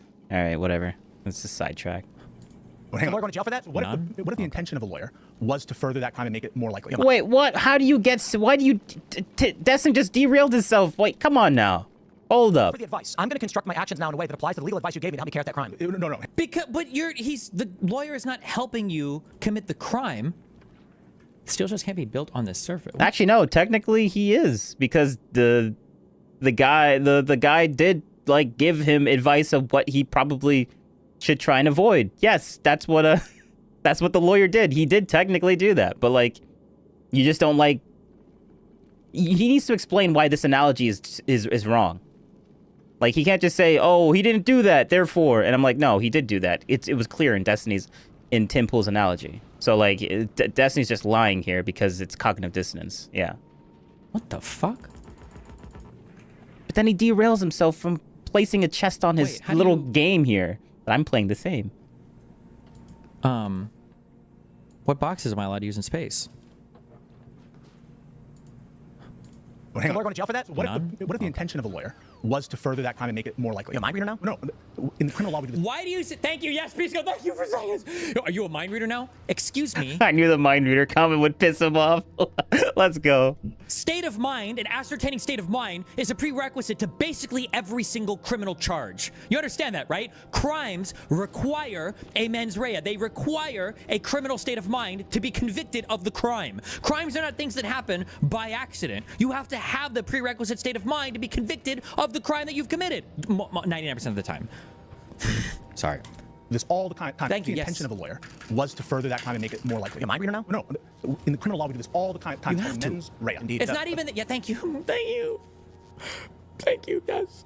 And not only do you do it all the time, you have to do it. By definition, you have to do this, right? One of the biggest things you have to do as a criminal lawyer is, if you're a prosecutor, is to prove mens rea. So I'll ask you, what if the purpose of the lawyer was to actually get him to commit the crime? Like Saul Goodman. Yeah. So wait, but I'm gonna get some answers from you guys one of these days. So if the purpose, you give answers every time. If somebody dodges a question, answer yes. If the purpose of the advice is to further the crime, to make it happen, to have the outcome happen, is that legal advice? Can that be a crime? It is no longer legal advice. It is criminal. So what you've done is you put in your definition of legal advice. You're saying legal advice by definition can't be illegal. And if your definition of legal advice says it can't be illegal, then I guess you're by definition correct. But most people's definition of legal advice doesn't include, it has to be legal advice. Do people have a constitutional right to counsel? Yes. Yes. But that means they could be providing illegal activities to a defendant. They could be. Do people have a constitutional right to some illegal activities? No, so they have a constitutional right to legal advice, but doesn't mean that it's the semantic. No, it's not semantic. I'm happy to answer that question. They have a legal right to legal advice, 100% to access and retrieve that legal advice. That doesn't mean that the advice they receive can also be a crime. There's no contradiction there. Agree? So wait, do you agree there's no contradiction there? No. What's the contradiction? when we refer to legal advice, we are not referring to engagement in criminal activity. And if you have two guys and they're not lawyers, and one guy is advising the other guy on how to rob a bank, that's not legal advice. Just because you have a law degree doesn't make it legal advice. Well, okay, so your definition of legal advice, that would be legal advice. I mean, you gave a definition that didn't say, and by the way, the legal advice can't be part of a criminal conspiracy. You're carving out the thing that would be to definitely understand what is our constitutional right to counsel versus what is an illegal action. So the right to counsel doesn't mean that the counsel you're receiving is legal itself. So they're different things, and there's no contradiction in what I'm saying. To be honest, none of it really matters. Why? Because the interpretation of the actions of Jenna Ellis and Trump's other lawyers, I forgot their names, based in Wisconsin, was that Donald Trump approached them and said, how do I legally challenge an election? And they said, here's how you do it, and we'll draft it for you. And the government went, aha! We think it's a crime, so you're under arrest. All right, so let me change that. So only hypothetical, just to make sure that this principle is being applied consistently. If somebody were to come up to you and say, how can I legally murder my wife? Are you good there? Like, you can't do that, right? Again, like, just to be clear, okay, so that you guys understand this, right? There is a lot of, like, tricky Reddit arguments, and maybe even in movies they do this, where somebody's like, I actually, now it looks like When he says tricky, he means semantical stuff. Like, he's purposely avoiding using the word semantics, because, like, he doesn't want to play into the, like, well, there's a lot of tricky argument. No, there's a lot of semantics being played here. There's a lot of semantics being played here. And he loves semantics, so that's why he's going to use, oh, no, it's just tricky stuff. You know, the Loki thing? Yeah, it's just tricky stuff.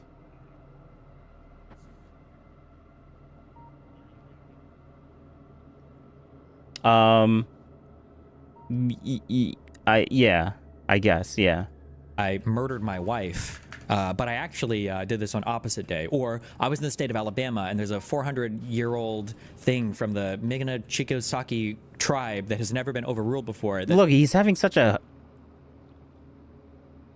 Yeah, but I actually like this because, like, I really wanted Tim to kind of, like, really, like, I really wanted it to be, like, a Tim Pool versus Pisco thing. Like, I think Good Logic wasn't really... Good Logic was alright, but, like, Good Logic didn't really, like, I mean, he didn't really talk as much, but, like, I wanted Tim to flesh out his opinions a little bit more. It says that murder actually means, you know, like, putting a Band-Aid on somebody and not shoving a knife through their throat. So actually, it's okay. Like, these don't fly in court, right? A judge will look at this.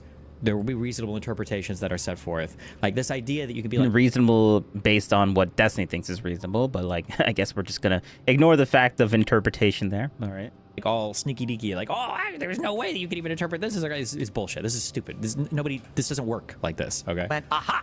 We think it's a crime, so you're under arrest. All right, so let me change that. So only hypothetical, just to make sure that this principle is being applied consistently. Let's say that Jenna Ellis said, okay, this won't work. What you have to do is you have to order the military to seize the halls of Congress and hold at gunpoint all the Congress people, and that will be, you know, that way it'll just be the best way to do it. That's an absurdity. So, no, you can say it's an absurdity. Ooh, I can't do any hypothetical. It's called a hypothetical, and you provide hypotheticals. People are going to say you're not going to answer it. Unprecedented absurdity without codified law. This whole thing is unprecedented. You understand that sometimes you have to be able to deal with unprecedented things, right? Answer it, or you're going to say it's illegitimate. I don't have to answer it. I'll answer any question you ask. So if the question is, if the Marshmallow Man showed up, should Trump call in the Ghostbusters next? so if Jenna Ellis had effective, yeah, I laughed when I heard that. Like, yeah, all right. Well, at least we're all on the same page that we're just gonna make absurd hypotheticals. So might as well Tim is gonna put his own one out there, right? Best way to do this, Donald Trump, is for, and she wanted this to happen, right? Is for you to actually go with tanks into Congress, hold up some Congress people, kill them if you don't want, if they're challenging you. That way you head off any kind of impeachment. So you're saying she instructed them to murder people? Oh my God. The most literal fucking interpretation possible. Jesus, okay. Yeah, yes. Let's interpret things literally as people say them. Yes, that's how you not lie. Yeah, Tim Pool could just lie and just not, like, interpret what she said in the most obscure way. Like, you'll have it, like, if Tim Pool were to interpret it in, like, not in the most literal, like, way, he would be like, oh no, he's like, how do you get that opinion from things that she didn't even say? Like, why would you interpret it in such a way? Like, she didn't even say those words, and then Tim Pool says exactly what she says, and now he's like, oh wow, Tim Pool, doing it literally? Like, what are you doing? Of course she was doing it figuratively. Like, there's no middle ground with this guy. He's gonna have an issue with either way Tim Pool does anything, because Tim Pool's bad, because he supports Trump.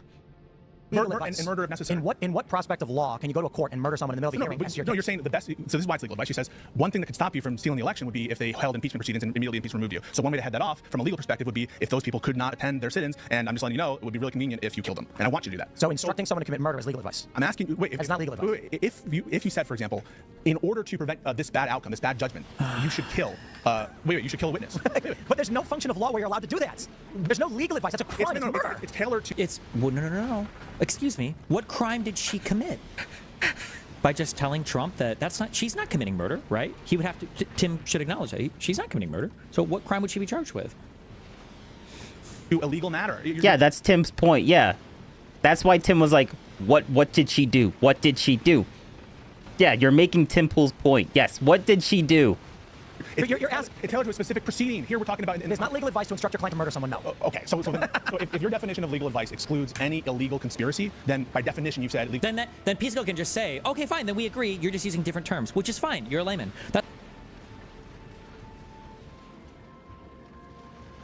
Yeah, we're using the absurd analogies, so yeah. That's okay. We're just using different terms then. So you agree though? Like this is just hypotheticals, and Destiny's like, oh, we're not doing hypotheticals, and Tim was like, all right, fine, we'll use your absurd, we'll make absurd hypotheticals. Like Tim kind of like just acknowledged that and said, you know, like whatever.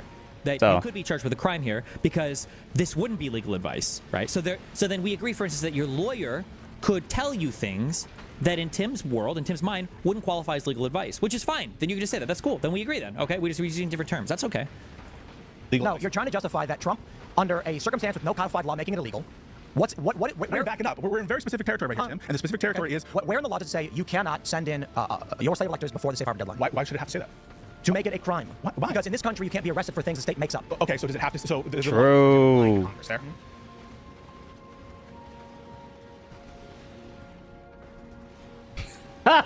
Yeah, that is. So do they have to list out all the possible lies you can tell to Congress in order for it to be legal? So lying to Congress about how much money you have in the bank, lying to Congress about the effects of a law. They have to list out every single specific potential iteration of lying to Congress. So you're saying, based on the interpretation of the state of Georgia, that they felt Jenna Ellis drafting a letter for Donald Trump was part of a criminal conspiracy. She can be charged for that. 100%. She pled guilty because she is guilty. So I guess my view is then, if Donald Trump wants to interpret the actions of Mahmoud Khalil as threats to state secrets or state foreign policy, he should be deported. Wait, you would condemn things that you feel went beyond the pale, right? So now you're wait. So, yes. And people can argue about whether it's legal or illegal, and that's what you're doing right now. Yeah. And you're willing to condemn the prosecution of Jenna Ellis, fair? Yes. Why aren't you willing to condemn?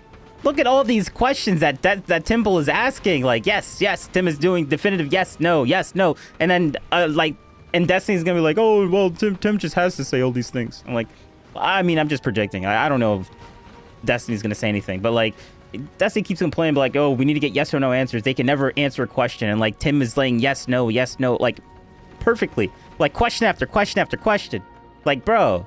But like he's not gonna be like, oh look, Tim Pool's actually answers the question. That's actually pretty good. Like that's a good faith response to always saying, oh, these MAGA people never answer any questions ever. They always dodge question. Like Tim is literally answering everything. So like it's a low bar, but it's a low bar that Destiny like set for these people. So I'm using Destiny's low bar, nonsensical like standard that he uses for people that he doesn't like, I guess. Yeah. The potential deportation of Mahmoud Khalil. For the exact reason you have said Jenna Ellis as a lawyer should be charged is why I'm saying Mahmoud Khalil should be deported. Test the legality of it because there's no. Because your arguments aren't based in law. It's your interpretation of what is in your moral worldview. Well, I mean, it's based on the Supreme Court precedent that you seem to accept that these people have First Amendment rights. If they have First Amendment rights, what kind of First Amendment wouldn't protect someone who has that right from deportation based on protected activities? You seem to grant that they had that right, but now you're saying, I don't really know. They might as well test it. So my point is the INA says they can have their visas revoked for whatever reason, whenever. Right? Would that include religion-based reasons? And you said doesn't matter. Oh my gosh, we've been circling around this because there's an inherent you guys just like circling around. If Trump said carcass, why? And then you guess like that we haven't answered your question. Yeah, which is very, very frustrating because we answer your question over and over and over again. Then you're like, you never answer. Yes.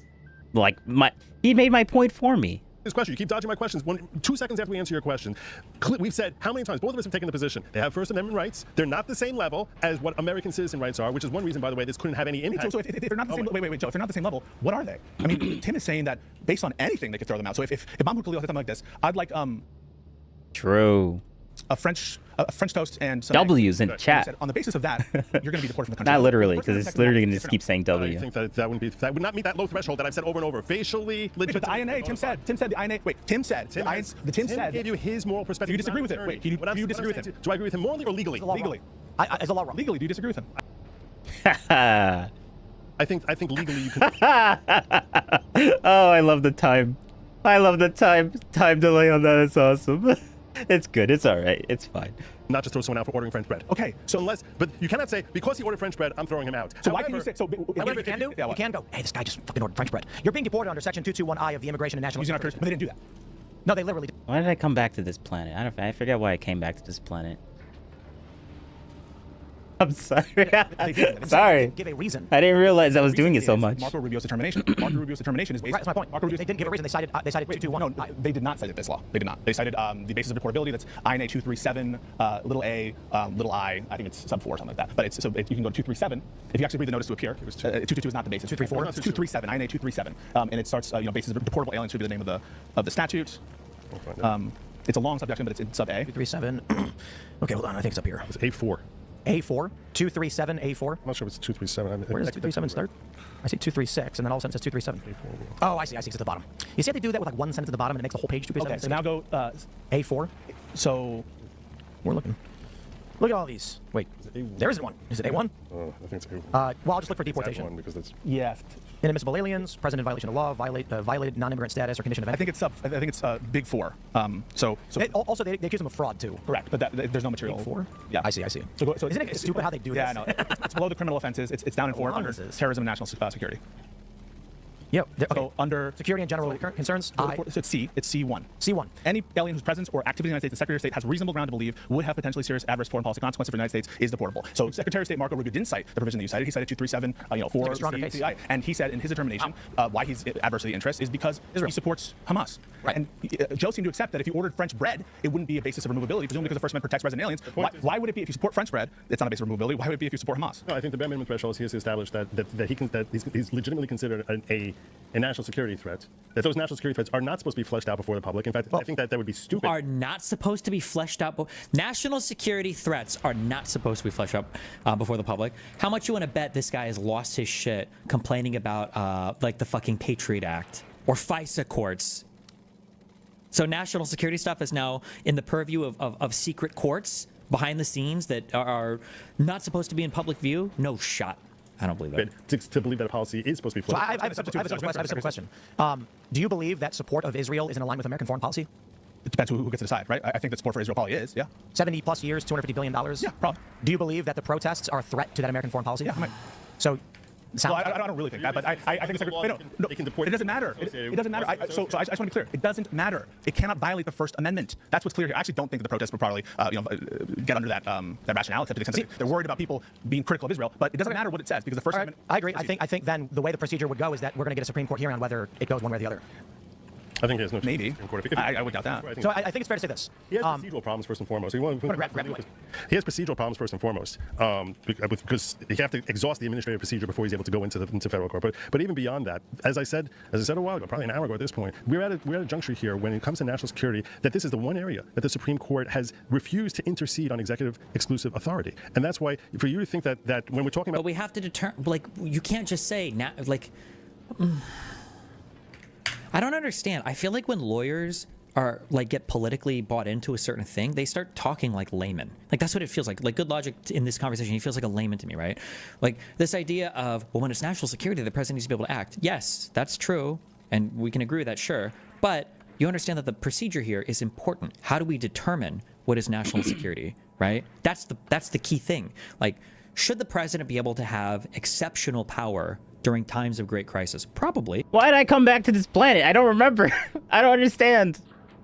He's our commander-in-chief. He's the chief executive, and the Supreme Court has said as much and upheld that pretty consistently throughout the entire history of this country.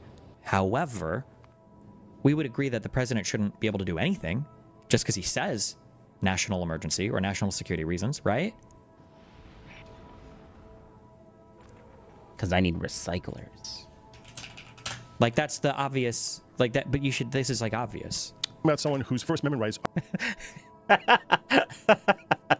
I Yeah. I mean, honestly, everything just compiled. Like, I'm listening to this at the same time as I'm doing this, and I forget why I needed a specific thing. I brought this here for a reason.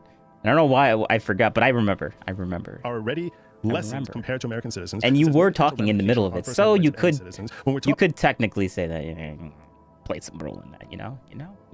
Talking about the fact that he's failed to abide by the same terms that enabled him to obtain a visa, and that he committed fraud in obtaining a green card, which throws into question his entire legitimacy of the green card whatsoever. I mean, and would be a basis to exclude him also. So when we look at it, when we're looking at it from that perspective, I think that there is such that I've debated you in the past about what the Supreme Court would do, and I'll tell you right now, I was correct last time. Again, I don't know how many other ways I can say this or how many analogies I could give. Like, imagine you're what do most of you guys do programming? Like, imagine you have a program and you're trying to make something work, and you haven't called like the proper library or whatever to load whatever you need to make some particular program run, and somebody goes to you and they're like, hey, your shit's not working, and you're like, well, I don't know why, like all of this code is present, and it's like, yeah, but you haven't like called the library, you haven't actually entered this, it's not being used right now. It's like, okay, so what? It exists over there, right? So it should be fine, right? Like, obviously not. You would have to make a call to it. You have to incorporate it into the project somehow. You have to make a call to it somehow. You can't just say that because this evidence exists somewhere in the universe that we're allowed to consider every single thing for the purposes of deporting this guy. It has to be submitted to the proper forum so that it can be analyzed by the proper forum, so that it can be used to make a determination in that forum. Like, this applies. This applies across all domains. To any, you can make an example out of any. It's just so stupid. Like, I'm on the 14th Amendment issue. I don't really know what he's going off on. I think he just doesn't like the fact that there's a technicality of like deporting someone is not technically a punishment, so people can just, the president is able to do it because like it's not a punishment or a form of crime, so you don't need due process. Like, everyone is entitled to due process, but if something is not a punishment, then you don't, like, if someone's telling you to do something, you just do it. And if it's not something that's technically legally I just said it. A crime, technically a punishment, then you don't need due process, because you'd be getting due process for what? Something that's not a crime? That doesn't make sense. But yeah. It would be 7-2, if not 8-1. I think that's what he's having an issue with. But like, now he's yeah, okay. Trump would win on the 14th. Wait, I predicted he would lose too. You thought he would lose? Sorry, I predicted. We're talking about his eligibility to run. I predicted Trump. Wait, I predicted Trump would win too. No, I did predict it. Pisco absolutely predicted it. We argued this on my stream, or not argued it, but we talked about it on my stream so much. Pisco absolutely said that Trump's probably going to win this case, but it would be a mistake for him to win it. I'm almost. Pisco was here talking about it so much, and that was a. Yeah, and Destiny hated that, bro. Destiny hated that. All right, there we go. Giving his boy credibility. Oh wait, no, he's glazing Pisco because he wants Pisco to come back and talk to him. That's why he's doing this. I'm like, wait, is this integrity that I'm sensing here? But no, his underlying motive is to get Pisco to come back on here. He's glazing him. Like, look at all this. Like, he's went to Dunkin' Donuts so many times and bought every kind of glazed donut that they possibly have. Like, that's how much glazing he's doing right now. I could just see it. I could see the diabetes rolling up in him right now. Like, that's why he keeps drinking those Red Bulls, because like he has, and not the sugar-free ones, the sugar ones with all that excess, I guess, sugar. Like, they put too much sugar in these things. But like, yeah. I don't know if you guys like that analogy or not. Yeah, that was a good. I think that was a good one. Bullshit ass fucking case. He's talking about the Pisco, but like it's probably gonna win this case. It's kind. That's why I thought I said integrity, because like the way he's saying this, like he was so mad at Pisco when he was arguing with him about this. Like, I think he was arguing during the election stream that came up, that he was arguing with him within that 12-hour stream. Like that's why I'm kind of confused on why he's bringing this up. Yeah, I mean, bro, he's just a bunch of.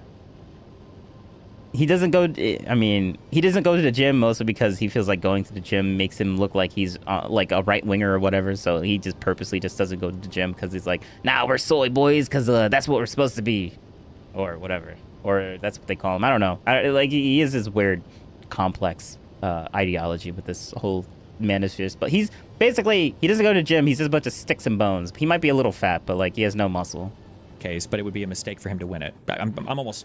Pisco was here talking about it so much, and that was a bullshit ass fucking case. He's talking about the Colorado Supreme Court case where the Supreme Court decided that the Section 3 of the 14th Amendment was very inconvenient because it would probably prohibit Trump from running for president. No, I have a clip of it of me saying he's going to lose or he's going to win. And I told you it would be 6-3. I said it would not be merely 6-3. I said even the liberal justices will recognize that this is so far out of bounds. I thought it would be it's going to be at least 7-2, if not 8-1, and it ended up being 9-0. And I'm telling you now, it probably was going to be 6-3, I think.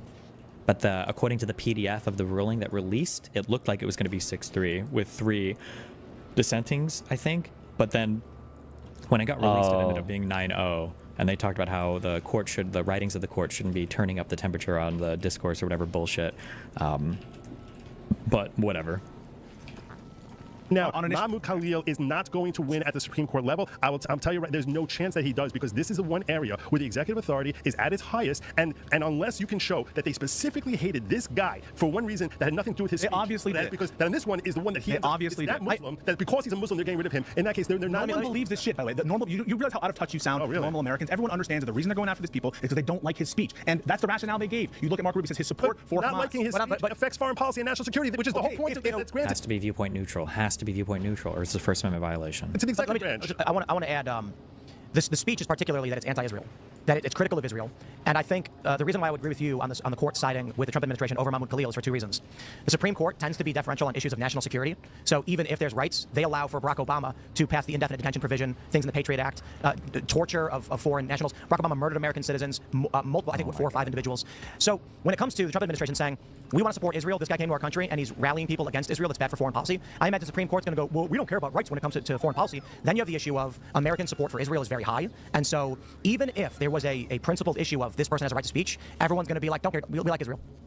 But I'm not trying to pull the nation here, Tim. I'm not trying to read tea leaves about the Supreme Court. I get it. I'm saying that the American trying people to push you guys, and the reason I'm trying to push you guys is because you are. you both have because if he was Tommy Robinson expressing racist views, if you would not be coming here 100%, I about his right. 100%. I can't even believe that he would make that of the pisser, of the grand pisser himself. The idea that Pisco wouldn't be out here, okay, Merrick Garland's #1 fucking defender, he's trying to say, oh, Pisco wouldn't be considered. Bullshit. That is such an unbelievably stupid fucking thing to say about Pisco of all people. Come on, give me a break. Good Logic is hardcore projecting his own inconsistencies here. 100% I would. By the way, I condemned a lot of these protests. I call them insurrections, some of them. Just to be clear about my consistency there, I generally have not seen as like a crazy person on this issue. I'm calling balls and shots, and I'm pushing you guys. I'm pushing you guys because I know if someone came up with a rationale, Johnny come up with a rationale that said something like, we believe having Muslims in this country at all is a bad for our foreign policy vis-a-vis Israel. Israel wants us to have Muslims be out of this country. They want us to push them out, and so we're going to deport all these aliens because we can, and it's our foreign policy determination. I think that wouldn't you stand up and say that's wrong? Wouldn't you? Would you stand here and be like, well, the Supreme Court often defers to the Secretary of State's determinations about who is and who's not a threat? And so the Secretary of State said the Muslims are all threats. But hold on, you're combining. You're combining a moral question with a legal question. So let's just on the law make them distinct. Wait, real quick. What shortcut can I use to take the ice in here and like add it to the ice here? I know there's a way. Oh fuck! Like I just right-clicked and removed it. I know there's some way to do this. Is it just Q click? No. On the law. So on the law, when you actually, I don't think you can do that in space. That's the sad part about space. You have to take things out of this. You can't take ice and put it in there manually. The whole point of being in space is that you need to take everything. That's why there's no chests allowed in space. That's the. I don't know why I'm answering this for, but I'm playing the same game. Whatever. Sidetracked. But yeah, that's you have to take everything out of the container, and that's why you can't use robots in space either. Like there's no air for robots to be hovering in space to bring things to, yeah. But anyway, yeah, that like you like that's the whole point. Like there's gonna be certain circumstances on other planets where you just can't do specific things. You gotta.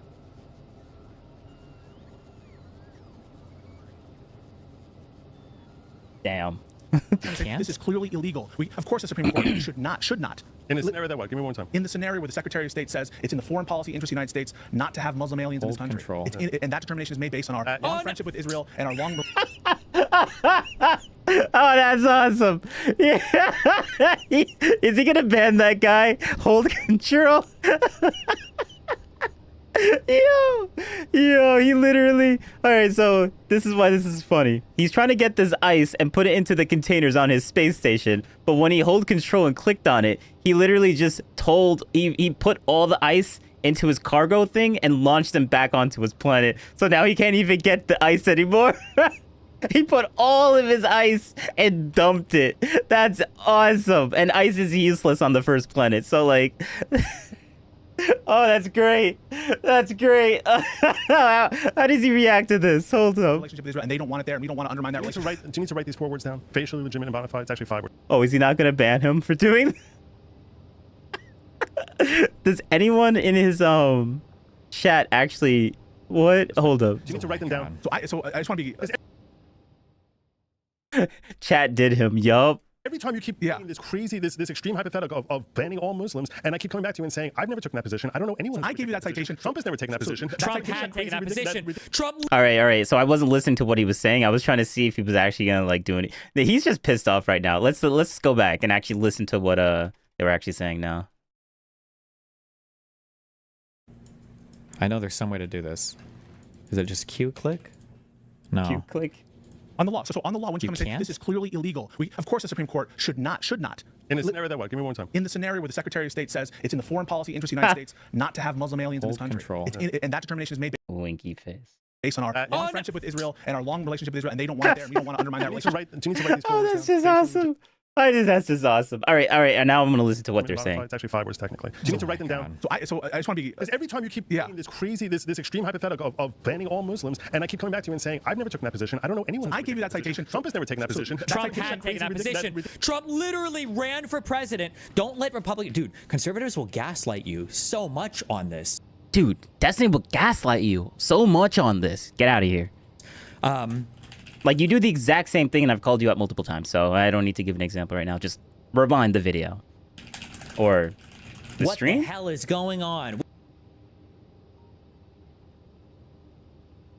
Yeah. We need to ban all Muslims. Donald J. Trump is calling for a total and complete shutdown of Muslims entering the United States until our country's representatives can figure out what the hell is going on. Don't ever let they gaslight you on everything. They gaslight you on shit that is on video. Wait. So wait. Hold up. I think that wouldn't you stand up and say that's wrong? Wouldn't you? Would you stand here and be like, well, the Supreme Court often defers to the Secretary of State's determinations about who is and who's not a threat, and so because the Secretary of State said the Muslims are all threats. But hold on, you're combining. You're combining a moral question with a legal question. So let's just on the law make them distinct. Wait, real quick. What shortcut can I use to take the ice in here and like add it to the? I went back a little bit, but I know maybe I'll edit this out in the video. I know there's some way to do this. Is it just Q click? No. On the law. So on the law, when you come and say this is clearly illegal, of course the Supreme Court should not. In a scenario that what? Give me one time. In the scenario where the Secretary of State says it's in the foreign policy interest of the United States not to have Muslim aliens in this country. Control. And that determination is made based on our long friendship with Israel and our long relationship with Israel, and they don't want it there, and we don't want to undermine that relationship. Do you need to write these 4 words down? Facially legitimate and bona fide. It's actually 5 words technically. Do you need to write them down? So I just want to be. Because every time you keep making this crazy, this extreme hypothetical of banning all Muslims, and I keep coming back to you and saying, I've never taken that position. I don't know anyone. I gave you that citation. Trump has never taken that. Oh, Trump did take that position. Or he pseudo took the position, but like he essentially took that position. Ooh, good logic. I know this was a long time ago, but come on now, good logic. Don't be doing this. Trump had taken that position. Trump literally ran for president. Don't let Republicans. Dude, conservatives will gaslight you so much on this. What the hell is going on? We need to ban all Muslims. Donald J. Trump is calling for a total and complete shutdown of Muslims entering the United States until our country's... I mean, to be fair, he said shut down, not ban. So, get out of here. Semantics. Oh, you don't like semantics? No, that's too bad, Dustin. You do it all the time. Representatives can figure out what the hell is going on. Don't ever let they gaslight you on everything. They gaslight you on shit that is on video. They gaslight you so much on this shit. Ridiculous hypothetical, and then I come back to you and I say, why are you giving me this hypothetical? That citation is from Kleindienst versus Mendel. That language comes from Kleindienst versus Mendel, as cited in Trump versus United States. 1972. Trump versus Hawaii, in the section on the Establishment Clause. So, but that had to do with an admission decision. We're not talking about admission decisions. And These then are people after that, within the Supreme Court has said that you have to abide by the same terms while you're here that you do for admission. Think of it like this. Let me ask you a question. I'm going to ask you this question because you keep talking and trying to frame this as a First Amendment right. It's not at all a First Amendment issue because from the perspective of the Supreme Court that you're stuck to the same standard. And when you know that to get in here, you can't be expressing terrorist supportive perspectives. You cannot. You don't have. Oh my God! I just fucking accidentally rewound. God damn it! I pushed one. When you're coming into this country, you have no rights. You're not an American citizen. You're applying from outside. Swedish people in Sweden don't have a right, don't have any constitutional rights in the United States of America. Russian people in Russia, British people in Britain. Once you are a lawful permanent resident, once you have a visa, now you're subject to the U.S. jurisdiction. Now your rights have expanded. They've changed. You're recognized by the U.S. government. It's not the same as somebody applying to get in versus somebody who is in and is already accepted. Across the country? Well, he's not a citizen. He is not a citizen. We're talking about someone that isn't a citizen. There's a difference. Where they violate every law with gay sex in public. I'm not trying to be crude, but they do. Then, and if you don't like that distinction, then maybe you should change green card holders as citizens. If someone has a green card, then then make the law say, oh, well, now that they have a green card, then they're a citizen. Like, make the distinction. Don't just complain about like, oh, I don't like that they're using a semantical argument saying like, oh no, like they're not a citizen. Like, bro, if you don't like that distinction, then like change that law. Cases for military. Organ activity, got injured and got in trouble for. Typically set forth in the 14th Amendment that you'll have those Amendment right. It's not at all a First Amendment issue because from the perspective of the Supreme Court that you're stuck to the same standard. And when you know that to get in here, you can't be expressing terrorist supportive perspectives. You cannot do that when you're trying to get in here. Do you agree with that part? Let's start with this premise. I'm going to go step by step. Do you think that someone that the United States of America has a right to keep people out for saying, you know what, you express terrorist activity, support for terrorism? We're not under binding. They have a right to under binding precedent of the Supreme Court because there's a distinction between admission decisions and non-admission decisions. Whether I'm telling you what the law says. And what the law says is you can ban people from the country if they're Chinese, if they're Asian. That is not the law any longer. When has it been overturned? When has Xi Jinping been overturned? I don't know. It has not been overturned. You're quoting a case, and when you... It's a famous case, the Chinese exclusion cases. The first immigration laws on the books. They said you could ban Chinese people from entering the country. Look it up. So I'm acknowledging the reality that the courts treat admission decisions very differently. And so I acknowledge that, whether I agree or not. But you're recognizing that they can keep someone out on that basis. Now the Supreme Court has also said that you're kept to the same standard while you're here. If you're kept to the same standard while you're here, that means you could be deported. So that is not the case, and there are different rights at admission versus when you're in the country. For example, you have no procedural due process rights when you're outside of the country seeking admission. Yeah, agreed? Correct. You do have procedural due process rights when you're in the country and they're trying to force you out. Specifically set forth in the 14th Amendment that you'll have those due process rights, as Tim read 45 minutes ago. Wait a second. The 14th Amendment says that states shall not deprive individuals. But the point is that Congress has and through Congress. Can you give a rundown on why the U.S. is so aligned with Israel or vice versa?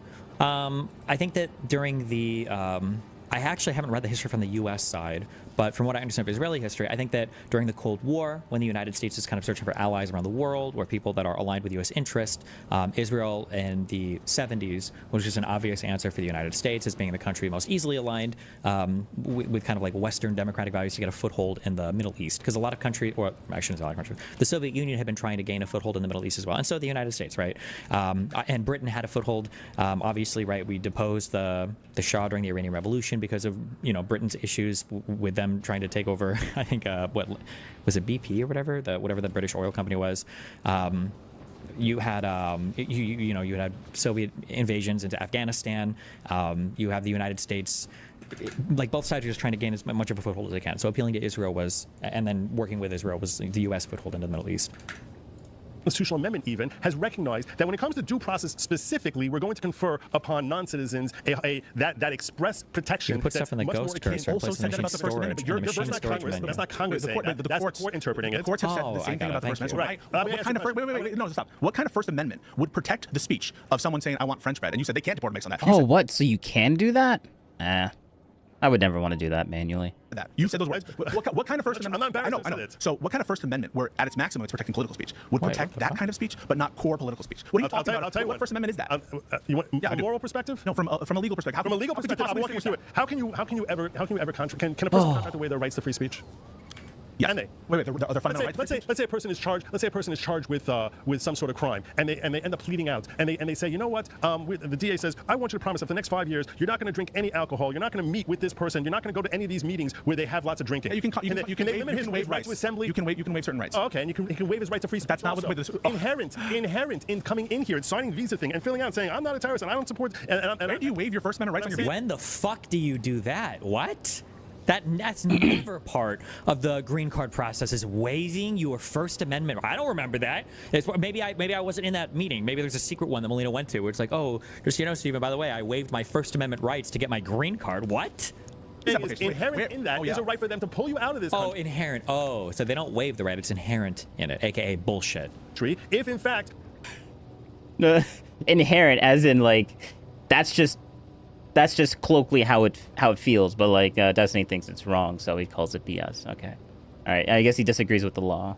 You changed that position because either you lied when you got in here, or you changed the position, and now. So could you wave away? Wait. So I'll ask you. So could you wave? Wait. Could you wave away your right to protection against torture? Do you know that? Could you? Sorry, answer that. Could you wave that right away? Yeah. The government say, as a condition of your green card, you accept that if we want to torture you, you get tortured. I don't know. Could they say that? Why are you going to a different civil Because I'm asking if you're consistent. Because I don't know. I'm sitting here and trying to figure out, as Tim pointed out earlier, when it comes specifically to cruel and unusual punishment, it's difficult to say. That's a very subjective perspective. So you're asking me, can he agree? Could the government say something like? No. I'll answer you right now. Is it legal for you to make a contract that you'll let Tim cut your finger off? Is it okay for you to actually make a contract that you'll let Tim cut your finger off if he gives you $1 million? Is that legal? I think it would be legal for the government to regulate that for sure. Okay. I think illegal to regulate. I think it would be legal for the government to regulate that conduct as between private parties. Oh. But this is different, right? We're talking about the government as a condition of your green card saying you sign away all due process. As a condition, you sign away your right against torture. You sign away your right against unreasonable search and seizures. You think the government could do that and go, every one of your rights, and you can just sign? They can. I think they can. You think? Yeah. Okay. I think it's a fact. I don't know. Why is that a fact? People enlist in the military all the time, and they waive their rights.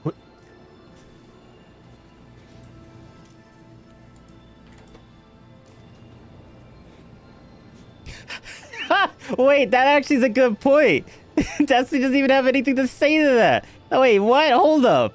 That was the longest pause I've ever heard. You sign away your right against torture. You sign away your right against unreasonable search and seizures. You think the government could do that and go, every one of your rights, and you can just sign? They can. I think they can. You think? Yeah. Okay. I think it's a fact. I don't know. Why is that a fact? People enlist in the military all the time, and they waive their rights. That's true. That's true. What is his chat saying? What is his chat saying? Yeah, literally. Wait, hold up. We're gonna over here. Remove over here. All right. OMFG. They don't waive their. So he literally has no STFU stalker kid. What really? Pisco lost his pit. Okay, they literally. Okay, that was actually fun. Yeah, like that's like he's right. He is true. That is true. And Destiny's like, oh, give examples. And Temple give an example.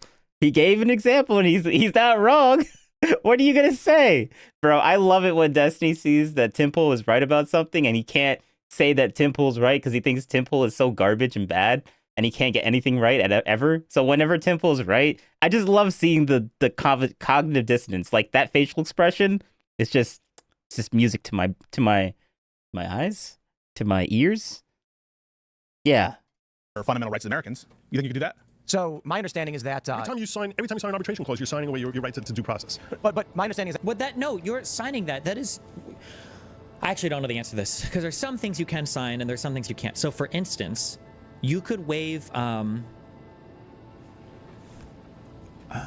like this. I'm thinking the most extreme examples. I think you can sign a thing saying somebody could murder you and they're indemnified from it. Because I'm thinking of if you do fights like boxing or UFC or MMA, there are indemnification clauses. I'm almost positive that you can sign there that as part of the fight, if somebody dies, the boxer isn't charged as a murderer, right? But I don't think you can sign. I don't think you can sign away everything, and that has to be in the context, I think, of like a sporting event or something. Right? Like I don't think you can sign a contract saying like I'm going to be this person's slave for 6 months no matter what, and there's no way for me to escape this contract. I don't know what the line is there. I don't know what the line is there, but I know there must be one. I would imagine. Is that for a lot of people who join the military, for instance, they're subject to laws that yes, that your freedom of movement is gone. You are legally not required to be in certain places. As a condition of employment. No, you can get in trouble. Like you can get in, like. Maybe, but I could be totally wrong about this. But I've heard stories from my veteran friends that they engaged in a sporting activity, got injured, and got in trouble for it. Not like they went to jail, but it was considered damage to government property or something. I think instances of military and in certain cases. Also, you got to be so careful when you're talking about military stuff here. One, military has due process. There are military courts for things. But then two, you have to be mindful that there's a difference between like getting fired versus having criminal charges. These are different things as well. Okay.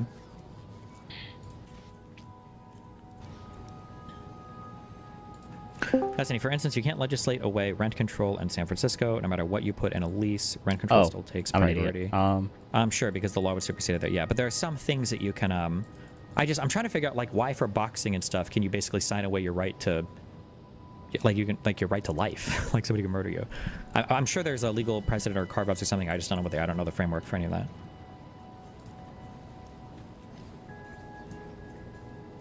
I don't think you can even directly sign your life away. Pretty sure assisted suicide isn't legal in any state. Oh, see, like that's a good question. Let's say that I wanted to do assisted suicide, but I'm not allowed to in my state. Couldn't you just have like a 90-year-old with cancer like sign up to do a boxing match where they'd sign an indemnification clause and then the boxer just kills?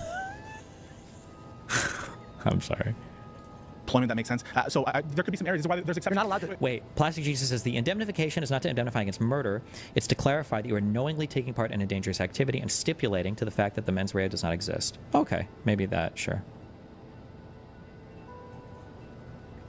And actually, that makes sense what Plastic Jesus is saying because like, if somebody was in a boxing match and dude like punched the fuck out of you and you like go down and the guy sees you on the ground, he's like still like oh, like killing, he's like oh, and he's like I'm fucking murdering, I'm gonna kill you, I'm murdering you, and he actually like murders a guy. You probably can be charged with murder in that circumstance, I would imagine, huh?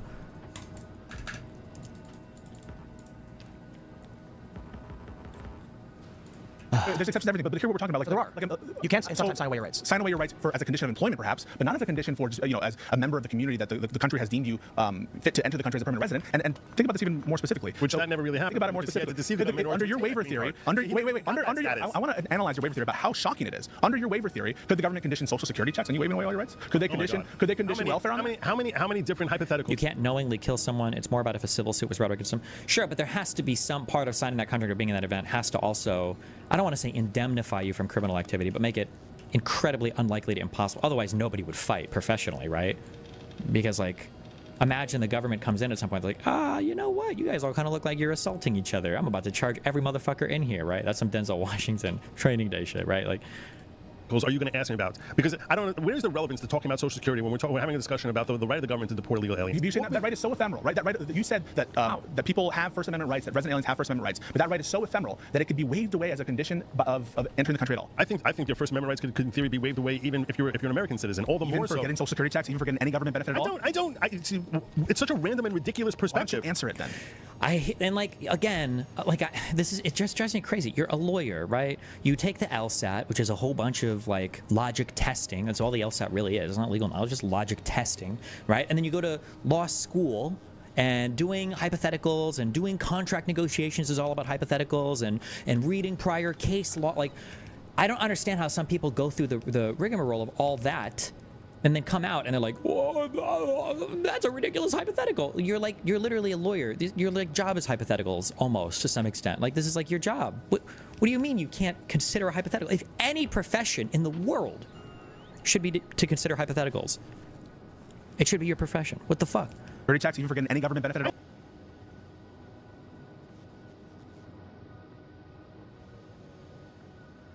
all. Damn.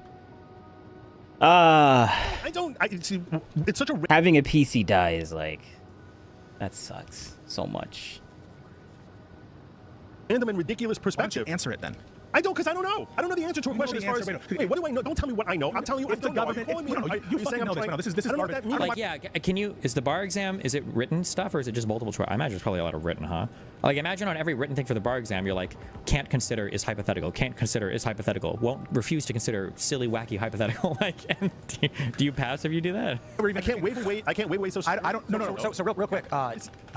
If someone were enlisted and they organize a protest, I'm trying to use this specifically as Mahmoud Khalil, it is a criminal offense. So you can actually sign away your right to engage in protest. As a condition of employment in the military. It's not employment. Yeah, you're subject to military code. Listen, there can be specific cases for military. But even for that military stuff, there's a name for this. I don't remember, but there's a name in the military where you're not supposed to show any political partisanship. There's a name for this. Everybody in chat has probably heard this. We all heard this before. But I don't know if that subjects you to criminal penalties or if you can just be like dishonorably discharged or whatever. I don't know if dishonorable discharge carries criminal penalty. I don't think it does, right? Remember, there's a difference between being fired versus you committing a crime and having your like deprivation of liberty, you know? I mean, but real quick, you're arguing the government can. So if I were to go to Best Buy and they said, so long as you're an employee here, we expect you not to protest. That's a contract condition of employment, and it makes sense. Like the Snow White controversy, the producer's son went and reprimanded Rachel Zegler. But to go to the government and they'll say, no, we won't just fire you. We will put you in prison if you speak out against. So difference is based on. Is that okay? What is that? Now I need to. Law against political partisan. Bro, this map, the heat system. I knew I was gonna hate this. This is why I decided never to do this map ever. I spent so much time on all the other planets because I knew I would have so much fun building on them. But this one, like, this is just retarded. This is just retarded. Like, I mean, no, it's not. It's annoying. Like, I need to I need water. I need water to get somewhere. You know what? Maybe I should just whatever. Ship in. I wonder how Desi's gonna feel when he gets to Aquilo, because that's what this planet's called. I think it's one of the last planets to get to that you can build on, and then there's like another shattered planet, I guess, and then there's the edge of the solar system that you get even more random stuff from. But I don't. This is annoying. Military. As a veteran, any rights can technically be signed away in contracts, but the question is whether or not that contract is legally viable if challenged. In almost all cases, there are limits. Like, this is just impossible. I can't. There's a name for this, like an act or a law or a thing stupid. or whatever. I thought. Where. Fuck.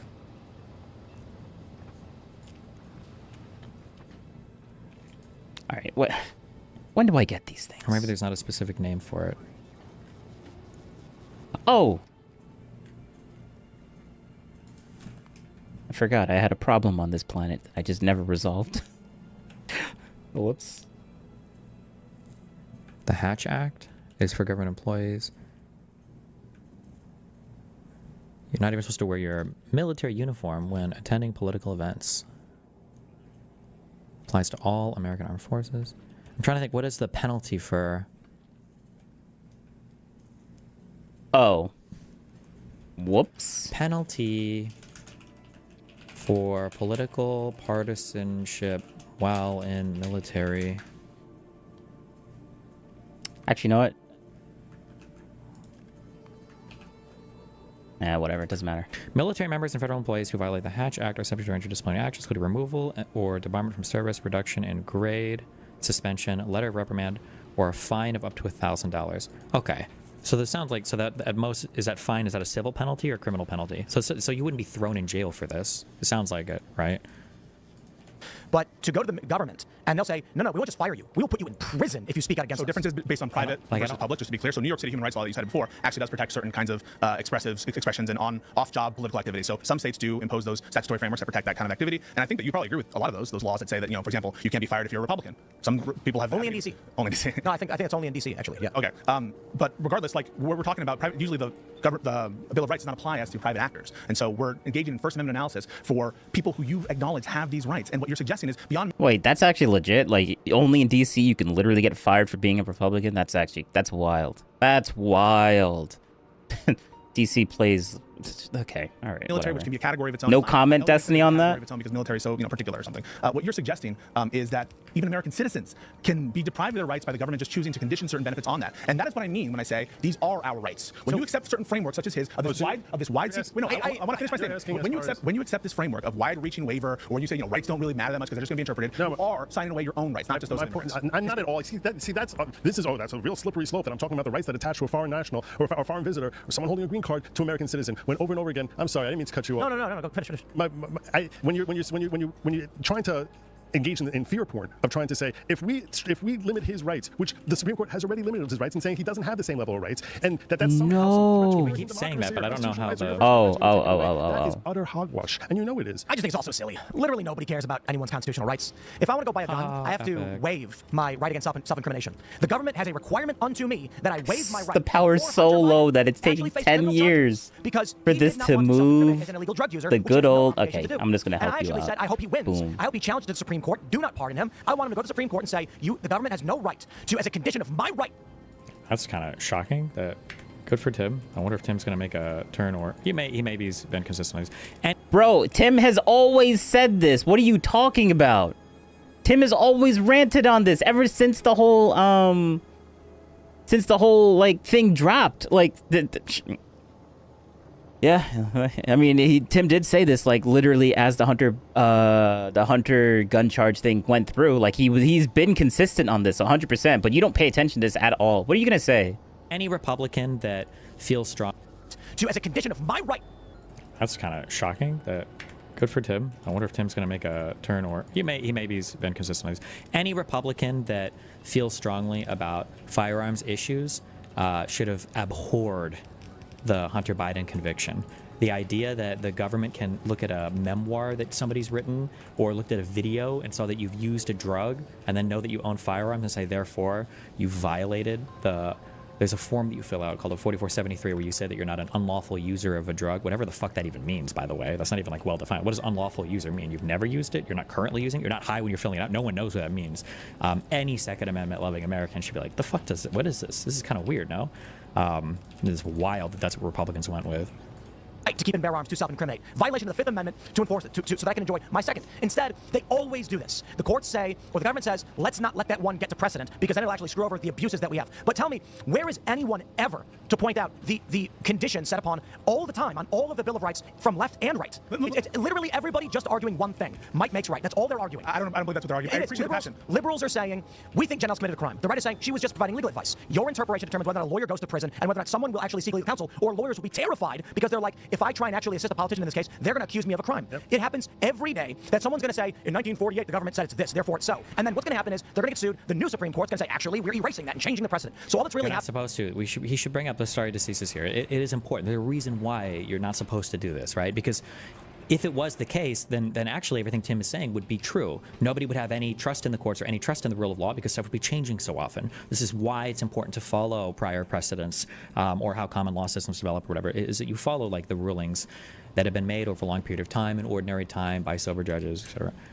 Happening is people are playing this funny word game of I can make it sound like I'm right and you're wrong, and then this is where we're at. If you look at all of the Bill of Rights and you look at everything you're arguing, I can point to 50 for every amendment and be like, here's where the liberals have argued for and against the First Amendment. They think it's right when they do it this way and wrong when they do it. Here's where the conservatives do it. All that's really happening is, can you win an election? And what it really boils down to is how many sad moms can we show on TV? And is the economy good or bad? Then we'll get power to enforce. I don't believe it's nihilism. I don't believe it because it's not nihilism. No, it's a kind of form of nihilism. It's not. These rights have no purchase. They're not. And in some sense, I agree in the sense that rights are. I guess it's a form of nihilism. Fine, but whatever. What humans invent them, and they mean different things to different people. Absolutely, people have different interpretations. But your interpretation of the Second Amendment has purchase on you. I just saw you get very fiery and passionate about an issue that you care a lot about. It's not Second Amendment. It's when you said, can the government condition you to waive your rights? They've done it on the Nix form. It's not a question of the gun rights. It's the existence of a form that says, if you want to exercise your right, waive your Fifth Amendment. But the scope exists right now and is protected by Democrats. So I want to be clear. The scope of a right is always going to be subject to interpretation. You're right about that. And the First Amendment has never been thought of to be this thing, anything anyone ever says. So, for example, incitement is not protected. Yep. Child pornography is not protected. Obscenity is not protected. Obscenity, these are well-known exceptions to the First Amendment. There are doctrines, for example. Obscenity is not protected. It's still not protected. Now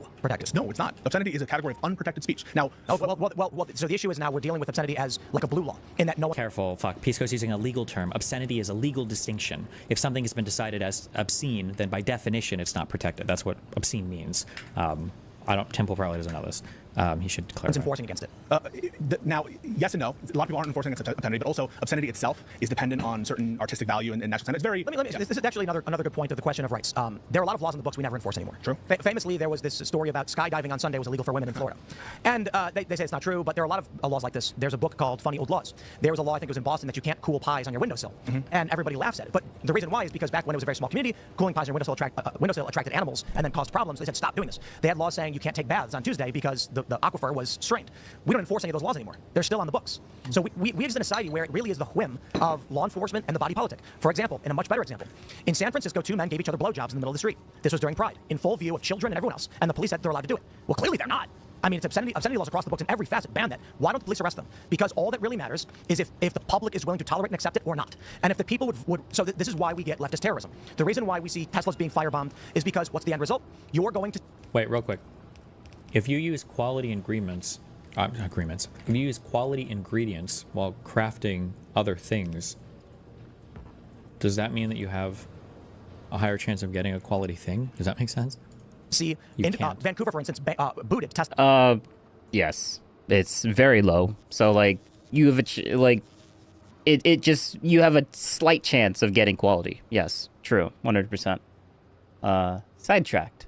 From their auto show, saying we can't keep it safe anymore. This is the purpose of the make right ethos, which we see dominant right now in I'm not saying Democrat liberal entirely, I'm saying predominantly far left. They're enacting that, and it is used to amplify their power and the moral worldview they have. Thus, quality agreements, as it pertains to the Columbia protests, what do we see? Organizers put together these protests, whether you want to blame them for it, physical occupation occurred, physical violence against Jews occurred, buildings were taken over, faculty complained of physical threats and violence against them. You know, I look at this and I'm just like, how do we prevent things like this from happening? Well, we've got people having sex in the street in San Francisco, and the police won't enforce it. We have buildings being taken over, and it's allowed to happen for an extended period of time. Donald Trump says the guy who organizes is getting kicked out of the country, and every legal liberal comes out and says we cannot allow that to happen. These things are all interconnected. And so the question really becomes, are you willing to enforce against things that cause damage to your moral worldview? The right tends not to. They're starting to now. The left is resistant to it. So that's my point on all of this. Say whatever you want about whatever you want. So long as you've got pride events across the country where they violate every law with gay sex in public, I'm not trying to be crude, but they do, then I'm going to sit here and be like, guys, you had a violent protest, Jews got attacked, buildings got taken over, you've got no moral ground to stand on, you're trying to cite precedents to win political power. It's what they said about communists. It's what they said about Jan Sixers. It's what they say about all the people that the public hates. You know, the public hates Tren de Aragua. Did Donald Trump? You brought up Jan 6. Did the Republicans have a committee for May 29th? Did they go and set a national commission to go and hunt down? Why did Trump say it was no big deal then? What, May 29th? Yeah, why is it no big deal? He's got an ego problem. Okay, so he lied. Did Trump lie, yes or no? No. Well, you just said it was a big deal. You're asking me if Trump's opinion is a correct statement? Was it correct? Is he lying about his actual opinion? Does Trump think it was a big deal? I think Trump thinks it's not a big deal. Okay, so like I said, is Trump wrong about whether it was a big deal or not? 100%. Okay, so was his life in danger? Absolutely it was. Okay, that's why they brought him into a bunker. So he's deluded for thinking that it wasn't in danger. Absolutely, the dude has got an ego problem. Okay. He doesn't want to be bunker boy. They brought him into an emergency bunker because 1,000+ far leftists tore the barricades and were throwing firebombs at the White House, and we never got any account. Prove they were throwing firebombs at the White House right now. Okay, let me pull up the picture. Do you know about St. John's Church, right? Oh yeah. This view, while you look it up, this view about rights and that it's all whatever because the gays are doing this, the left. This is gonna go into like a semantical thing where like, oh, you said the White House, not the White House grounds, and I'm like, okay, yeah, oh, good one, Pisco. Yeah, that's exactly what he meant. Is doing this. It's all bullshit. You guys don't believe it. There are some values you guys have. No, you guys actually, I believe that you're supposed to have values, right? You have values. These rights have purchase on. You're not just going to say that only the people that I like get the rights. Is that the White House? You're asking me if one photo from an entire article, as I'm seeking to pull up the photos, you've asked me if one image of a Lafayette building being torched by arsonists during the. You made a specific claim, didn't you? Would you like me to pull up the photo of the guard post in the White House grounds being set on fire? White House grounds? Those are videos that purport to be a guard station, but you said that they were throwing Molotov cocktails at the White House. You did say that, right? The White House includes the grounds and the guard post. Oh, so torching this would include throwing it at the White House, right? What? Remember, this is so funny. God, if people. See, Destiny does not. He loves the. Actually, technically speaking, it wasn't the White House. It was the White House ground. Like, this is literally. He's literally doing it right now. Like, he's not calling out Pisco for this. He loves that Pisco's doing this because he only wants Pisco to do this to other people, not to him. So Pisco brings this up. I'll donate $100 million for stream. So, the White House. Wait, is this the thing? Is there anything I'm thinking of? Oh yes. Okay, yeah. So he said the White House, and that includes everything in the White House grounds. Okay, so he's going to say that if a building gets torched or whatever, or gets thrown out on the White House grounds, all of that counts as the White House or whatever. Do you think that Tim Pool would make that same concession about being on the Capitol grounds? Because I feel like I've heard, if not Tim Pool, other people argue those people weren't in the Capitol building; they were just on the grounds, right? Notice how, when it comes to a side he doesn't like, even attacking anything on the White House grounds is basically an attack on the White House. But for J6, well, if they didn't go in the actual building, well, what about the Capitol grounds? They were barricaded off. You know that, right? They were barricaded off until the Proud Boys broke through 3 different barricades. Yes, Destiny, good job. You figured out that people will generalize things when they're sympathetic, and they will not, and they'll be hyper-specific on certain things that they don't care too much about. Yeah. Or no, they'll generalize, yeah. They'll be hyper-specific on things that they care about because they care about the things and the semantics of it. But they'll generalize things when they don't really care too much about it. So, or when there's like the specific things don't really matter to them. Yes, good job, Destiny. Yeah, you figured it out. Yeah, people like things, so they generalize. People don't like things, and they'll scrutinize it. Good job. To get into the restricted area, right? Would torching this building in Lafayette, the Lafayette Square maintenance building? Yeah. So would torching this building? I'm specifically referring to them throwing a firebomb at the White House grounds. But here you go. So they weren't throwing at the White House building or fence. Fair. No, what do you... But you said they were throwing firebombs. Stop playing semantic games. So let's clarify. You're representing that they were attacking the White House itself with firebombs, and now you're pointing to a maintenance station. No, you are pointing to a maintenance station. Well, where's I'm the evidence scrolling of the White House? Did the guard post get set on fire? It wasn't a guard post, a maintenance station. That's what it says. You're playing games. You're playing games. You did not come prepared. Yeah, I did. So you asked me to pull up a photo. As I'm scrolling through an article, you asked me to stop and address an image you decided upon, and then you said, "Aha, that proves it." Show the guard post. I'll pull it up. Yeah, it's one tweet, one guy that says a guard post is burned down. There's no. So have you read the report? Tim doesn't read the Parks reports. Department post that says that it was a maintenance. No. What's about flailing? Have you read the Parks Department report? Subject. No, the report about May 29th and May 30th. Have you read the report about it? Did you see? Have you read the report about it? Flailing. Have you read the report about May 29th, May 30th Tim protest? hasn't. Tim hasn't read it, and he won't say that because he's seen articles. Tim won't answer that question. He didn't read the report. He obviously didn't read. Tim doesn't read anything. Reflecting. What am I talking about? Changing the subject. What subject am I changing? Let's go back to, on May 29th, 1,000+ far leftists tore the barricades down, injured over 100 law enforcement officers, set fire to St. John's Church, torched several other buildings, flipped over cars. Who's changing the? We were talking about whether they had thrown Molotov cocktails at the White House. You interrupted me as I was addressing May 29th and asked me to pull up the photo, and I said I would do that. You made a claim. You said they were attacking. Yes, Tim Pool. Yes, you guys are jumping. And now Destiny's like, oh yes, I like that we jumped to this. Oh, he's never gonna go this. He's never gonna talk about this. Like, true. He's jumping, and Destiny keeps saying that he hates when people jump around and stuff like that, but like, as long as you're jumping with Tim Pool, that's perfectly fine, isn't it? Like, this is just stupid. Good one, Destiny. I love that consistency that Destiny has here. All right. Is there an image of you said you saw an image of the guard post on fire? What one Twitter account said was a guard post. I will concede that to you. Okay. And this is where I'm headed. Okay. So let's not get carried away on me. I'll say, you're right.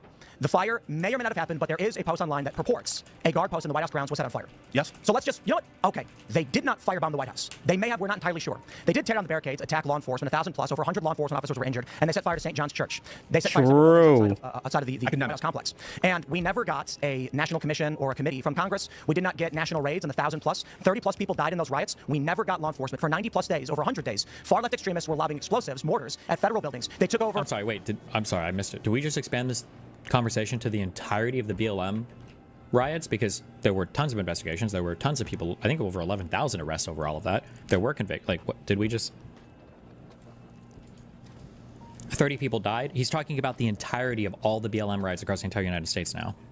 Locations in Seattle, Portland, Minnesota, and Atlanta in autonomous zones. Yeah, he's trying to make his overall point instead of like semantically going on getting him on gotchas. Tim Pool doesn't care about gotchas. That's why he says, all right, I'll concede that one little point. All right, now my main point is that all these things are happening. Like, and then Destiny's like, well, wait, did you just expanded this? What do you mean you just expanded it? Like, it's like he's not following the conversation at all. Like, good one, Destiny, good one. Like, of course that was Tim Pool's point. Well, May 29th is wait. You did call the Black Lives Matter situations insurrections, right? May 29th. Or did you? May 29th. Yeah. Pisco should just keep repeating it. I know it feels uncomfortable, but I mean, even I feel uncomfortable doing it. But like the refusal of any of these guys to answer a question, like, just answer it. Yes. What do you mean? He literally was answering questions over and over again. I hope I just place a clip on this. Like, I don't even need to. Like, it's been so long. Like Or no? Did they? Yes or no? Hello. You keep doing that. Yes. Okay. I refer to. Yeah, he keeps doing it because he's trying to get you to actually take an actual position, a solid position on literally anything, instead of just like hopping around because you know you've been caught.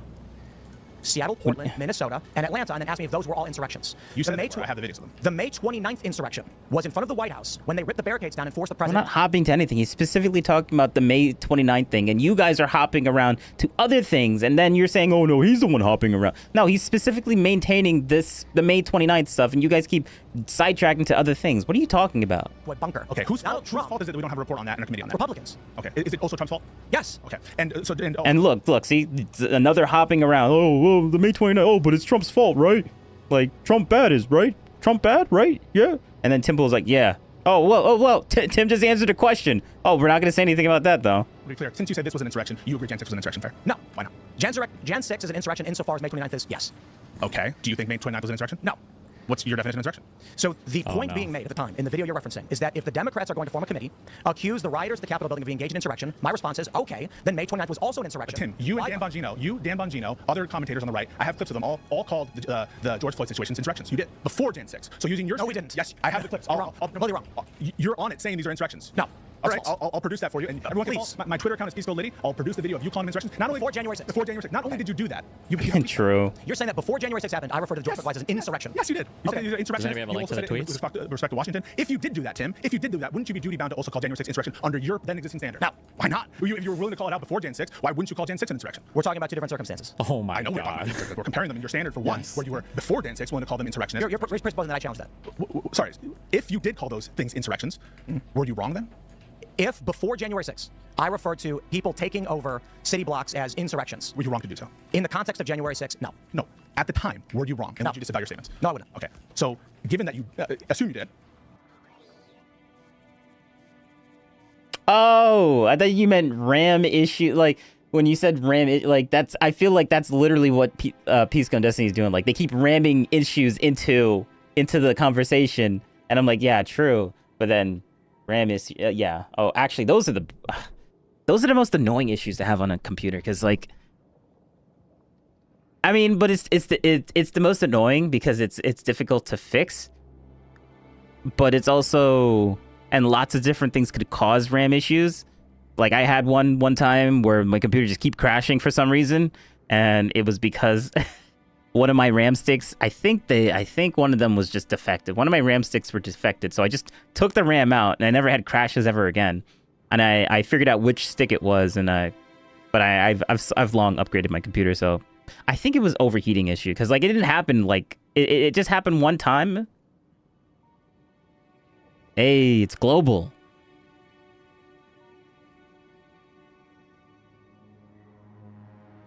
I've been chilling. I haven't streamed in a while. Thanks for stopping by. Yeah. wouldn't, under the standard that you applied to these individuals in Seattle, Portland, all that situation, wouldn't Jan 6 also be an insurrection under your standard, your pre-Jan 6 standard? No. Why? Well, so what's more insurrection about the Portland situation, or the courthouse in Portland, versus Jan 6? How long was were the city blocks in various cities occupied? It depends. Several weeks to months. So it's the length of it? That's length? Several weeks to months. Where did this happen besides Chaz? Did this happen in any place besides Chaz? Is the difference in insurrection? Well, first, you're presupposing that I used the word insurrection. You did, before assuming that as a predicate. Right, and I challenged that. It may have been the case, and I would argue this.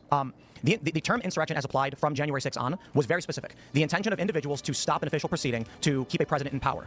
That was the definition of what insurrection was. My argument after that is, if you were going to argue that January 6, which included a large group of rioters and a large group of peaceful protesters all wrapped up in the same thing, then I would argue, let's also get a convention on May 29th. And I met Republicans for continually avoiding it and doing nothing about it. And Trump that being said, Trump himself, I think Trump's strategy was let the left burn it down so I can win an election. I think he was wrong to do so. I think he should have invoked the Insurrection Act and crushed these motherfuckers and locked them in prison. Which act? Insurrection Act. Yeah, so, but assuming that you did call it an insurrection beforehand. Perhaps that's what you're confusing. Yeah. No, I'm not confused about that. So I understand the Insurrection Act could apply to non-insurrections. I think that's where the confusion is. No, it is not, because I understand those nuances, and listen, when I use the term insurrection, I have these, I'm going to say, very in-the-weeds debates about the term insurrection.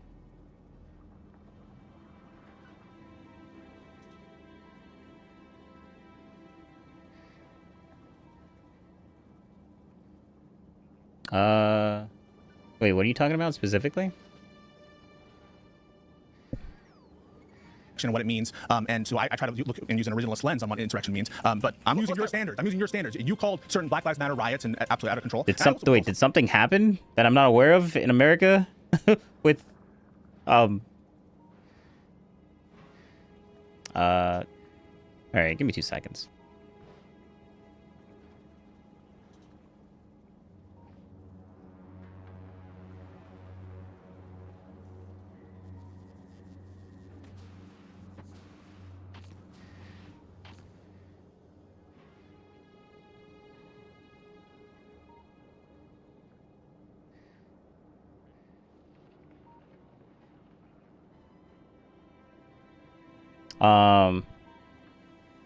Wait, I need to. I'm so glad I have everything connected now. Makes everything so much easier.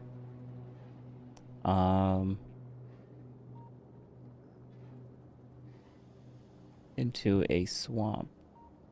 Well, I didn't know that. And, okay, so your question was maybe this too.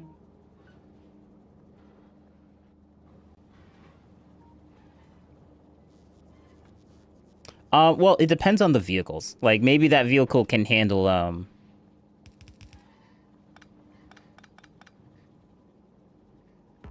maybe. Maybe.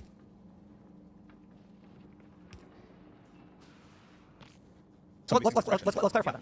If insurrection is, as defined by the Insurrection Act, as applied to the BLM riots, it is when local law enforcement is not upholding the law, the president...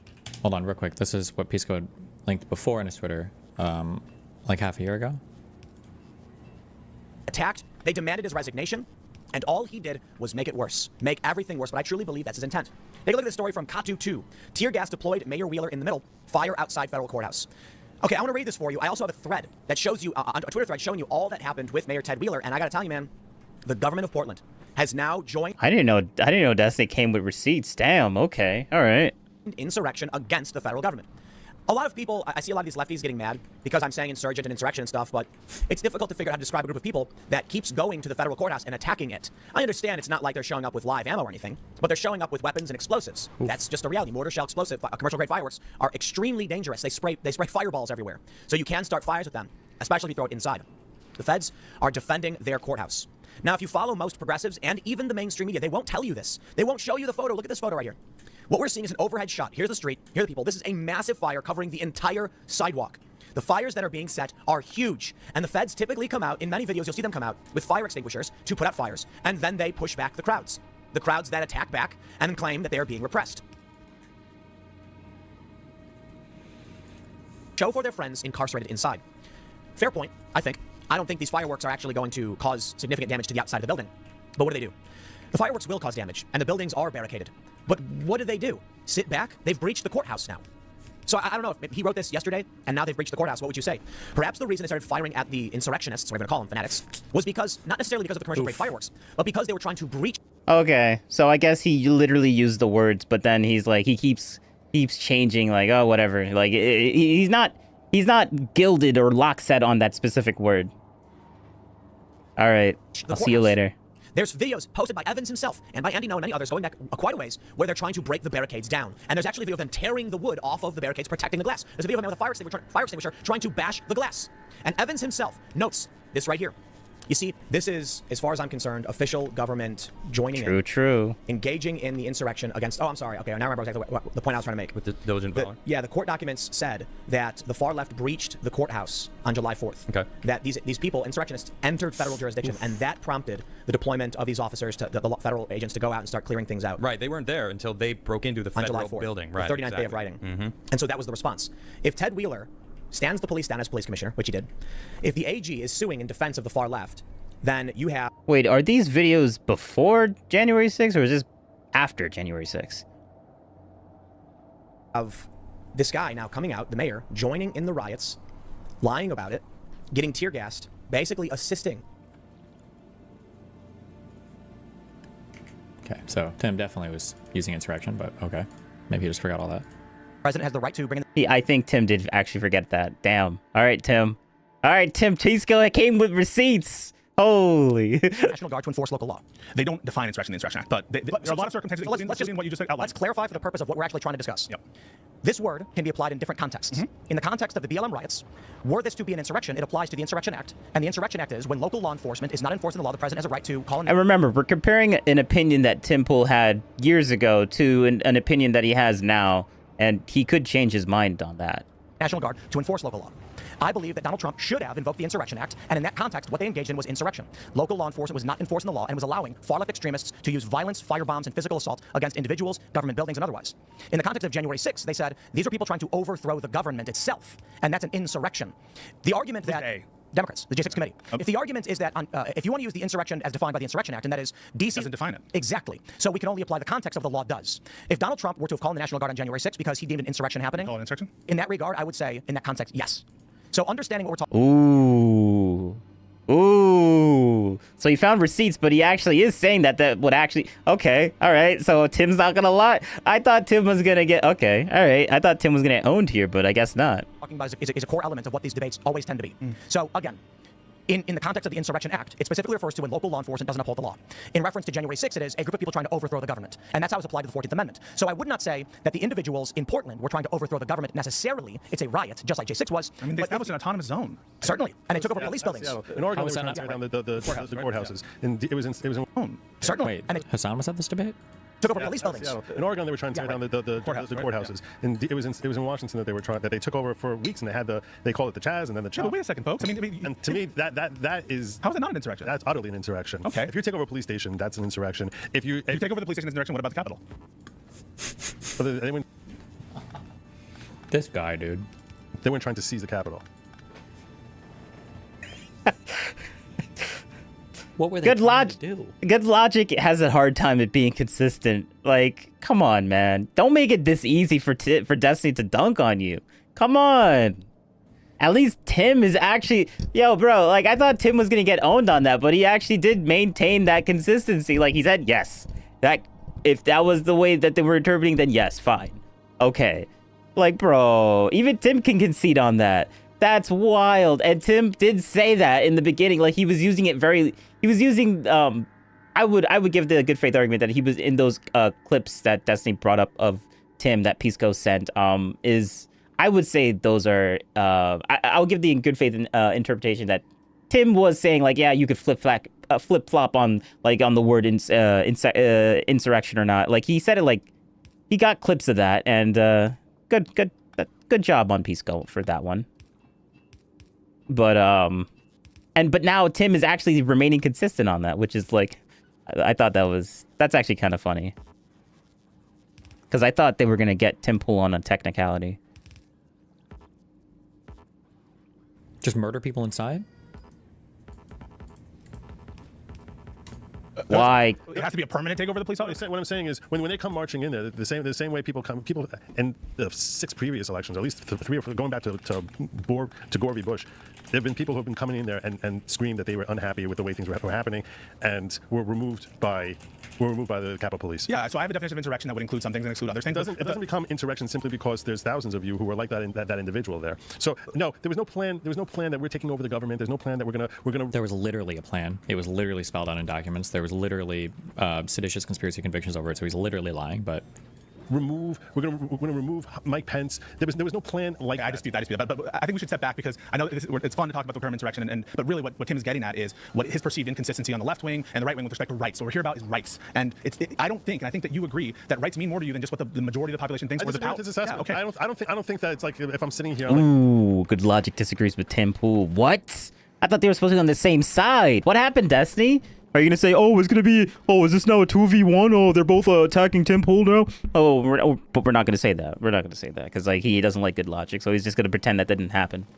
Like now, because I'm in power, I want to have more of this. I do everything I can. Like I said, he's going to completely ignore There you. are times that I've seen Trump do things that I say, this is wrong. He did one of this week he endorsed Lindsey Graham as senator. To me, that should have been a violation of his First Amendment rights right there, just uttering that phrase. So yeah, Lindsey Graham's pretty pro-Israel. I don't care. See, what is, are you racist? You assume because I'm Jewish? I know that because I'm Jewish that I must be pro-Israel. Now you guys have you heard me express that? No. Why would you assume? You say you're very pro-Israel. I know. Actually, what I'm saying is you're just coming out there and saying because someone is pro-Israel, that means I didn't say that because some. Oh no.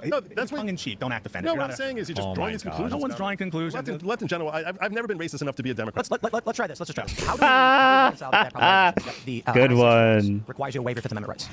For the military. No. This is anyone in the United States who wants to buy a gun must waive their Fifth Amendment rights in order to exercise their second. Yeah, so what the court tells us to look at, because I'm going to take the Supreme Court and their precedent, it says you look at the time of the founding and the enactment of the Second Amendment, what were the kinds of regulations that were in place there that the framers would have considered part of their Second Amendment rights. No one thinks that these rights are absolute in all circumstances. For example, no one thinks that the Second Amendment prevents us from having laws that prevent access to felons, or prevent laws that prevent access of guns to the mentally incompetent. These are well-established. I disagree. I think they protect that. So you think that felons and mentally incompetent people have a right to possess weapons? Destiny hates the fact that Tim Pool is so consistent on things. He just hates the fact on that. He just hates that. Yes. Because it clearly states the right of the people to keep and bear arms shall not be infringed. It doesn't say unless we at some point deem them to be. Now, to be fair, there is the argument of due process. The reason why felons can have guns is because the Constitution guarantees due process. All rights can be curtailed following due process. So you think that felons should have the right to have guns, but that green card holders don't have the right to speak? I mean, no, I just literally said due process can strip you of your rights. You can have your right to freedom of movement, freedom of speech, everything curtailed if you are in violation of law. In fact, you could be enslaved. The 13th Amendment explicitly allows you to be a slave if you jaywalk. I'm not kidding. I know. Yeah, pull it up. The 13th Amendment says any crime. It doesn't specify felonies or misdemeanors, meaning you can commit a petty offense by not returning a library book, and that gives the government the right to enslave you. Granted, those things don't get enforced that way. Well, would you consider let me ask you a question. Do you think that that someone who gets a green card has more rights, should have more rights than a felon? Depends on. Because I actually think it's such an immoral position. To me, I look at it as someone coming from the right, and I say to myself, look, the same way I have someone. Good Logic is too. This Good Logic guy, he's too. what is he doing? Like, he's too, wait, I don't like that. That looks, there we go. He's too, like, grandstandy, moral grandstandy to, like, take any good, hard position. Like, Tim doesn't care, so he's gonna say what he wants to say. Like, that Good Logic, what are you doing? Come on, man. It doesn't, like, you don't need to do this moral stuff. Like, I don't. House, and if someone's in my house and I invite them into my house, there's an expectation they're going to comport themselves with a certain level of conduct. I came in here before and I said, what is accepted protocol during the show here? Because I'm a visitor here in Tim Pool's studio. If I'm Tim Pool's kid, there's a different standard where even if I violate that, if I violate it here, he's going to throw me out of here. And as you would agree, is his right. If I'm his kid, though, in that case, if his kid is now, he grows up and is 14 years, is 12 years old, 10 years old, and he says, I'm going to no longer support you any longer, we would say that is something that could be criminal. Let me give you what you want. I do agree. American citizens have more rights than green card. Well, thank you. I do agree with that. Well, thank God we got to that. But not as so far as the First Amendment. Right? So I think felons have some rights that green card holders don't have, and I think green card holders have some rights that felons don't have. For example, felons don't necessarily have free speech rights to go and protest and stuff, right? Yeah. So I think they're not overlapping. But these are ways in which, importantly and critically, green card holders and aliens have different rights. For example, you can't exile a U.S. citizen if they commit a crime. You can. You should be able to. You think that you should be able to exile American citizens out? I would prefer it instead of capital punishment. So I think capital punishment is worse than exile. I don't trust the state to kill people. The example I like to... I don't know if he's going to but the problem is you can't have a country that makes stateless people. It's just a huge clusterfuck for everybody around the world to deal with. It's just nobody wants to deal with stateless people. It's just too much. Give to conservatives who tend to be pro-death penalty is imagine Kamala Harris pointing at someone saying, trust me, that guy should die. They would never believe it. I would prefer it if, when it came to capital offenses, we just said, we're going to put you on a boat and kick you off. Just be against both. Why can't you can be against both? What do you do with these people then? Keep them in prison. Who's paying for it? I guess we are. So you're asking people who want to kill. So here's me looking at a group of people and they say, that person raped and murdered a child, they should die. And I say, no. We don't trust the state. I'm glad you say that, but... I don't like that person. I think what they did is evil beyond belief. And if we were to Let's unleash them on the world. Let's throw them to other countries? Yeah. Well, to other countries. My point is... Wait, do you want to release, like, child rapists into Cuba? So the argument would be, that presupposition is that you trust the government these people? explicitly and implicitly. Do you? I don't trust the government. So if Donald Trump came to you and said, Mahmoud Khalil is a rapist and a child murderer, would you say, okay, Trump, you're right? I'd say prove it. Exactly. Prove it. Yeah. And now what if he said, we have circumstantial evidence that I believe proves it beyond a reasonable doubt, but nothing definitive, no video, but enough to where a jury of Americans say, we believe it, he should be killed. Wait, no, proof beyond a reasonable doubt we have? Yes. Then put it in front of a jury and it'll be a conviction. Okay, so my point is, I don't believe the state should be able to murder people. Okay. With certain exceptions. That is, a police officer literally watching someone about to rape and murder a child uses force. Yeah, that's self-defense and that's imminent. The issue I take largely is, in many circumstances, we see that, I don't want to get into a death penalty debate here. But why do you want to send child rapists to other countries? Because they're not child rapists. The issue is, because I'm trying to choose the most evil thing imaginable, but what you're putting there is, you trust the government implicitly when they choose I don't, but I also don't want to send child rapists to fucking Cuba. Neither do I. So then why do you want to send exile, a bunch of fucking hardened criminals to other countries? Because you're assuming they're hardened criminals, and that's not my point. Oh. And I'm not saying other countries. I mean, what country would... Where would you exile them? Fucking Antarctica? Yeah. Let me ask you a question. Are you for the death penalty? No. So you would ask other people to pay the bill for child rapists? Yes. And what if they say we refuse to do that, we're going to kill them? I would say you can't. What if they outvote you and they do it anyway? I guess they would outvote me and they would kill him. I feel like the issue I take is not, of course, in defense of evil. It is obviously if someone is about to engage in an act of great bodily harm or death against another person, we actually reserve universally the right to stop that person. Well, actually, I would say that's way different than the courts are not here to stop somebody necessarily from like doing a bad thing. It's there to like that could be like a side effect. Like what's the word I'm looking for? Deterrence, right? Could be a side effect, but the goal for courts is to punish somebody for an action they've already done, generally, right? Say the left largely doesn't. But a lot of people on the left, the liberals, and almost all of conservatives do agree. If someone's about to engage in great bodily harm, you have the right to... self-defense, but here we're talking about someone who's been duly convicted, whether it's murder of a child, rape of a child. I don't want to throw them in... I want to exile them and make it so they're free. Put them in a... But then that's like the death penalty. Do they not have any food there? Like, do they have servants there? I guess none. So you're killing them by banishing them to a place where there's no... Maybe. You're in favor of death penalty, just fight for death penalty by starvation and exposure. Maybe. No, you're not. You're not. No. I'm saying maybe they'll die. Yeah, maybe. Okay, but should we be... Okay, so maybe they'll die. I can't believe I got the liberal arguing for the death penalty. No, wait. I'm against both exile. I'm against both exile, and I'm against a U.S. citizen, and I'm against... Well, fair point. I'll concede you this. Exile is much more difficult in today's age because there's national boundaries everywhere. Yeah. But my argument would be penal colony is preferable to... death penalty? So perhaps you're paying for it anyway, right? We'll put it this way. Perhaps we actually would agree largely that we want life imprisonment. We just disagree on the extent of how we actually implement it. Should it be in America, or should it be in a penal colony in some horrible place? But then it's just... Maybe it's not a horrible place. Maybe it's just you don't get the luxuries of society. I'm not saying nice. But I got to be honest, like an island with a 20 miles circumference. It's a good drink, bro. Smidges are good. Yeah. I don't trust the government, and I don't like the idea that innocent people are killed. And there is a high percentage, I think it's over 1%, of death penalty cases end up being innocent people. What if it's an innocent person exiled to Antarctica to die? And that's horrifying. And I appreciate that about you, and I respect that. I want to move to... No, but like, you do realize that there are people in Antarctica that are there right now, and they're not dying, right? Like, exile doesn't mean you get sent to a specific location to die. Exile means you're just out of the country. good luck. Like, that's it. But I guess, like, this is just a stupid, like, thing to say. To what one issue then? If you care about due process and you care about the innocent being faced with consequences they don't Like, deserve, literally use your brain for 2 seconds. can't you condemn the Alien Enemies Act deportations, where these guys, they're not even given a hearing. They're just being thrown into a slave colony in El Salvador. How can you say that you're okay? You want to make sure that we have this robust process where some of these people are claiming they're trying to flee Tren de Aragua. That's bad. So the issue I see largely is you and I completely disagree as to the constitutionality of the arrest of Jenna Ellis.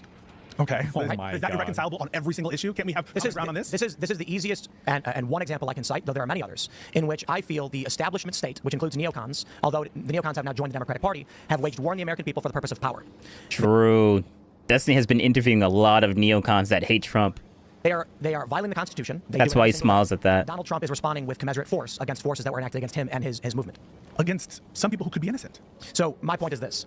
First of all, they're all illegal immigrants. We don't know that. Do you know that? There has been no argument presented and all information released by the administration as to those he deported.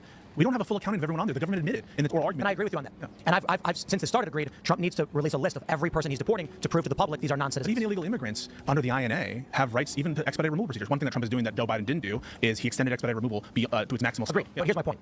Joe Biden created, and so did Obama, paths to legality in the United States that some would argue are extra legal, notably DACA. So that's not congressionally approved action. That was an executive order. True. So the view on the right would be, during the Obama administration and during the Biden administration, they created special provisions that seemingly violate the moral foundation of this country and our laws to bring in as many immigrants as possible.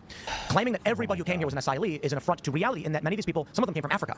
Certainly you can want to flee Africa, but Brazil is awesome. And Mexico is awesome. But asylee status is based on whether you're persecuted. And you can be persecuted in Brazil, you can be persecuted in Africa. Exactly. But if you're from Africa and you come to Brazil where you're no longer persecuted, and then you have to go through every single country, and none of those countries do you stop. Or more importantly, when the caravans were passing through Mexico, and Mexico offered all of them asylum, and they all said no, that is an affront to the goodwill of the American people. My argument is we need transparency on the issue, so long as the Trump administration does. That's my biggest criticism. My criticism of Mahmoud Khalil and the other protesters is saying they align with Hamas for having opinions that are critical of Israel is ridiculous. Just because you don't like what Israel's doing doesn't mean you support Hamas. That being said, if you did support Hamas, you can argue that. But still. Wait, so if he didn't support Hamas, you would be against his deportation? Clarify, what do you mean? So if he didn't support Hamas, and by your lights, he just supported... I don't know that he supported Hamas. No, right, so assume that he didn't support Hamas under your lights, whatever that is. I'm in favor of deportation because what I'm saying of Donald Trump is he's using commensurate force in deportation that Biden and Obama used for importation. But this is green card holder, so green card holder where you said there's a difference between Hamas support and Palestinian support. So in the situation in which... Okay, deport him. He's not a legal green card holder. Let me say it one more time.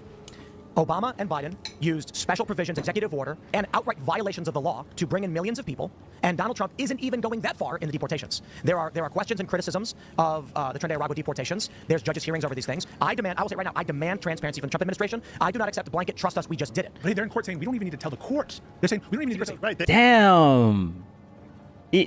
Destiny he knows that Tim's right, but he doesn't know how to refute that, because like Tim is right, but he doesn't want to say that Tim is right, because like his echo chamber is that Tim is always wrong and he can never do anything good. So like I understand why he's basically being silent and just huffing and puffing with his his lungs right now, because he knows Tim's right, but he doesn't want to say it, because like it gives Tim credibility, which he doesn't want to do. But they wouldn't need to tell an Administrative Procedure Act. Are you talking about the Alien Enemies? No, well, that's an APA claim. The one in the DC Circuit system. And Tim is remaining consistent, because it's the whole like Destiny likes to call Tim Pool like a political. He's a partisan hack. He'll just say whatever he wants just to further propaganda. But now Tim is literally being consistent and maintaining and literally calling Trump out. And now Destiny's like, I don't even know what to think anymore. Like that's Destiny's like point. Like the reason why he's not saying anything, because it's like, damn, Tim is actually consistent. I've never seen this before. I don't know what to say. And it's good that he's finally actually seeing this and not saying anything like stupid about Tim, because this is why people follow Tim. He is consistent. He is good. Like, but whatever. When the flights took off. He's never gonna give Tim Pool that type of credibility ever. Oops. And so let's just call that commensurate. So what's good for the goose, good for the gander? No, it's all bad. It's all bad. No, it's not good for the goose, good for the gander. It's remedying the problem that they illegally made. That's the point Tim is making. Could be innocent. Indeed. And the problem is Obama and Biden's fault. This like argument, I don't even know what we're talking about right now. This is like wacky, weird shit. Wait, what do you mean wacky, weird? Yeah, okay, no. He's trying to bolster his echo chamber right now. This is what Destiny's trying to do. Bolster his echo chamber. Like, he's making good points, but we don't want to give Tim Pool a good point. And what is his chat saying? Chat, is this true? Trump admin Biden should have like, yeah, okay, whatever. I don't know what his chat is saying. Like, they're not disagreeing with Tim right now. like he is making good points, and Destiny's like, well, guys, he is making good points, but let's just pretend that he's not and say that this is just weird and wacky. Like, so because you think that Biden and Obama brought in people illegally, now we can just deport whoever the fuck to like make up for it? Like, this is like the dumbest. This is just what. Okay. Like, if that was your position, you should have said at the very beginning, and then we wouldn't have to waste the time on all these boring legal arguments. You just say, oh, we don't give a fuck what they do, whether it's legal or not, because it's revenge for what Biden and Obama did. It's like, okay. It's not revenge. Like, Biden and Obama literally set precedent for this, and now he's mad that they did set precedent for this, and now he's like, oh, it's just revenge, guys. It's just revenge. Like, that, what type of retarded character? This is such a disgusting characterization of this. Like, he's trying to spin what Tim is saying like bad in any way that he could possibly do. It's like, oh, it's revenge. Like, get the... Oh, okay, that's just bullshit. That's actually bullshit. Also, I don't know why we're bringing Obama in here when Obama deported a fuck ton of people, but okay. We are in a conflict situation with seemingly no resolution that will satisfy anybody. Why don't you pass a law then? Republicans control Congress. I agree. If you want to rescind asylum status or say that we have no procedures or whatever, pass a law. It's very clear under established Supreme Court precedent they have no right to be here. I said the same thing to what Obama and Biden did. Why, instead of opening the southern border and saying just claim you're an asylum seeker, we'll let it go. You know what I got a problem with? Donald Trump deporting alleged Tren de Aragua. I am still sitting here being like, I want transparency on this issue, and I will tell them to their faces when I see them, and I will say it. Give the public a list and prove it, because we want to believe you're doing something that's right. But as long as you pretend it's going to be in secret and you refuse to tell us who's actually being deported, we have problems here. They've released partial lists, you're correct. But when the news report comes out about a barber or this runner being deported because of criminals, do not care. Do not exploit the goodwill of this country. Do not lie to our faces that you need asylum when you're coming here for economic status. But more importantly, I would prefer it didn't happen. I don't want to see a gay barber in El Salvador. He might have been persecuted. Gay people are persecuted. Indeed, he could have stayed in Mexico. Mexico's awesome. Yeah, but that's a substantive thing, because there could be reasons why it doesn't count as a safe country under the law. But even if it does, and even if, because that would be an argument that says his asylum claim is a loser. I don't care. Even if his asylum claim is a loser, doesn't he have a right under your very same framework that says that you want to protect people who are,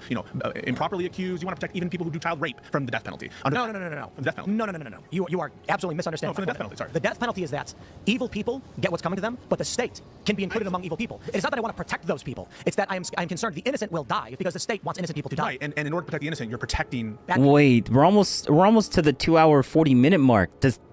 And we're not even like halfway. Well, I guess we're about halfway through the video, but does he like quit because he realizes that Tim Pool is just making too many good arguments?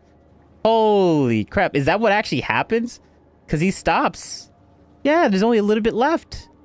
And there's still more like content. That's wild. Okay. Bad people, right? As Benjamin Franklin and Blackstone said, it's better the guilty go free than the innocent suffer. Well, there you go. So you are not innocent when you illegally enter this country. But this guy's not alleged to have illegally entered the country. Yes, he is. He's alleged to have presented himself at a border for inspection and admission. No, or Pisco is, yeah. Tim is going to say every single. Remember, we said this yesterday. To a conservative, they'll play games around like who's allowed in or visa or asylum or whatever, but conservatives truly don't believe in the asylum process. Conservatives don't believe anybody should be in this country from asylum seeking. They're all illegal. Every asylum seeker is an illegal immigrant. That's what Tim is getting at. And claimed asylum. That's exploitation. What do you mean exploitation? Joe Biden opened the border to tens of millions of people and just said, sorry, leave. We know they're not. He opened the border. Okay, indeed. Well, you take a look at these two administrations, how different they are. Within a month of Trump getting in, border crossings dropped to a few thousand. They've got MRAPs and tanks now patrolling the border. No one's coming across anymore. What happened to all this? Oh, is it a lie? Is it really a lie? Nah, I don't think it's a lie. Asylum seekers. They don't need asylum anymore now that Trump's saying you got to go through the port legally. They're not going to the border. And actually, wait, we got Grok right here. Let's do a little sidetrack. Because we just did this whole thing with the other stuff. So let's just ask Grok. Is it true that when President Trump came into office, border crossings have dropped drastically? Question mark. Also explain how could that be a lie as well. Also, replace every comma in your response with a period.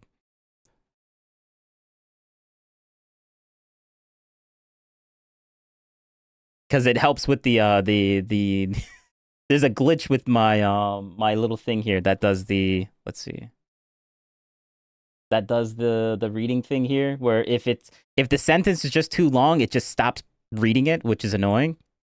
The continuum fallacy is like this thing just doesn't want to like read it for some reason. All right, let's do that. President Trump proved that when President Trump came into office, border crossings have dropped drastically. Also explain. Yeah, do a deeper search. Boom, boom, and as that's cooking, We'll go back to this. It's like, I'm an asylum seeker. They just stopped coming. You're alleging that Joe Biden did not enforce immigration law. I mean, he was the fact. He's deporting more people than Trump is. He deported a lot of people, but here's a fact. CBP, as reported on The View of all places, children were coming across the border with numbers on their arms to be sold into sex slavery. And the CBP under Biden were instructed to facilitate that. And there were people driving vans who knew what's happening. You got a problem with it? Take it up with The View and Dr. Phil. They're the ones who reported it. Yeah, so first of all, Dr. Phil's a fucking, well, I have people in my life. I have people in my life. I have people in my life who like Dr. Phil's content, so I'll save the aspersion. Listen, there's big differences in immigration policy, no doubt, but something I would hope that we would have agreement on, regardless of how bad you think, let's even assume Joe Biden opened the doors to illegal immigration. Things should be done the right way, not the wrong way. If you want to have summary removals, then pass a law that allows for that. Or, right, because you took issue with DACA, right? You took issue with DACA? Indeed. So shouldn't you be consistent and say, well, I don't support excesses of executive power when it's done in favor of immigration or against it? Be consistent.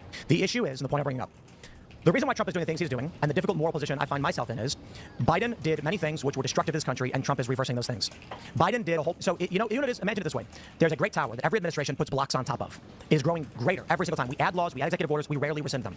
The more that gets added to it, the greater the instability begins to wobble far to the right, then far to the left, and eventually the whole thing goes crumbling down. How do we deal with a mass influx of 10... I'm going to use the low number, 10 million non-citizens. Donald Trump says, first... Over a year? You think it's over 4 years. Okay. Some estimate 20. Well, a lot of these are... I'm using the low estimate. A lot of these are recatches, and they're not... we don't think that 10 million over 4 years actually... No, some people estimate 20 million. You think 20 million lives? I don't. I'm using the low estimate of 10 million. So the ranges are 10 to 20 million. Here we're calculating like estimated border crossings aren't necessarily coextensive with individuals who are coming insane here permanently. Indeed, it could be more. Because apprehensions and interactions don't mean some people got through. So we're dealing with the ramifications of this both in the census, which means congressionally, in the Electoral College, how it structures our government, how we deal with... Republicans are doing great on that. On the front of the census, Republicans are doing fantastic. In the next census, it's not going to be enough if Kamala wins Michigan, Indeed. Wisconsin. So they're doing fine. So it's not a big threat to the allocation, the representation. It certainly is. Saying that Republicans may win does not change the fact that California is an extra vote for the president through non-citizenship. But Texas has a shit ton of... Indeed. No, none of it. Nobody should have that. I don't care if you're Republican. So it's not really distorting our democracy in that way based on... It is. How can you say that if you don't know, right? Is it really the case that Democrat states have more illegal immigrants than Republican? They're called sanctuary states and they don't enforce... I thought the argument was always that Republicans are bearing a bigger brunt. Republican states have to, the border states... That wasn't me. California has more illegal immigrants than other states. Blue states are sanctuary states that don't enforce immigration law, and that's why Greg Abbott was sending them there, and that's why I said it was a stupid thing to do. Because when it was a brilliant thing to do. You think it was stupid? Absolutely. It was funny in a lot of sense. Like the Martha's Vineyard thing was funny. If these people want to be a sanctuary, then we will transport them and they can provide aid and assistance. The problem is, as I've said, all this does is bolster their numbers in the census and give them extra votes for president. All of these things are issues. We have gone over and we do have to go because I got to give a shout out to Jeremy Hambley. Oh, so this is basically the end of it. Okay. Rating Jeremy Hambley show right now. But what my point ultimately is, I think I made it a million times. Donald Trump is going to do things that are seemingly drastic the left will be angry about. But the left did similarly drastic things. So what we're getting is two sides arguing God is on my side effectively. I mean, figuratively, not literally. The left says we are morally right in how we've done this. You are morally wrong for how you do it. The right is saying the inverse. The question is who will muster up the political might to actually succeed?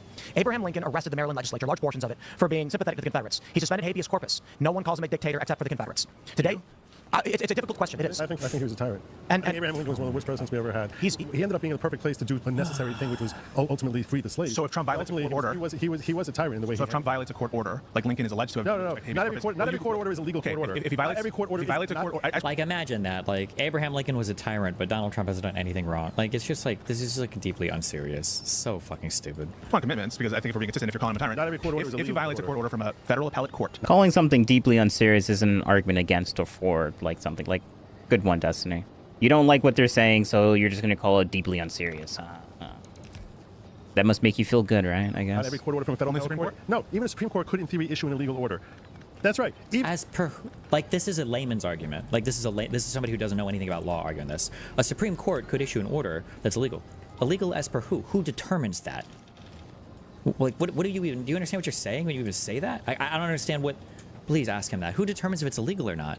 Even the Supreme Court, because if in fact, we completely forgot about the whole interpretation thing. Wow. The Constitution says, if in fact the Constitution says that they don't have a certain right to something, and a federal judge, district court judge, completely disregards what's written in the statute, would you agree with me that this black letter statute which says something, and a federal judge disregards that, and he issues an order in complete opposition to what is expressly written word for word? Would you agree that's an illegal order? I agree with Marbury v. Madison, which says it's emphatically the providence and duty of the judicial department to say it has to be a reasonable interpretation of an ambiguous according to Trump. So yes, thank you. According to who? Reasonable interpretation according to who? What are you saying here? It's up to the executive to determine if the judiciary has given a reasonable interpretation?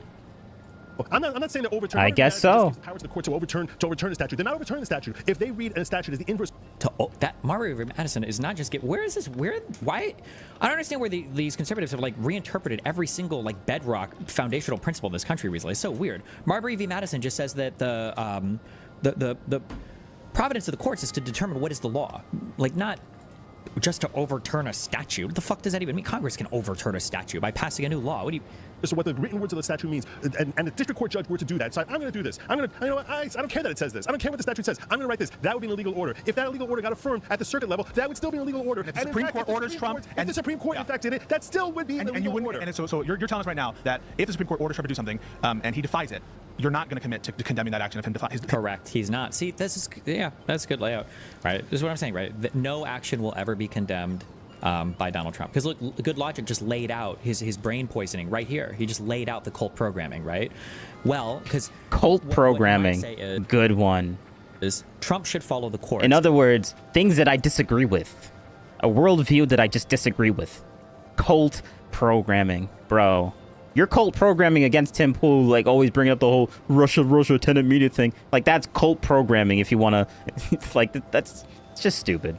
Stupid. Good one, Destiny. As far as the courts are issuing things that are legally coherent. And then if the court issues something that Trump doesn't like, then people like Good Logic will say, oh, well, it wasn't a legally coherent order. That was an unlawful thing by the courts, as determined by Donald Trump. It's him defying the Supreme Court. Oh, on a political level, as far as the legal level, you ask me in any given whatever your what I will tell you is this. I'll tell you this. As far as on a political level, I think that it's probably very foolish for him to disregard that. I think that. Would you condemn him? Would I condemn him? Yeah, you can't give me a hypothetical order. Okay, I can't do that. You can't consider a hypothetical. Like, and also like this, I've never heard anybody be as bad. I think as, no, I have. It's Good Logic here where he's like, he just refuses. I can't consider a hypothetical where a president is defying an order from the court. That's just, like... It really depends on the scenario. There are many scenarios where I could see condemning Trump. I have condemned him in certain scenarios where I thought what he's doing was politically wrong or was... Politically wrong? Unethical or illegal. I don't have a problem condemning him. I think that he happens to have phenomenal work as our president. He is exceptional president. That's not what we're talking about. You can try and label him whatever you want. He's the most efficient president, which in the first 100 days of this presidency, we're only 75 days in, and he's been exceptional. But I still can condemn him if he makes a mistake. The same way I made a joke about Lindsey Graham, I'll condemn him if he does something wrong. That's I just want to say, because you call Trump a degenerate, when you look at Donald Trump, he's had multiple wives, he's had different children from different wives. Not for that. The personal stuff is whatever, but it's for his violence on the Constitution, the rule of law, and authoritarianism. That's why he's... Oh, okay. I mean, I feel like Tim's going to say he either won't address it because he doesn't want to get into it, or he'll say, well, all the presidents do this. Everybody does this. Both sides do it. Bit of a stretch to you. No, he literally was doing that as like, well, actually, no. I mean, Destiny thinks that he can read his mind, so whatever. I don't mind if you want to criticize him for your view on that. Generating the Constitution and the rule of law in the country. I was going to say, like, if absolutely not. This constitutional crisis we have right now is 100% the exclusive fault of the judiciary. When the judiciary steps out of its bounds and says, "Hey, I'm going to start implementing national policy on this thing over here because you know what? I'm gonna." But there's a national order, there's a universal order which is affecting the entire country, and even though it's really only affecting what is federal district? What is jurisdiction? It's all these are just like the most ridiculously most insane, whatever.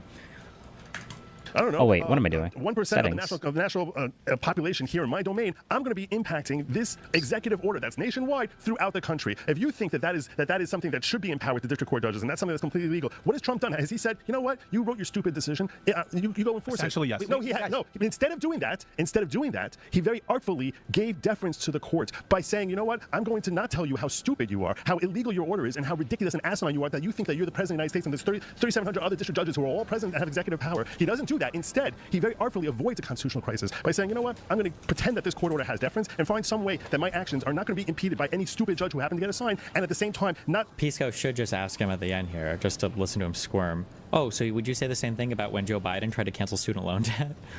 I wonder what Good Logic had to say about that.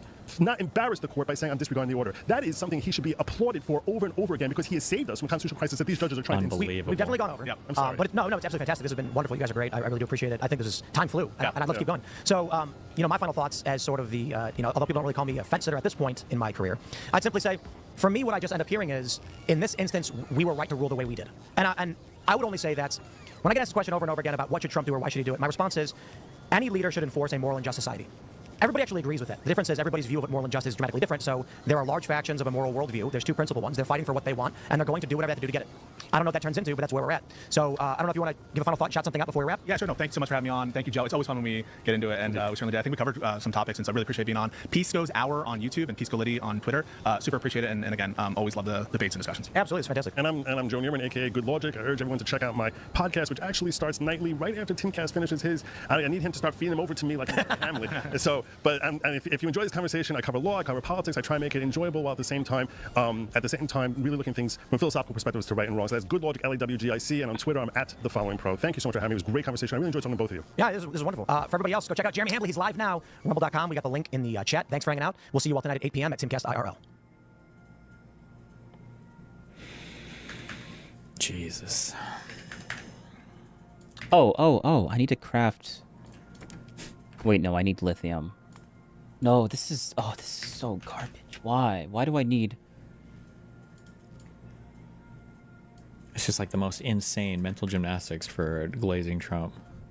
Ah, semantics equals mental gymnastics. Ah, okay. Good job. Good job, Destiny. Wait. What does he do next?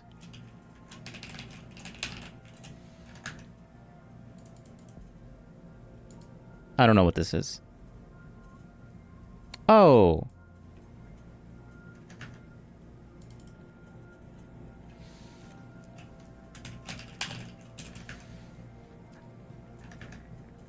I mean, yeah, I guess that's it. Whatever. Well, yeah, wait, hold up. Is he still thinking? No. Okay, so what did I ask? Is it true that President Trump, all right. Is it true that, wait, we don't need me to be this massive thing over there. Is it true that President Trump came into office, border crossings dropped drastically? Explain how that could be a lie as well. Also, replace every comma in your statements. All right. Okay. All right. So we're just gonna copy all of this. Bro, I told you to replace every comma with a p. Okay, whatever. Maybe might not read all of it properly, but it's fine. All right, we'll just copy all this. Boom, boom. Input text. There we go. Because I don't care for reading all of this. And we'll copy all of these. Boom. There we go. Research suggests border crossings dropped significantly after President Trump took office in January 2017, with apprehensions decreasing by about 65% from January to April 2017. Bro, do we even need to listen to the rest of this? Like, he already just said, yeah, research suggests significantly that Trump took a... Okay, all right, well... Let's just keep going. Maybe there might be some caveats. 17. The evidence leans toward this drop being temporary, as crossings later increased, particularly in 2019. It seems likely that other factors, like seasonal trends or Mexico's policies, also influenced the initial drop, adding complexity to attributing it solely to Trump's actions. Initial drop and context. When President Trump took office in January 2017, data from U.S. Customs and Border Protection, Southwest Land Border Encounters, shows a notable decline in border apprehensions. For instance, apprehensions fell from around 31,791 in January 2017 to... No, it thought of the wrong thing. I meant...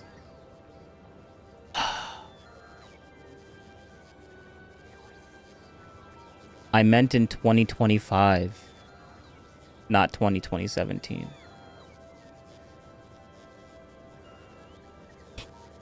I said 2017.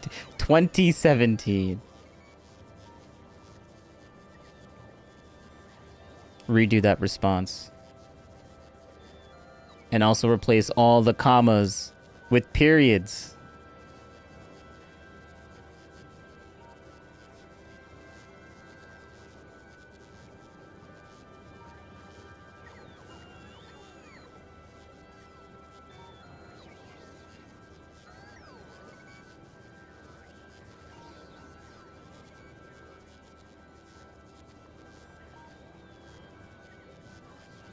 Response.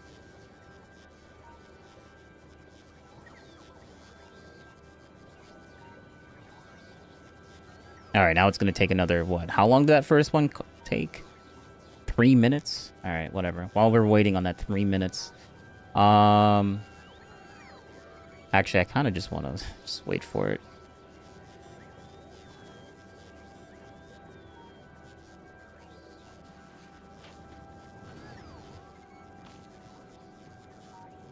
We'll just play some random nonsense.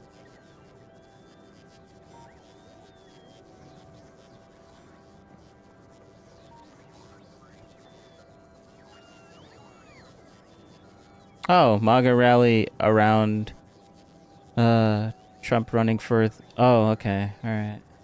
We have Lauren Boebert saying we must... Yeah, I don't care for the spoilers. Long way to go. Does anyone else think Donald is fucking early in the epic? administration. I'm focused on the current. I'm not joking, but for running...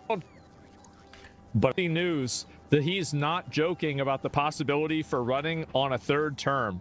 Quote, a lot of people want me to do it. Basically, I tell them that we have a long way to go. Does anyone else think Donald is fucking early in the epic? administration. I'm focused on the current. I'm not joking. There are methods in which you could do it. Jesus. Simply epic. I've raised a lot of money for the next race. Those did not come from the video of Asmongold. That was an edited thing that they put into Destiny's specific video. I like how he tries to sneak that in there, but good one, because that's exactly what Asmon is trying to do here. He's definitely like on board with this 100%. Yeah, true. Good one, editor, and trying to sneak that in just to make Asmongold look like he's like for this 100%. It's just disgusting. Like the disingenuous like editing things that he just did here. Because Asmon doesn't have like Asmongold's editor never does that. That's wild. Yes, Trump is literally always fundraising. It's his whole fucking life is fundraising. That's like how else are you supposed to become a billionaire? If you're not fundraising every single minute of your life, how do you become a billionaire? I'm kidding, but like it's kind of true. Surprising thing he said. That I assume I can't use for myself, but I'm not 100% sure.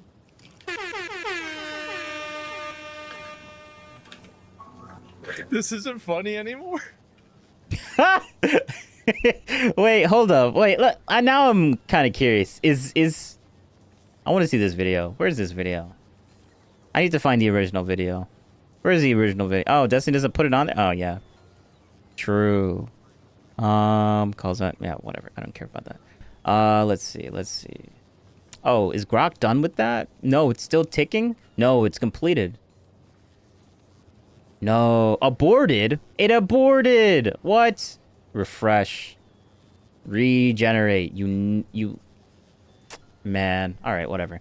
Alright, let's duplicate. Boom. We have Lauren Boebert saying we must... Alright, does he actually show the video title?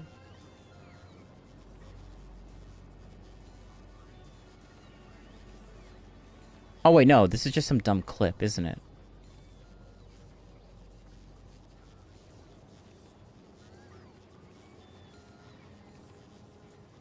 And then we start watching Obama? Wait, hold up. Trump is 100% serious about... Oh, okay. Asmongold. It actually... Wow, okay. So it didn't even, like, do it properly, but okay. Alright, videos. This has to be a new one, right? There it is. Trump said he's not joking about the possibility of running for a third term. I don't want to say I told you so, but I do. I told you so. I said this shit was going to happen. I said he was going to do it. And so Donald Trump tells NBC News that he's not joking about the possibility for running on a third term. Quote, a lot of people want me to do it. Basically, I tell them that we have a long way to go. You know, it's very early in the administration. I'm focused on the current. I'm not joking. There are methods in which you could do it. Under our leadership, the Republican Party has become the proud voice of hardworking American citizens. Okay, so like literally there's no sound effects or anything. Yeah, so that was just a completely disingenuous piece of garbage nonsense that Destiny wanted to put, like his editor basically made so that it can sound like that Asmongold is 100% for this. Like, oh, this is base, guys. Like, bro, like Asmon is not like 100% for this. He's kind of like worried about this. But no, we gotta make him do this propaganda. Like, this is just propaganda, disingenuous nonsense to make the what Destiny perceives the other side as like a terrible, like, or extreme, when literally his editor is the one that edited this to make it look like he's it's just gross. It's just gross. Citizens of every race, religion, color, and creed. We become the party of the American dream, wealth creation for everyone, not just the rich. If we do our job over the next 21 months, not only will House Can you go over how we can do it? No. Republicans be reelected and expand our majority and Oh, okay. So like yeah. All right. Let's go back to this now. Quote. Let's watch the the Asmongold anti-Asmongold propaganda. Yeah, that's what Destiny's doing right now. Want me to do it. Basically, I tell them that we have a long way to go. Does anyone else think Donald is fucking early in the epic? administration. I'm focused on the current. I'm not joking. There are methods in which you could do it. Jesus. Simply epic. I've raised a lot of money for the next race. Yes, Trump is literally always fundraising. It's his whole fucking life is fundraising. That's the least surprising thing he said. That I assume I can't use for myself, but I'm not 100% sure. This isn't funny anymore. It is to me. Cry harder, liberals. Because cry harder. I don't know. I think I'm not allowed to run again. I'm not sure. Am I allowed to run again, Mike? I better not get you involved in that argument. You think any of this is funny? You see what happens? You piss off NBC. Go learn why we have war crimes. You see what happens? Basically, I think it's hilarious. You know. I do. I think it's hilarious. We got you. Oh my God. Trump revokes the 22nd Amendment so he can run for a third term. Obama's gonna come back too? Bro, they said the rules. The rules.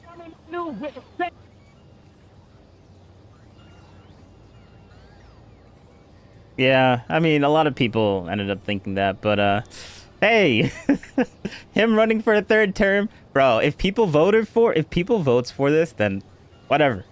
I honestly don't care. It's because like people say it's worse than, well, if you're a liberal, then yes, I understand why you guys thought, oh, it's gonna be way worse than it actually is. But to me, I'm like, you know what? He's doing things.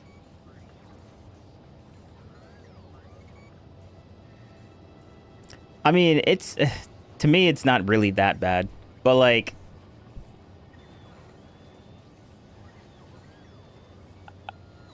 hypocritical how? Like, what did I say that contradicts what I'm saying right now? How do we allow this to happen? Why don't we fight back? Who are the people we ought to elect?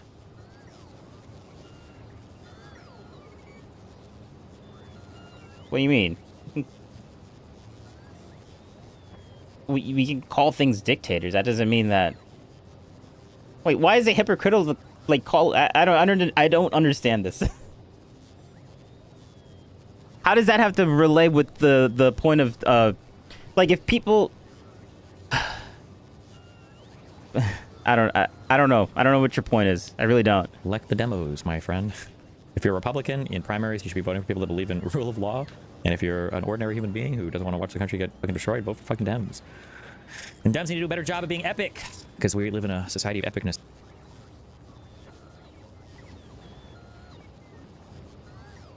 I mean, Putin, the whole president or the whole voting system that they have in Russia is very heavily skewed to, like, they pretend to have like a whole system that looks like, oh, look, see, we got people voting for this. Oh, they all voted for this one guy. Oh, his opposition just died somehow. Yet, like, that's why they call Russia a dictated state, because like we don't have oppositions of Trump dying randomly. Like, if that were to happen, then fine. Yeah, so they say. So they say. But yeah, like we don't have that here, so I don't see why that's like contradictory in any way. Like, I don't think you should, like, until suddenly Trump's oppositions just end up like disappearing. Oh, in Russia? Well, I mean, well, I guess so. Like, I don't. Like, I'm not saying that I like, well, I understand why people call him a dictator, but I guess technically speaking, he probably isn't. But like, I don't really care. From the fall of the USSR. The fall of the USSR. He was one of those KGB people, or one of the lower heads that ended up getting a lot of support, and now he's just there. Like, and he's been there for so long.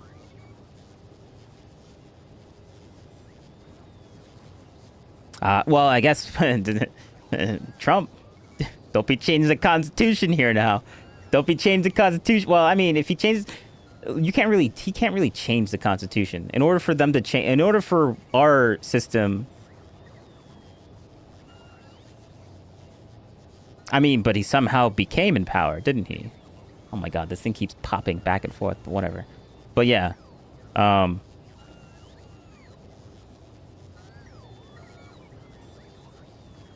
Yes, now. Oh man, that's wild. Yo, Obama. I don't know anything about Putin, to be honest. So I'll just take everything what you're saying about him as like, okay.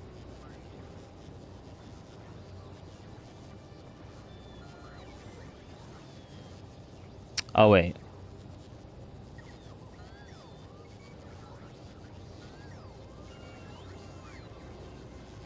Yeah, but Putin's not a VP right now, right? Putin's like literally the guy that's ahead of everything. I don't think Trump should run as VP. He's not going to be like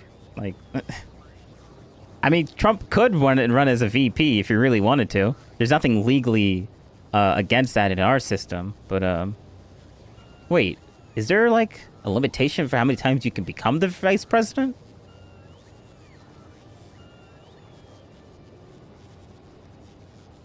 Well, I don't think Trump has enough years in his life to be able to do that. Let's just say that. And remain cognizant. Like, the max that we'll ever get from Trump, like, what, he's in his 80s?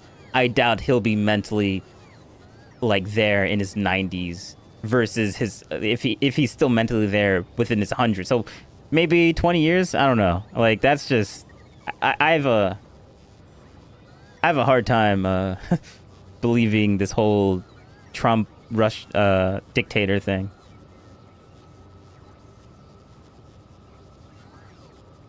that would be hilarious. That would be hilarious. Whoa, that's like a legal loophole. But like, Trump needs to get the votes. Like, people aren't just disappearing. And when people start disappearing, like how it happens in Russia, then I'll be like, all right, then there's a problem here. But like, until that, like, we have the legal system for a reason. Like, you can't, like, the president can't change the Constitution without the other branches. So like, and if the other branches agrees with him, then I mean, we could vote a dictator in, but we can't get a dictator out. So like, until the other branches start agreeing with him, that's just not gonna happen. Obama versus Trump would be wild. Well, the thing is, how could Obama run against Trump? Because didn't Trump say Obama was born in Kenya? So if you're not born in the U.S., you can't even run for president. So that it wouldn't be possible for him to do that. Remember that? Yeah, because he was really into that. Yeah, did y'all forget? Damn, yeah, he gonna out him. Yeah, he gonna pull up that birth certificate again. So that he's not joking about running. Gentlemen, it's been an honor. Let me see what I said about it 4 months ago. Great. Okay, Trump jokes about third term. Oh, yes, every single person was saying this. Yes. Do you know whose fault it actually is?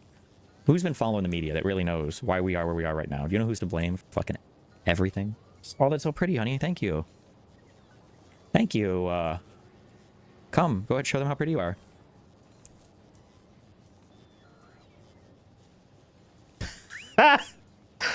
I mean, they have to find proof that he's not a citizen. But like, bro, even if, like, I doubt Obama, like, even if he was born in another country, he has his citizenship, so like, he can't. Yeah, wow. Yes. Oh, yes. Are you ready for your close-up? Oh, like, the whole point of bringing up the whole El Salvador, that other guy, is that he literally is a green card holder. He's not a citizen. Sit right here. Oh, there you. Oh my goodness. Wow. Look at you. Look at, yes. Oh my.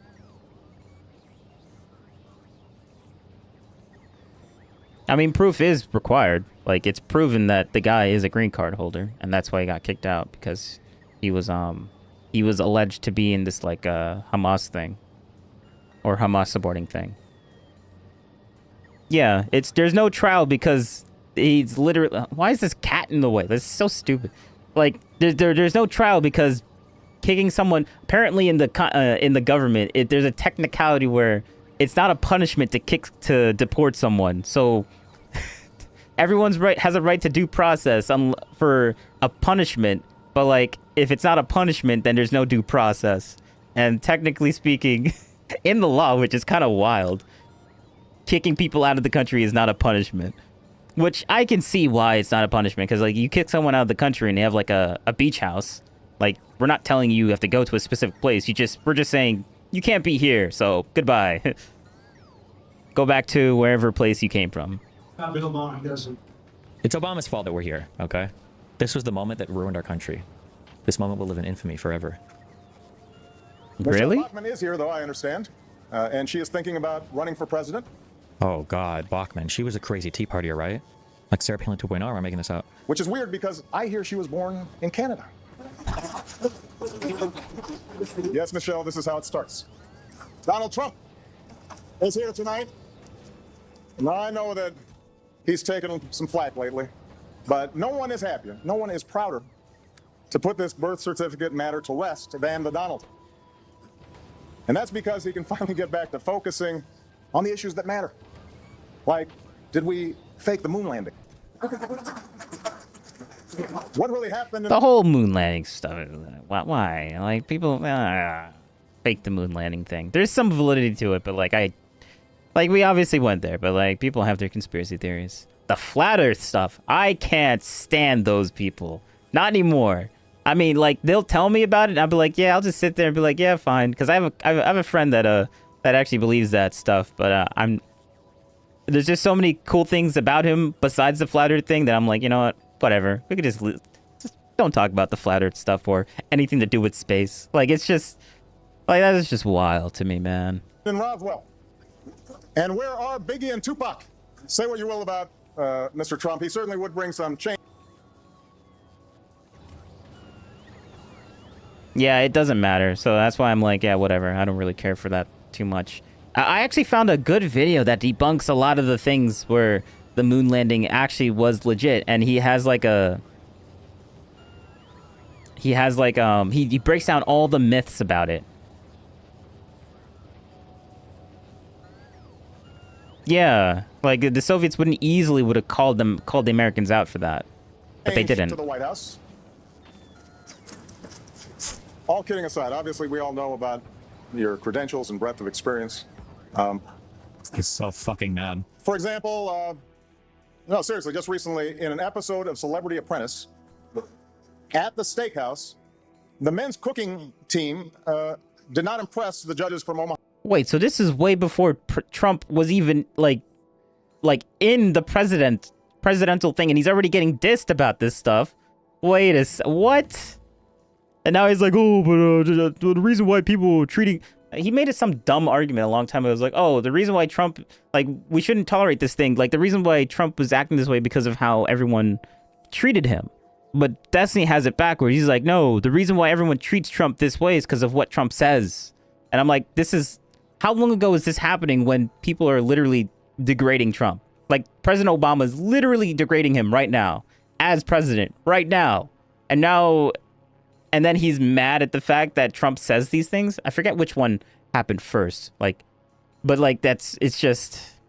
No, he's specifically talking about so that obviously happened after Trump said about the whole Kenya thing. But like, this is way before Trump was even like in the president, as a president. Like, whatever. This is just stupid. And there was a lot of blame to go around, but you, Mr. Trump, recognized that the real problem was a lack of leadership. And so ultimately, you didn't blame Little John or Meatloaf. You fired Gary Busey. And these are the kind of decisions that would keep me up at night. Just because people forget. I don't know if people forget. There's just been so much shit. Just because it sinks in our minds, it's not the front of our minds sometimes.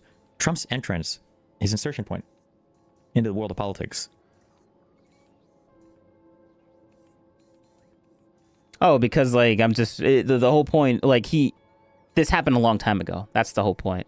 Like, it was so long ago that Obama was still in office. That's when they started dissing Trump. Like, and then, but Destiny thinks, oh no, it's because Trump's is so wild on his rhetoric. That's why he gets treated the way that he gets treated in the media. And I'm like, my argument is that it's the opposite. Like, if they didn't treat Trump the way that they treated him, he probably wouldn't be so wild right now. Like, this is kind of a guy that the opposition created. Was to claim for like over a year that Obama faked his birth certificate and was born in Kenya. Okay? So he's been fucking insane from the very start. And everybody that supported him has been either reckless or clueless. No, everyone knows that. Everyone's been talking about that. Like, everyone that... Okay, maybe not everyone. A lot of people that in the politicos... Well, I mean, I watched Tim, and Tim is very consistent. So, like, it feels like a lot of people on the right were talking about this. But I guess a lot of people didn't really, like, pay attention back then. But, yeah. Or just fucking insane. But, yeah, like, he says it backwards. He's like, oh, Trump said this wild thing, and that's why people say these things. And I'm like, Trump wouldn't be saying these wild things if people weren't treating him the way that they were treating him. But, like, he has the opposite worldview of me. Or the opposite opinion on that, I guess. Yeah. Yeah. And that's what but you as the president, though? Like, come on, man. Come on. Like, that's such an ego destruction, ego, like, deleting thing to do. The president of the United States calling out something that some celebrity said. Like, on a public stage. Like, that's wild. That's wild. Bro, Trump's ego was deleted from that. Yeah, he is a multi-billionaire public celebrity, not the president of the United States or someone that was ever considered, like, legitimately, like, someone that would actually run for office.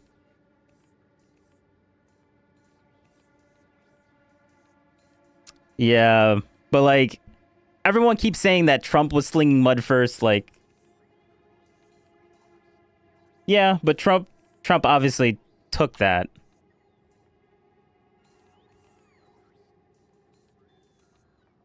Yeah, but that doesn't ultimately matter in Trump's mind. Like, Trump saw that, and Trump is going to react to that. He doesn't care that other people were also getting deleted. He only cares about, like, his egos got deleted, and I gotta change my battery.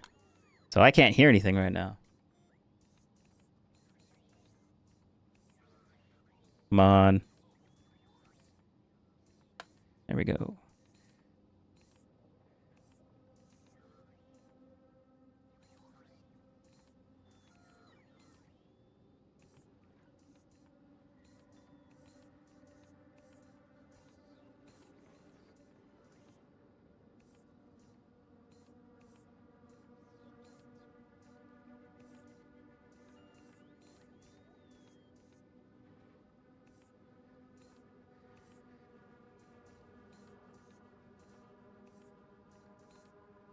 Guys, see, this is the thing. Everybody thought Joe Biden would run one time. Well, what happens whenever Joe Biden runs again in 2028?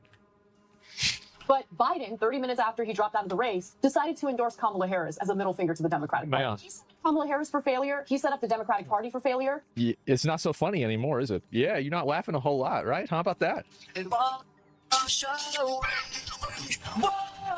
I miss him. I miss him. I can't believe this shit.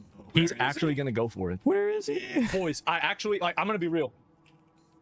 I think there's a 50-50 on this. Oh yeah, Destiny legitimately thinks that Obama, Biden was like his one of his favorite best presidents, like, of all time. Like, Destiny genuinely, like, believes this. Like, he's not trolling when he says that he misses Biden.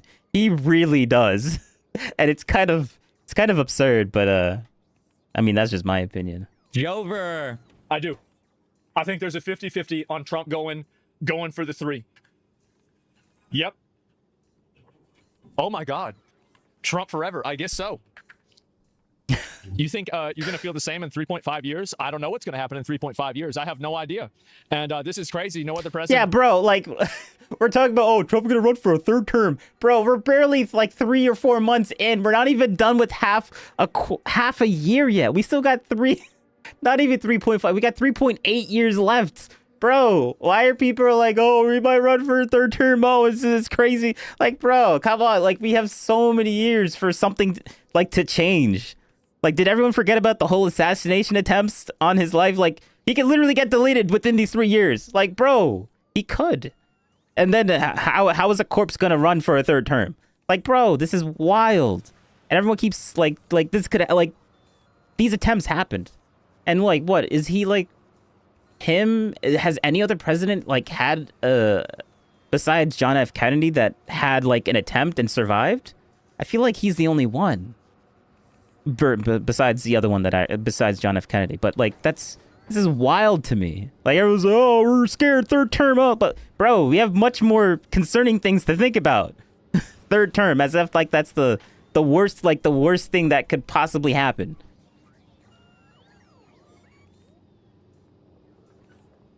I don't know them.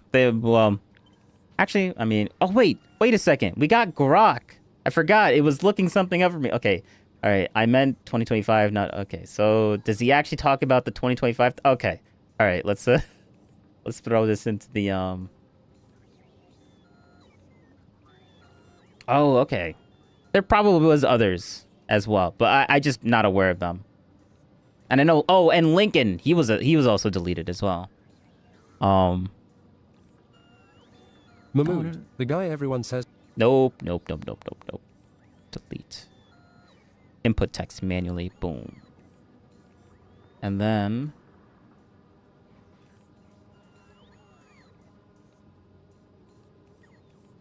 All right. Research suggests border crossings dropped significantly after President Trump took office in January 2025, with apprehensions decreasing by about 38% from December 2024 to January 2025 and further dropping to very low levels in February 2025. It is to me. The evidence leads. And the Bush survived his fruit. Oh, yeah.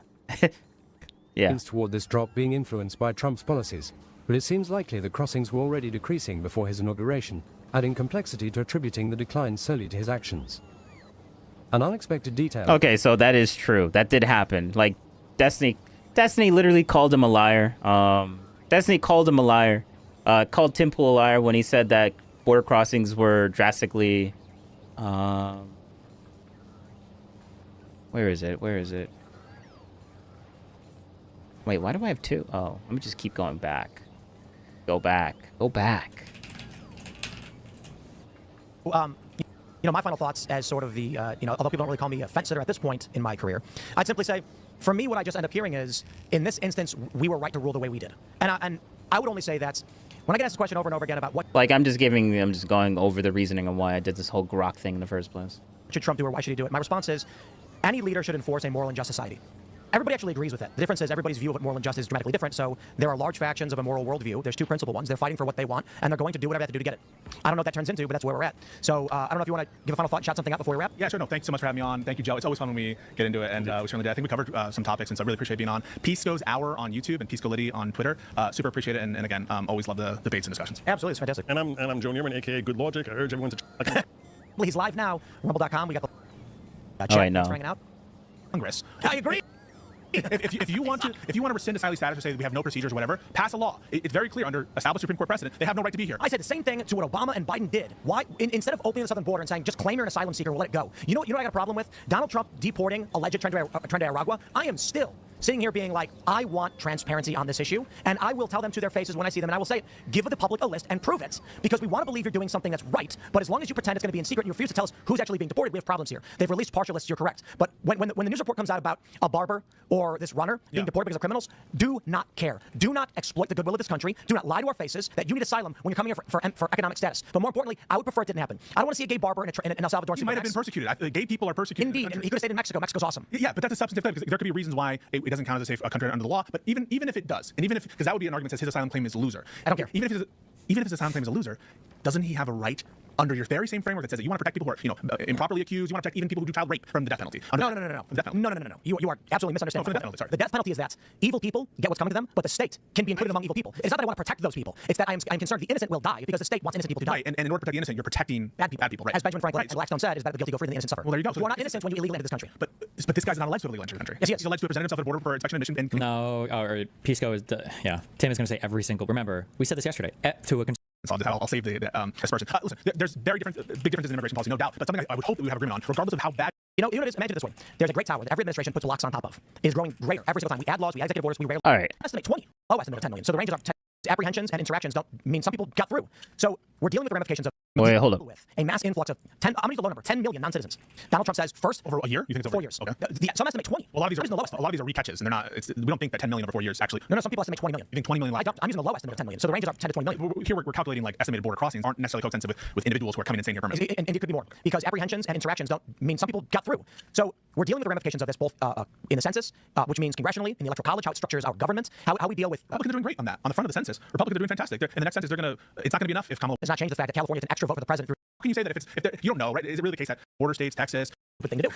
Because what it does really in other states. Blue states are sanctuary states that don't enforce immigration law, and that's why Greg Abbott was sending them there, and that's why I said it would be a sanctuary, then we will transport them and they can provide aid and assistance. The problem is, as I said, all this does is bolster their numbers in the census and give them extra votes for president. Bro, can I not find this? We have one over. We do have to go, because I got to give a shout to Jeremy Hambley, because we're going to be rating Jeremy Hambley's show right now. But ultimately, for courts is to punish somebody for an action they've already done, generally, right? To the left largely doesn't. But a lot of people on the left, the liberals, and almost all of conservatives do agree. If someone's about to engage in great bodily harm, you have the right to self-defense. Free.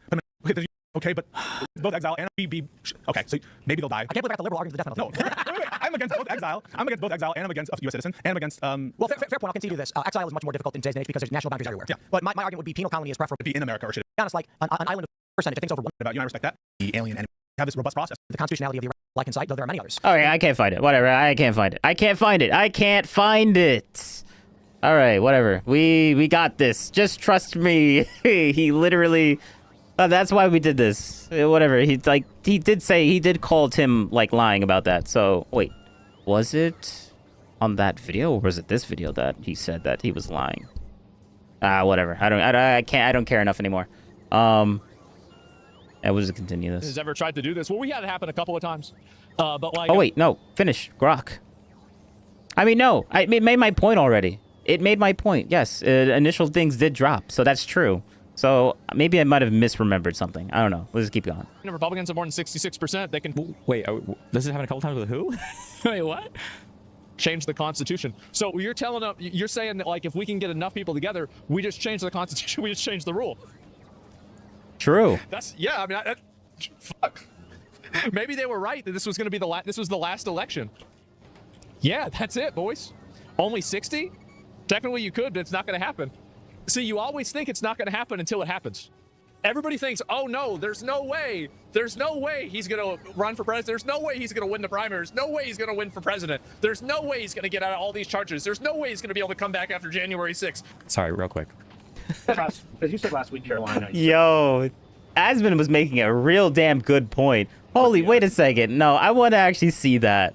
I'm going to watch Asman right now. Cement a national governing coalition that will preserve American freedom for generations to come. There has never been anything like what's happened in politics in the last few years. So true. Never been anything like wow. it. Everybody, people of religion, everybody seems to be with us. Wow. I don't know how anybody could even vote for the other side. In many cases, they don't, but they do get credit for it. You'll have to think about that.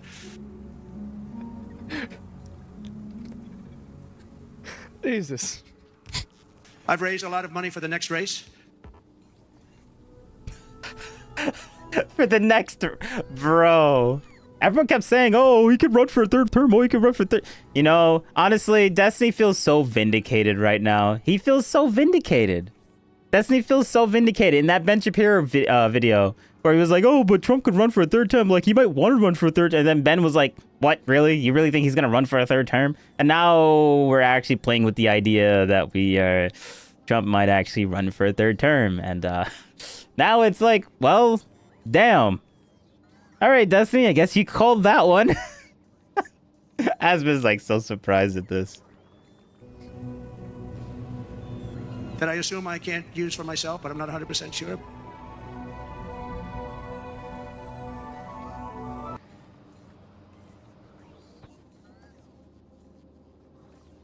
Oh, really? A new race just dropped. This round of that makes sense. This isn't funny anymore.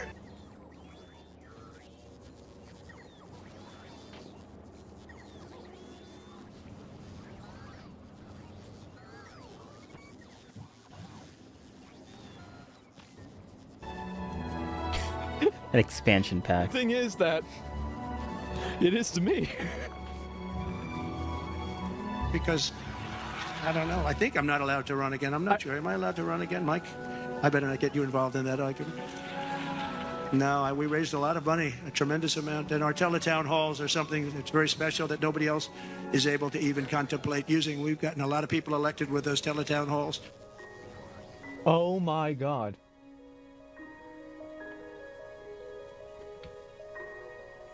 Oh shit. You think any of this is funny? You see what happens? You piss off Moderator Canada? of NBC. Go learn why we have war. Yeah. Yeah. I mean, he has to ask it. Like, is like no one's ever run for a third term, so like, of course that would be a question to ask if he actually like legitimately was looking into that. I mean, it's funny, but like, it's just the logic train, I guess. War crimes? You see what happens? Basically, I think it's hilarious. I do. I think it's fucking hilarious. Oh my God. Trump revokes the 22nd Amendment so he can run for a third term. Obama's gonna come back too? Bro, they said fuck the rules.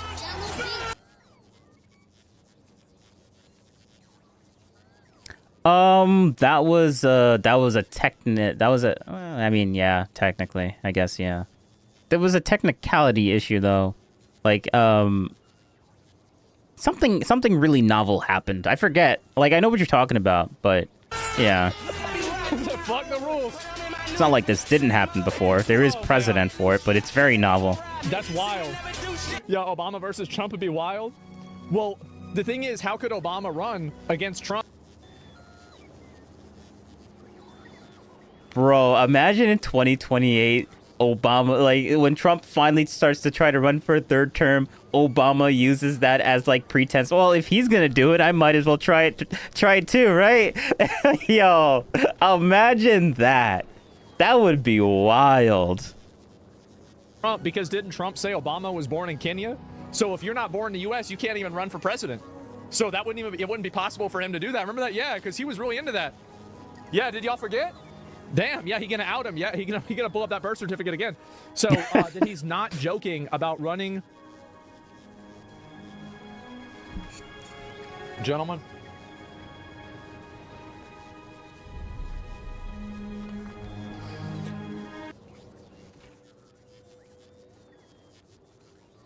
Oh, okay. Yeah.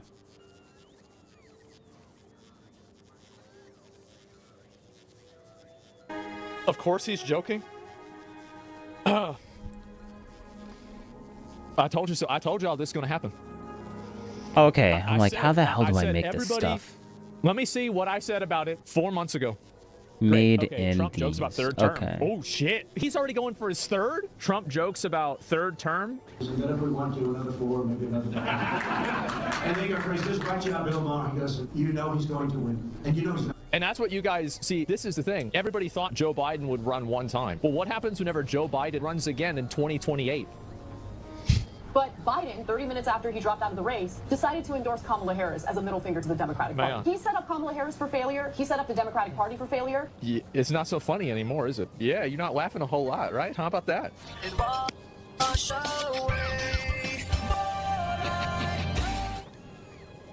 I can't fucking believe this shit. He's actually gonna go for it. Boys, I'm gonna be real. I think there's a 50-50 on this.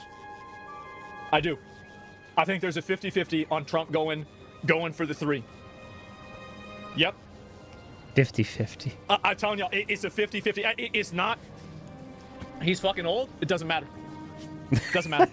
Guys, It doesn't matter. Guys, you think this is not gonna? It depends on the outcome of the midterms, for sure. But like, imagine if Republicans win all the midterms again. Then how could anybody stop this? Nobody could stop it. Oh my God. Trump forever. I guess so.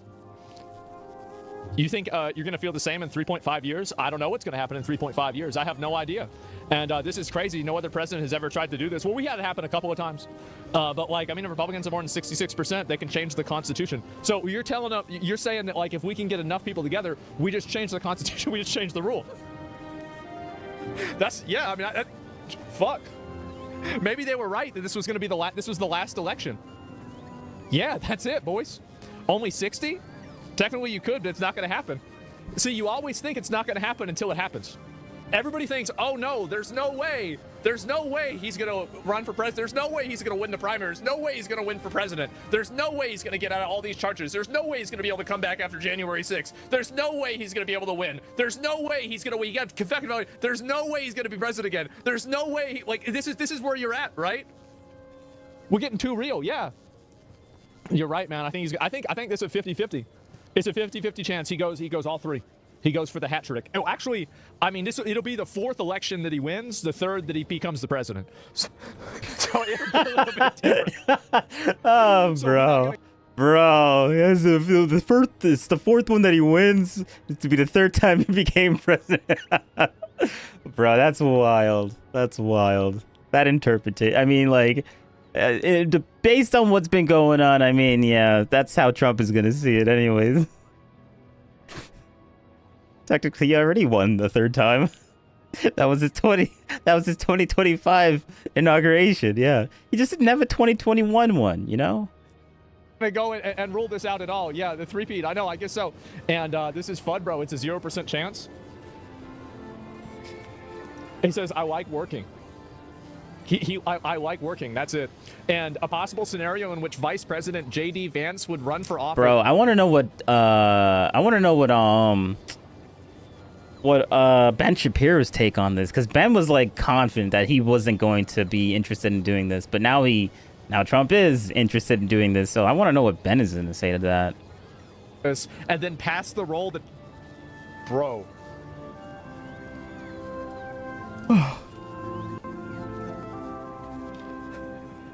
Why do you have this dumb music in your video? I mean, it's not dumb, but like it's just annoying.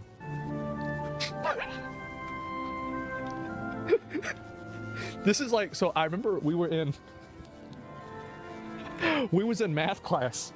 This reminds me of this. And there's 4 desks, right? And it's like me and 3 other retards. And we're like best friends. These are my boys. And so the teacher says we have to get in groups of 3.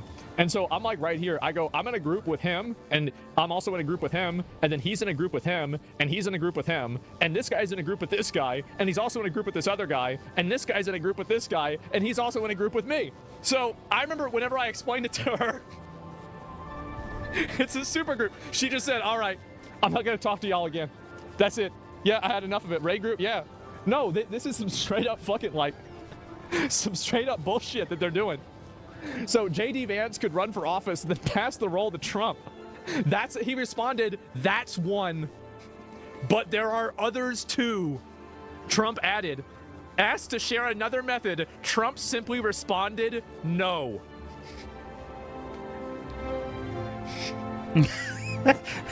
Oh, fuck. Oh, man. Yo. Amending the Constitution to abolish the 2-term limit would be exceedingly difficult, requiring either 2/3 of vote of Congress or 2/3. Bro, about to just say it right now. Hold up. Turn this thing off. Get off of me. We don't need this anymore. We don't need this. There we go. Like, I've been playing this one map for 6 freaking hours. Like, this is all we've accomplished in 6 hours. This is wild. But yeah, whatever. This is a little sidetrack thing.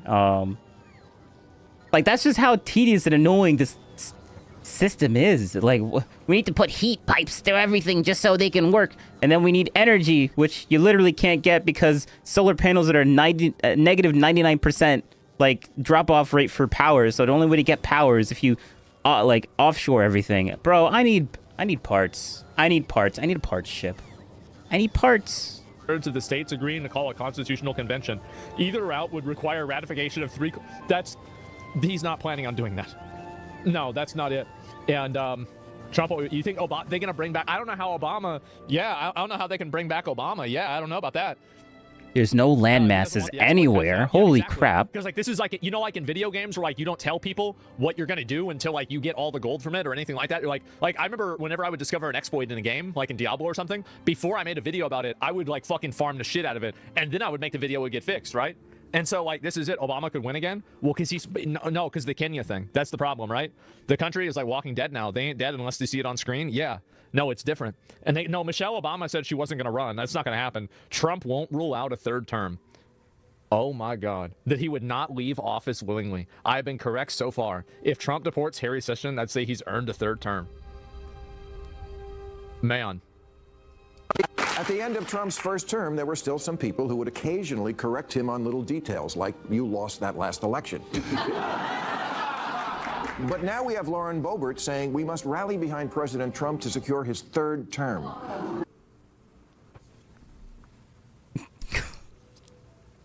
Bro. Man. Something Steve Bannon is advocating for as well. And you just know that soon the entire Republican Party will be on this page. Yes.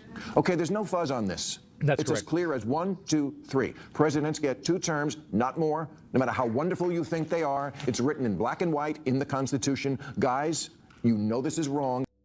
I don't even want to say this, but like Bill Maher, what are you gonna do about it? Like, you gotta vote him out, man. You gotta vote. You gotta get your Democrat. You gotta find a good Democratic person that can persuade people on the other side to vote for them. Like that's the only way that's gonna like fix this. I highly doubt he's gonna I don't even Trump would be on. I think this is gonna be ground. Like this can't happen. It literally can't happen. Like he can't get voted in. Like I mean, JD Vance can run and then he can run as a VP. Yeah, that's a little loophole. But I guess people just shouldn't vote for JD Vance. But like, bro, still, if Trump was going to run and actually try to get on the ballot, I think states can literally just not put him on the ballot because like this is his third term and this is not constitutional. So like they kicked Trump off of the ballot for less. So like, and then got immediately ruled by the Supreme Court saying that, nope, you can't do that. But so like the whole Colorado case that got deleted almost instantaneously because they were like, oh, we think this is unconstitutional because of insurrection. And then the Supreme Court was like, but he didn't get convicted on insurrection. So like, why are you lying about this?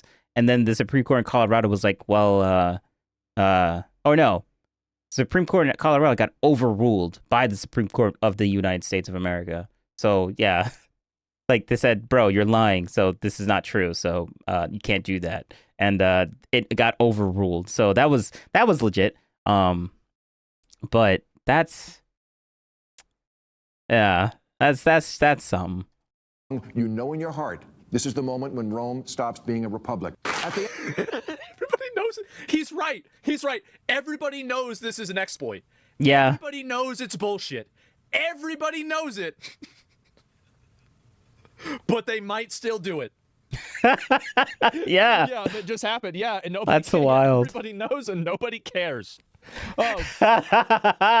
Everybody knows and nobody cares. True. God. It's written in the amendment, not the core of the Constitution. But the reason why people no one cares because no one wants to pay attention to politics. So I'm like, bro, if you don't want this to happen, pay attention to politics. And everyone's like, nah, it's too much. Politics is too much, bro. We can't be paying attention to that stuff. I'm like, all right, then when Trump runs for a third term, you're like, what the hell happened? Like, bro, what do you want me to do? Like, say, like, I have people in real life just saying, oh, why do you even pay attention to that stuff? Like, it's just nonsense. Like, don't even bother paying attention. Like, it's no one should know about this. And I feel so isolated in IRL because no one pays attention to this stuff. And I'm like, now there you go. Now Trump's in. Well, you probably should have paid attention if you didn't want this to happen. But like, yeah, I digress. Whatever. My little thing. Yeah, you shall be elected no more than 2 terms. Well, I mean, it just depends on what do you mean by two terms, right? Just invade Canada. Yeah, I guess so. And this is nuts, man. Are there others? Can you tell me? This is wild. Oh my fucking God. But you don't sound like you're joking. I've heard you joke about this a number of times. No, I'm not joking. I'm not joking. Yeah. Well, there it is, guys. Bro. He's going to be running for his 3rd term. And can you imagine the speeches that Trump is going to give when he's like 100 years old? He probably still going to be talking about the 2028 election or 2020 election. He probably still. Imagine he actually does become like a legit, like he does get run and then gets like voted in, and then he's like, yeah, you remember the 2020? bro. If I feel like people are gonna be like, if this happens and America does spiral into this weird wacky world where Trump is like in for like 5 more terms and somehow still mentally coherent, I don't think that's like, if he gets voted in 5 more times and he's like just a corpse basically at that point, because like his brain is not going to be there, just like Biden's. If he says like, oh, remember 2020, like, bro, if you guys were to just let him win 2020, maybe we wouldn't have gotten all this nonsense. Or maybe didn't like try to like basically take him off the ballot. Maybe he wouldn't have done, or tried to convict him with like what? He paid off that whole thing that he got convicted for paying off a prostitute, I think. Basically, essentially. Yeah, and then that was like his thing, like they were basically throwing things at him like all through 2022 to 2024 and prosecutions, and then, like, bro, and now he's running for a third term in 2020. This is wild. Like, people, like, the opposition created this Trump. The opposition created Trump, and now people are so surprised at this. Like, to be honest, I didn't think it was going to happen, but like, I think there was a possibility, but I didn't think he was actually going to do it. But like, now he has people in his ear basically telling Trump like, hey, Trump, you know, maybe we could be doing it. Like he said, literally, specifically, he has people around him talking to him about this. That's the thing that kind of bothers me a little bit. But like, we're still like, what, not even 3.5 years, 3.8 years left of his presidency. A lot of things can happen, so I don't think this is the end of the world. But like, this is wild that he's actually playing with this idea. But like, I don't really, I don't care enough to be like, you know what, whatever. you keep doing your thing, Trump. Let's see what you say in the next 2 months. Maybe he might backtrack and completely change his mind. I don't know. Anything could happen. Still going to be talking about it, bringing it up then. Yep. Yeah, 40,000 years old. Man. No, the thing is, term limits are unconstitutional. I don't know, man. And if he does good this term, I wouldn't care about a third term. Okay. That's literally me. Like, I wouldn't care for it. Like, he's here now, and he's doing, like, unless he does something terrible that I don't like. So far, he hasn't done anything that would make me not want. I mean, whatever. So far, he hasn't done anything that would make me not want to vote for him again. Like, he hasn't done anything to disqualify my vote. Yeah, let's just say that. Yeah, we'll use the negative instead of the positive. Dropping all the memes and everything, he shouldn't run for a third term. Okay, like it's if he does run for a third term, like the only reason I want that to happen is because that is like an unlimited money. Like it's like a 3D printer that prints gold. That's like 4 YouTube videos a day. Really, that's literally endless content, right? And so anyway, true. Can you give a what do you call it? Can you give reasons why you shouldn't? I think that the intention is that you're only supposed to run for 2 terms, and the fact is that that's what's been observed for a long time. And I think that changing the rules like this, especially when it's so clearly stated, the intent. So yeah, I mean, I feel like it's pretty simple, right? It's what it says in the amendment. It's that simple, right? What if the next race is Hillary Clinton again? Well, she's gonna. If Hillary Clinton thinks about running, Trump can just put her in jail. So that no problem. But yeah, we'll think about something else. Yeah, and FDR. I don't know why FDR ran for 4. I don't know why that was okay. Like, if you want honest, I don't remember historically why that was okay and what like the details were about it. You know, World War II. So we're gonna have to. Who are we gonna blow up? What do y'all think? We got warning. I feel like we could clutch an easy W on like Canada, Iran. Maybe go bomb Iran. How about like go to war against? Shit, I'm thinking about Greenland. I thought about that, but no. Oh man, I don't know. Go to war against California? Maybe that'd be a good idea. Yeah, something like that. Panama. Yeah, I like that. Panama War. Yeah. I can't build anything on this stupid planet. This planet is garbage. It's actual trash. I hate it so much. Bro, I need heat pipes to connect everything together. I can't build on ice, but I can build on snow. This I can't build on. This is impossible to build on. I can build train tracks, but I can't do anything with that. And there's no landmass anywhere. Like, it was just stupid chunks of little ices everywhere. This map is crazy. I don't like this. I don't like this map. That's a good one, right? And that way we get the canal back and everything is fine. Yeah, that's kind of like, you know, kill two birds with one stone. Trump gets reelected 4 times, and also we get the canal back at the same time. That's easy. The United States of North America? Well, it's going to be the United States of South America, too, but that's for the 5th term. But, man. Bro. He's memeing the crap out of this. Oh, God. Yeah, breaking news right now. Donald Trump has just told NBC News that he will not rule out trying to seek a 3rd term at the White House. No, I'm not kidding. In a new interview with NBC News, Donald Trump said that, quote, a lot of people want him to do it. Bro, lefties are gonna run wild with these comments. When did this happen? A day ago? Oh, God. Bro. Oh, this is wild. Referring to running for a 3rd term. He went on to say that he's not joking about a 3rd term, and when asked to clarify, he said it's far too early to think about it right now. He went on to say that there are methods which you could do it. One of these methods would have J.D. Vance run for office with Trump as his vice president, that's and Vance crazy. then passing the role to Trump. Now, before that is wild. TikTok could be banned. Bro, that's crazy. I love that commentary. Are you tired of being correct again? So, do you guys want to understand, like, how is it that I predict these things? I'll tell you how. I think of the dumbest possible thing that can happen. That's what's going to happen. It's that simple.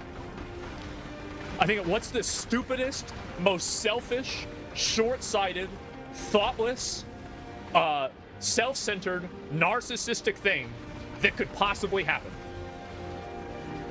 That's it. So be sure to follow me on my Substack, Instagram, YouTube, all are linked to my bio. That's according to him. He was asked to share other methods, and he said no. A lot of people have brushed off his comments as just joking or just kidding. This is the same person who said he's just kidding. Lived the king and referred to himself as the king. Can you imagine, like, if you're like one of these like super liberal leftist people that think that Trump is actually going to get rid of democracy, and he's like actually a fascist, like you've totally bought into everything. Can you imagine how bad their day is? True. Like, this is like... Yeah, they're probably so fucking upset. Already. Steve They are. Has said that They Trump literally are like, look at Destiny. Look at Destiny. He didn't even like listen to the rest of Asmongold's thing. Now he's just on like a whole tirade of like he literally made a whole video on like Trump rally running for a 3rd term. What's the status of that? Wait, real quick. Because I forgot. Yeah, to be honest, this flew by because like I looked at my time and I'm like, bro, 6 hours? How the heck did I do 6 hours? What did I say were the chances of an investigation happening again? An actual investigation happening over the signal chat stuff? I don't remember what my answer was. Actually, no. We'll finish this video first before we get back into will run and win Destiny. in 2028. And a Republican congressman in the House of Representatives, Andy Ogles, crafted a resolution calling for the extension of presidential term limits. Obviously, Trump can't run again. The Constitution. That's a good point. If they extend the limit, that way we don't have to worry about another election. And it doesn't break the rules either. Yeah, no, there it is. Yeah, because they never, I mean, does it say in there that it has to be 4 years specifically? Forbids it. That doesn't mean he, at least part of him, doesn't want to try. No, it does? The full NBC News interview online. As always, follow along for all the news you need to know about. Yeah, okay. Yeah, I don't know. Give me a minute. Yeah, that's not, Yeah, they have to figure something out. Man.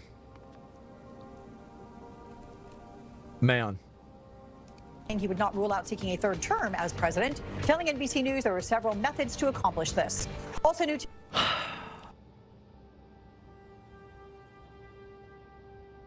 Yeah, ignore that. Ignore that. That's a scam. So yeah, don't do that, chat. Don't do that. Don't do that. That is a scam. That is what you call a scam. Yeah. From what is this? Twitch chat? Yeah, Twitch chat. Good job, Twitch. plan to allow President Steve Bannon this week made some headlines saying that he's working on a plan to allow President Trump to run for a third term. Is there any scenario where you would support a third term for President Trump, which is not legal under the Constitution? Yeah, I wouldn't have supported a third term for George Washington. So that's a no. That's a no, yeah. Okay, Senator, thank you. Well, he's out. Please come back soon. Yep, he's out. I'm a firm believer that President Trump will run and win. I'm a firm believer that President Trump will run and win again in 2028. So I've already endorsed President Trump. A man like this comes along once every century if we're lucky. We've got him now. He's on fire, and I'm a huge supporter. Want to see him again in 2028. And obviously, anybody who doesn't like what you say but judges it as a function of a lack of intelligence doesn't know anything about you. I don't make that mistake. You're a smart guy.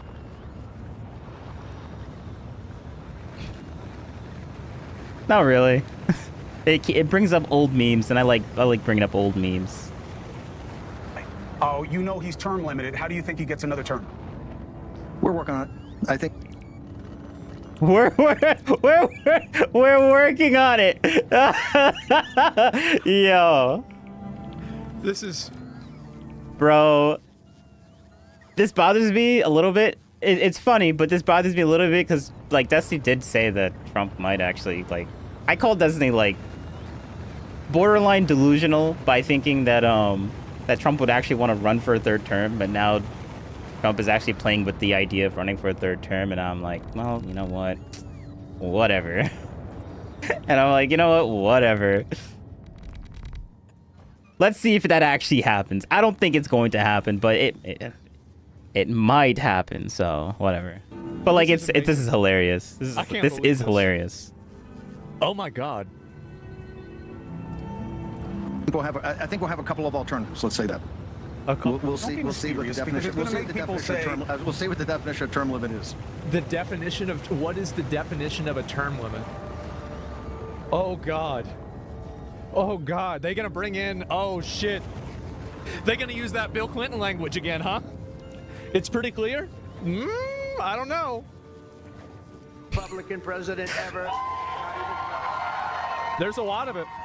Almost 40% of the vote. Now, I won't be happy the next time. Should I run again? You tell me. There's your controversy right there. There's your controversy.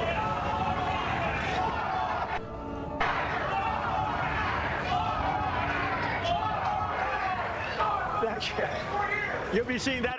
You're gonna see that. Oh no, practically speaking, I don't think it's ever gonna happen. But like, actually, Asman did read a quote from Trump saying that no, he's not joking. There was a where was it? Like, it's actually kind of annoying. Wait, where were we? Did I just? Yeah, like here. Wait. Wait, is this just something that's leaked?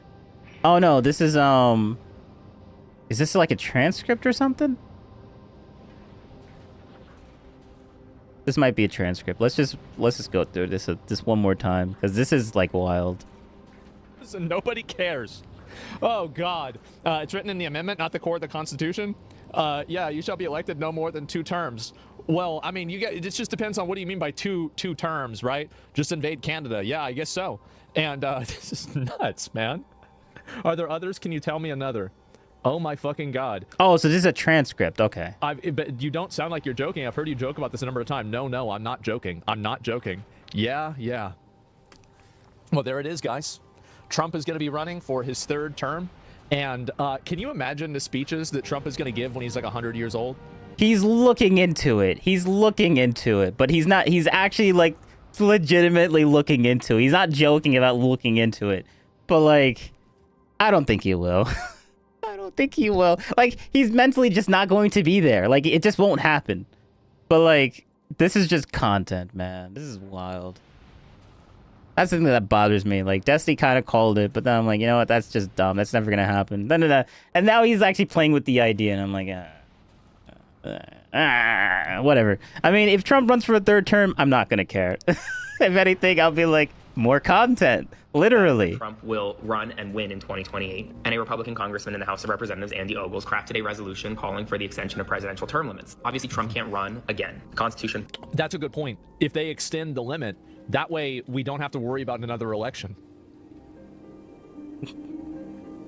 And it doesn't break the rules either. Yeah, no, there it is. Yeah, because they never, I mean, does it say in there that it has to be 4 years specifically?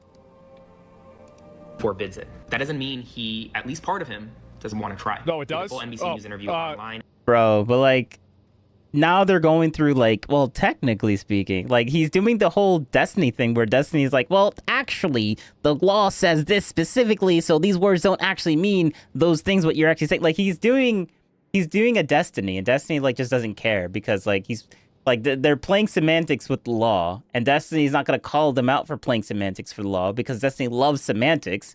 But now he's like mad that he said that that's like he got called out for being like delusional for saying that Trump would want to run for a third term, and now Destiny just doesn't know what to do anymore.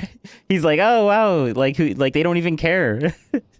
They don't even care. I mean, when Destiny says he means like people like Asmongold and stuff like that. You know about. Yeah. Okay. Yeah. I don't know. Give me a minute. Yeah. That's not. Yeah. They have to figure something out. Man.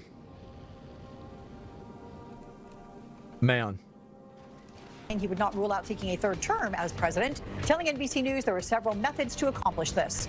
Also new. Plan to allow President Steve Bannon this week made some headlines saying that he's working on a plan to allow President Trump to run for a third term. Is there any scenario where you would support a third term for President Trump, which is not legal under the Constitution? Yeah, I wouldn't have supported a third term for George Washington. So that's a no. That's a no, yeah. Okay, Senator, thank you. Well, he's out. Please come back soon. Yep, he's out. I'm a firm believer that President Trump will run and win. I'm a firm believer that President Trump will run and win again in 2028. So I've already endorsed President Trump. A man like this comes along once every century if we're lucky. We've got him now. He's on fire, and I'm a huge supporter. Want to see him again in 2028. And hey, for people that support Trump, seeing the person that they love run for a third term, like they want it, they're gonna try and vote for it. But like, first off, I don't even think he's gonna get all the votes. Like, and secondly, states actually will legitimately be able to kick him off the ballot if he actually does run. And then thirdly, there was like this whole weird loophole thing that they said, oh, well, JD Vance will run, he'll win, and then Trump will be the vice president. But then JD Vance will just step down, and then Trump is that's Trump's third term there. Like that's what that's like a legal loophole to become the third president, I guess. But like you still have to oh, what's going on?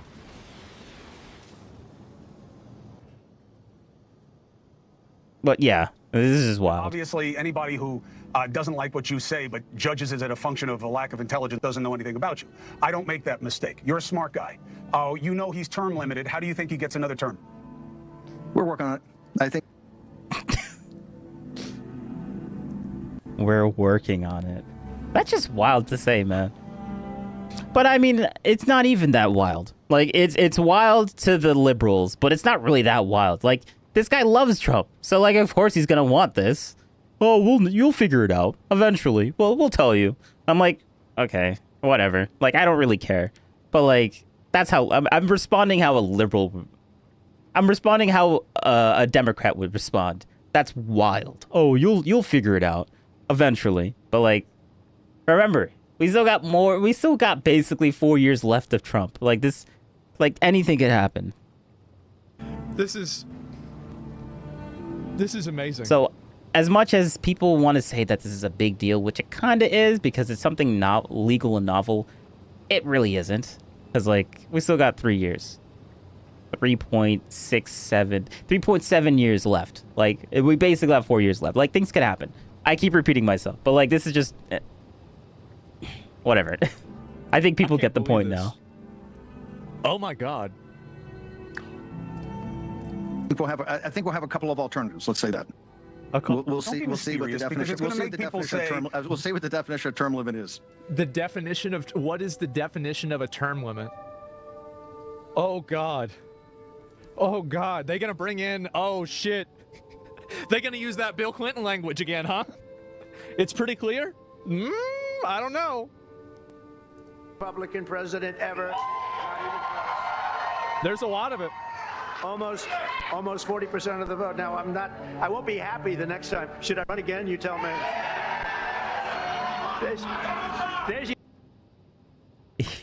Yo, if that's that I actually, yes, that's what I was speculating on. If he actually does run, Obama will run, or Hillary. Well, Hillary could always run if she really wanted to, but like, yeah, Obama could run. Oh, hold up, I'm getting a call.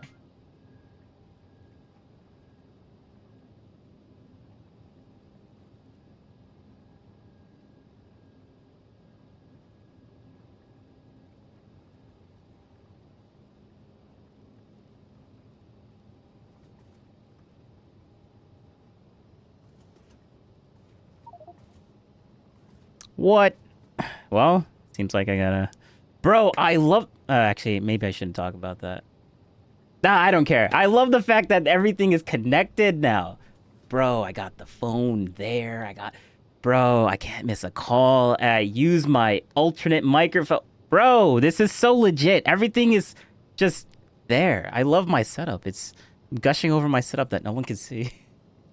But yeah, I'm gonna have to cut the stream short now, so... Damn. Wait, what? There was one thing that I was going to say. Obama will run it. Yes.